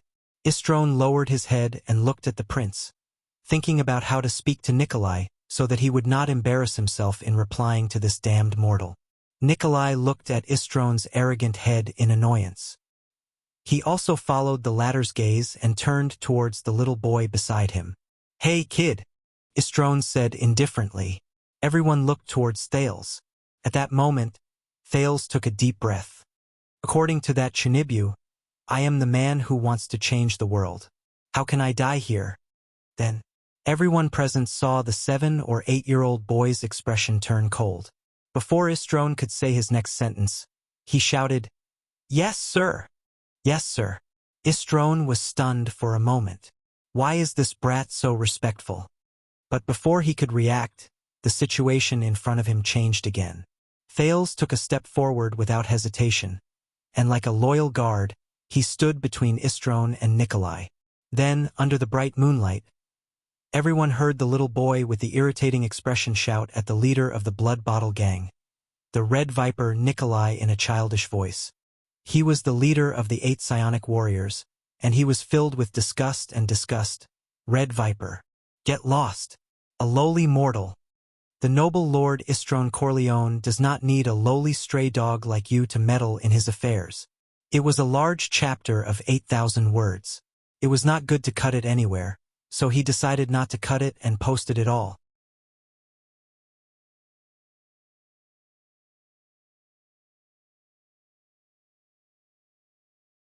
Chapter 27. No one could react in time. They were all stunned. "You..." Nikolai was still in shock, but he realized that Thales was shouting at him. "Wild, wild dog?" The Red Viper's expression changed from puzzlement to shock, and finally to embarrassment and anger. "What did you say? Damn little bastard." One of the Blood Bottle Gang members poked his colleague beside him and made an expression that said, "Things are not good." The handsome Istron reacted to the situation. His expression became very interesting and rich. Twitching and trembling flew at the same time. His expression was one of embarrassment. This little bastard can really act. Is he a character in a play in Dark Knight Temple? Nikolai clenched his fists. He could feel his subordinates exchanging glances with each other. Their boss was humiliated by a child under the command of a vampire. This bastard! How dare he? How dare he? Even the Blood Mystic, who was known for her cruelty and brutality, did not humiliate him like this. Anger spread to Nikolai's brain. He glared at Istron fiercely, as if he wanted to dig out a piece of flesh from his face. In Nikolai's opinion, he was fulfilling his duty by asking about the progress of the mission on behalf of the Duke. However, what did that pretty boy do? This damn vampire. He turned his head and gestured to his little follower. Then, the little bastard took a step forward in tacit understanding. With that infuriating expression, he told Nikolai to scram, lowly wild dog. After listening to the little bastard's words, the expression on the vampire's face was that of a sinister grin. He was enjoying the pleasure of humiliating him. I was threatened by the big green skin, rejected by the tricolor iris flowers, forced by the damn vampire, and now this little bastard. Thales looked at the gradually changing expression of the leader of the Blood Bottle gang in front of him. While he was still considering whether he should add more ingredients, he saw his vision blur. The Red Viper had used his lightning-fast speed and skill to grab his neck with one hand and lift him up from the ground. Thales immediately felt that his breathing was not smooth. This was not the first time he was strangled. Thales held his face. Just like last time, he reached out to grab the strangler's right hand. But this time, he only felt that he was grabbing a piece of steel-like skin. Nikolai's beard grew larger in front of his eyes, his ferocious expression trembling as his mouth opened and closed. The Red Viper stared at the vampire in front of him. "Pretty boy, your little pet."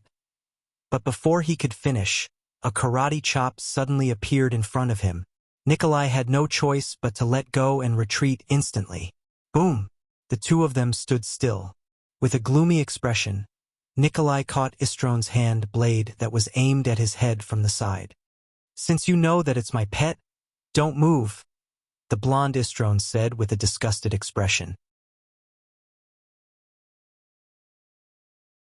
"Mortal!" Thales fell to the ground out of thin air. Out of habit? He began to cough dryly. He swore to himself that he would never let anyone choke him again. That feeling was too painful. The Blood Bottle gang members around them became nervous. Many of them had unfriendly expressions as they placed their hands on the weapons at their waists. "Pretty boy." Nikolai's face was already expressionless, but Thales could feel his gloomy mood slowly rising. The Red Viper let go of the Blood Clansman's hand and slowly enunciated each word clearly. "Why don't you try calling me that again? This mortal isn't fast, but his combat instincts and experience aren't bad. He actually managed to grab my right hand. Even if I can suppress him in terms of speed, I still need to be more cautious when dealing with such a person. I can't tell that he's already an elite close to supreme class." Istron's heart sank as he thought about his next move. "What's with that unhappy expression?" Istron's gaze sharpened. "Did I say something wrong? You—" In the next second, the blonde noble suddenly shouted angrily, "Mortal!" Before he could finish speaking, Nikolai's fist and Istron's palm met in the air. In Thales' eyes, the world seemed to have stopped the moment the fist and palm met. But in the next moment, the sound and the air seemed to ripple at the same time. Asterisk bang. Asterisk when time seemed to flow again. The gust of wind brought about by their fight suddenly blew past Thales' face, forcing him to close his eyes. Asterisk bang. Bang. Asterisk another 2 gusts of wind blew past him. Thales rolled with his eyes closed and moved a few meters back to avoid the gust of wind around Istron and Nikolai. "You're using this kind of speed?" The blonde Blood Clansman laughed strangely and moved again. Knowing that he was not fast enough, Nikolai clenched his teeth and threw his next punch. Istron's figure moved like a ghost, moving from one fixed frame to the next. Nikolai's figure was like a continuous mechanical wheel, moving at high speed and becoming increasingly fierce. Both of them looked fanatical and exchanged 6 blows in an instant. The gust of wind brought about by their fists and palms forced the Blood Bottle gang members around them to raise their arms to block. They were unable to intervene. Thales remembered the fight between Jayla and Ralph when they were moving at extreme speeds. However, that was a battle of agility and dexterity. The opponent before him now was more like a battle of explosiveness and strength. Istron's figure moved a step back while Nikolai's left foot moved a step back. They stared at each other fiercely. "That's not right. Why is this mortal from the gang moving faster and faster? In the end, he actually managed to keep up with my speed?" This was Istron frowning. "Humph! What a slippery vampire. My next move will make you fall." This was Nikolai with a ferocious expression. At that moment, both of them had solemn expressions. They could feel the difficulty and tenacity of their opponent. The next exchange of blows came without warning. "Vampire!" Nikolai roared furiously. His red coat fell to the ground and his body rotated evenly. As the blood vessels in his right arm bulged, he threw his right fist, which was equally bold and fast, at the blood clansman's chest. "Mortal!" Istrone snorted in disdain. Immediately after, he bared his fangs furiously and a bloody mist appeared around his body. His figure flickered between reality and illusion. The fingers of his right hand turned into visible sharp claws. He opened his palm and sliced through the air to grab Nikolai's throat. Thales felt a chill in his heart.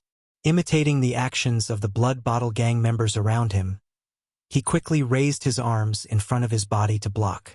He was prepared to receive the next blow, which could also be the most powerful gust of wind. Both parties' attacks, which had accumulated their strength, intersected in the air. Thales shut his eyes tightly. However, the expected gust of wind and loud noise did not come. "Since we've already greeted each other," an old voice said leisurely, "let's disperse." Thales slowly opened his eyes. Istrone's sharp claws and Nikolai's heavy fists were caught tightly in the hands of an old noble with a face as pale and gloomy as a dead man's. The strength and energy from before seemed to have dissipated silently in the old man's palm just like that. That wasn't right. Even if he managed to block their attacks, there should be a buffer and inertia, right? How could such a level of intersecting power be soundless? Thales thought in shock. The old man turned his head left and right to look at both of them. He saw that Istrone's expression was one of indignation, while Nikolai's expression was one of wariness and surprise. A Lamiter, the Red Viper thought to herself. This was an expert in the Lamiter realm. This was a strength that only vampire counts, or even marquises, possessed. There weren't many of such people even in the upper 6 branches of the Blood Clan in Grand Banquet Hill. The old man flashed an ugly smile and let go of his hands in an instant. The two people who were fighting each other tacitly took a step back. "Mr. Nikolai, there is no need to compete with young people. Please leave." His dry lips opened and closed like a puppet. Nikolai looked at his subordinates around him and saw that their faces were filled with fear and nervousness. Damn it, today is really unlucky. He understood a little. If the Blood Mystic did not return, everything with the Blood Bottle gang would not go smoothly. It looks like I have to personally go to Steel City and invite her back at all costs. Nikolai snorted fiercely. He looked at the old man, then at Istrone, who was still provoking him with his gaze. He gritted his teeth and said, "Good, good, good. I hope that the Duke and his Knights of Eradication will be as good-tempered as I am." The redness on Nikolai's face had not disappeared, but he did not say anything else. He waved his hand and left with the others. "Little bastard, when they suck all the blood in your body." When Nikolai walked out of the manor, he turned around and glared at Thales. His tone was full of viciousness. "Don't scream too miserably." He took the jacket handed to him by his subordinate and put it on. The people from the Blood Bottle gang left the manor. Thales quietly exhaled in his heart. He had muddled through. He had muddled through the matter at Mindy's Hall. He was temporarily safe. However, the strange old man's next words made Thales' heart rise again. "So, young friend, I guess you should be related to their mission at Mindy's Hall, right?" Chris Corleone turned his head around like a puppet. His wrinkled lips parted and he smiled. "Tricolor Iris Flowers and Blood Bottle Gang seem to be very interested in you? So, you are saying that on the second day after you brought him here, you, Count Gilbert Casso, His Majesty's most trusted attendant, the former Foreign Affairs Minister, the leader and signatory of the Fortress Treaty, and you, His Majesty's most reliable secret protector, the nameless man Yodel Cato, whose background even I do not know." This was a mature female voice. After the sun had set, it rang from the roof of Mindy's Hall. Just like that, His Majesty's only child and heir was lost. Gilbert and Yodel lowered their heads slightly in front of this mature and steady 40-year-old black-haired, charming woman who was dressed in the standard green and blue uniform of a first-class female official. Even though I was prepared for this person's arrival, I really did not expect to meet her under such circumstances, Gilbert thought to himself. Once he thought of her special and awkward identity, Gilbert felt a headache. It was probably the same for Yodel, who was beside him. "Yes, Madame Gines," Gilbert said quietly. His tone was full of hatred and regret. Yodel did not make a sound, but he slowly clenched his left fist. "You have been searching around for an hour, and you did not find any clues?" "Yes, Madame Gines," Gilbert said in shame. The gears on Yodel's mask turned. "Then, the only thing we can rely on." Madame Gines pointed at the lamp in her hand. With a sarcastic and angry tone, she said unhurriedly, "Is this broken lamp and the small tinder in Yodel's arms?" "Yes, Madame Gines." It was still the pitiful Gilbert. Gines did not say anything else. She stared at them with a displeased expression for a very long time. Gilbert's heart sank further. After a long while, Gines finally spoke through her nose. "Humph." She closed her eyes and slowly said, "His Majesty's 48th birthday is near. His Majesty's 48th birthday is just around the corner. I'm sure that the 6 great clans are going all out. They want to force His Majesty to agree to appoint a crown prince from among the nobles, be it in the form of adopting a son or adopting a son. And that child is our only hope in the darkness." Gines took a deep breath, opened her eyes, and enunciated each word clearly. "In the end, all of you made him throw away." Gilbert and Yodel lowered their heads even more. Men are really unreliable. Gines placed the bloodline lamp on the ceiling of the hall and exhaled in disdain. "Come, mobilize everyone. We will start searching from the scene of the child's disappearance. Even if that child is really as smart as you say, we cannot just wait for that lamp. This will only prove our incompetence and cowardice." Under the night sky, the charming and mature female official suddenly turned her head around and roared angrily in a reprimanding tone. "Why are you still standing there?" It was only then that Gilbert and Yodel seemed to have suddenly snapped out of their stupor and walked forward. "You two useless men, you'd better use some care for me." Istrone made Thales sit on a chair in the inner hall of the manor. He swallowed hard and moved his butt a little to the side, away from the sticky red. If one ignored the dried corpses that could be seen everywhere in the hall, the dried and wet bloodstains on the dining table and the floor, and the 3 people in front of him who were obviously not normal people, this place was pretty good. The prince looked at the man, woman, and old man in front of him and smiled awkwardly and in a friendly manner. "It really is an excellent blood source. This fragrance. Oh my God. Istrone. Looks like I have underestimated you in the past. I thought you just went out for a walk with that group of humans." The sexy woman with the red ponytail was so excited that her eyes shone. She bent down and scrutinized Thales carefully. Thales only opened his mouth and smiled foolishly. His instincts told him that other than showing friendliness and cooperation, it was inappropriate for him to do anything else right now. He also thought about secretly cutting his hand. But he was certain that these 3 people's sense of smell toward blood was definitely more sensitive than Morris' angry wolfhound. Istrone's heart skipped a beat when he heard his cousin's words. Fortunately, as a member of the Blood Clan, he would not blush. However, he still hesitantly extended his hand and pulled Rolana, who was almost drooling on Thales, back a little. In his heart, he had already raised the level of suspicion and danger of that brat to the same level as the merfolk in Crystal Wall City and the priestess of Sunrise Temple. "Rolana, be careful. There's something wrong with this brat. It's best not to talk too much with him.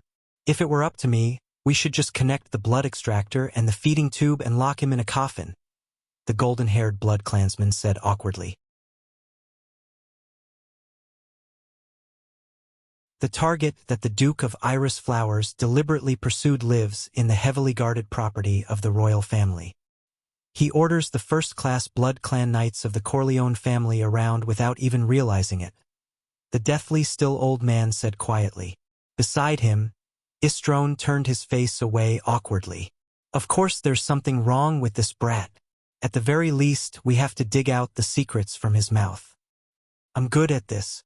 Rolana lay on the dining table to Thales' left and licked her lips at him.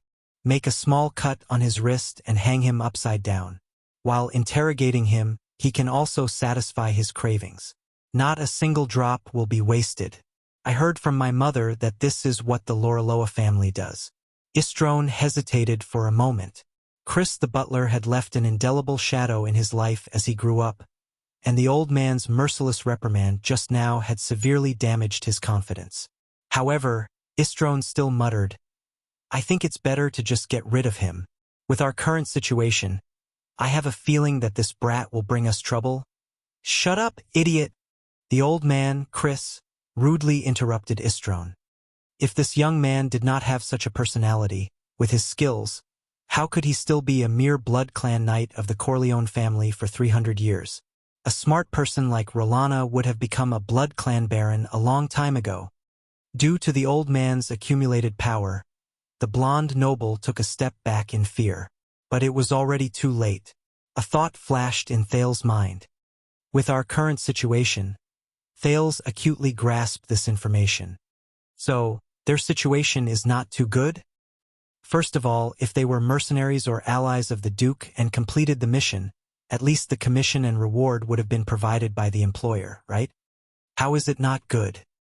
Second, they did not hand themselves over to the Blood Bottle Gang immediately. This could be interpreted as them competing with the Blood Bottle Gang for credit in front of their common Duke. But judging from Istrone's words, they did not even have the intention to hand themselves over to the Duke. So, are they planning to get the secret out of my mouth? Enjoy it themselves? Then there are not many explanations left. They are not the Duke's mercenaries or allies, but another independent force. This might be where my chance of survival lies. After the old man reprimanded Istrone, he did not say anything. He only stared at Thales, giving him great psychological pressure. The boy knew that he could not remain silent anymore. Since that's the case, I'll give it a try based on my previous reasoning. Thales chuckled. I say, maybe we can sit down and talk? Then we can exchange information. Who knows, we might coincidentally find out that we are actually allies. Chris' expression became even more gloomy. His eyes flashed like a frame skip, and he suddenly stood 1 inch in front of Thales. There was not even a gust of wind. Thales' heart thundered. I'll just treat it as if I'm watching a horror film. And it's a 4D one. This is a good suggestion, young sir.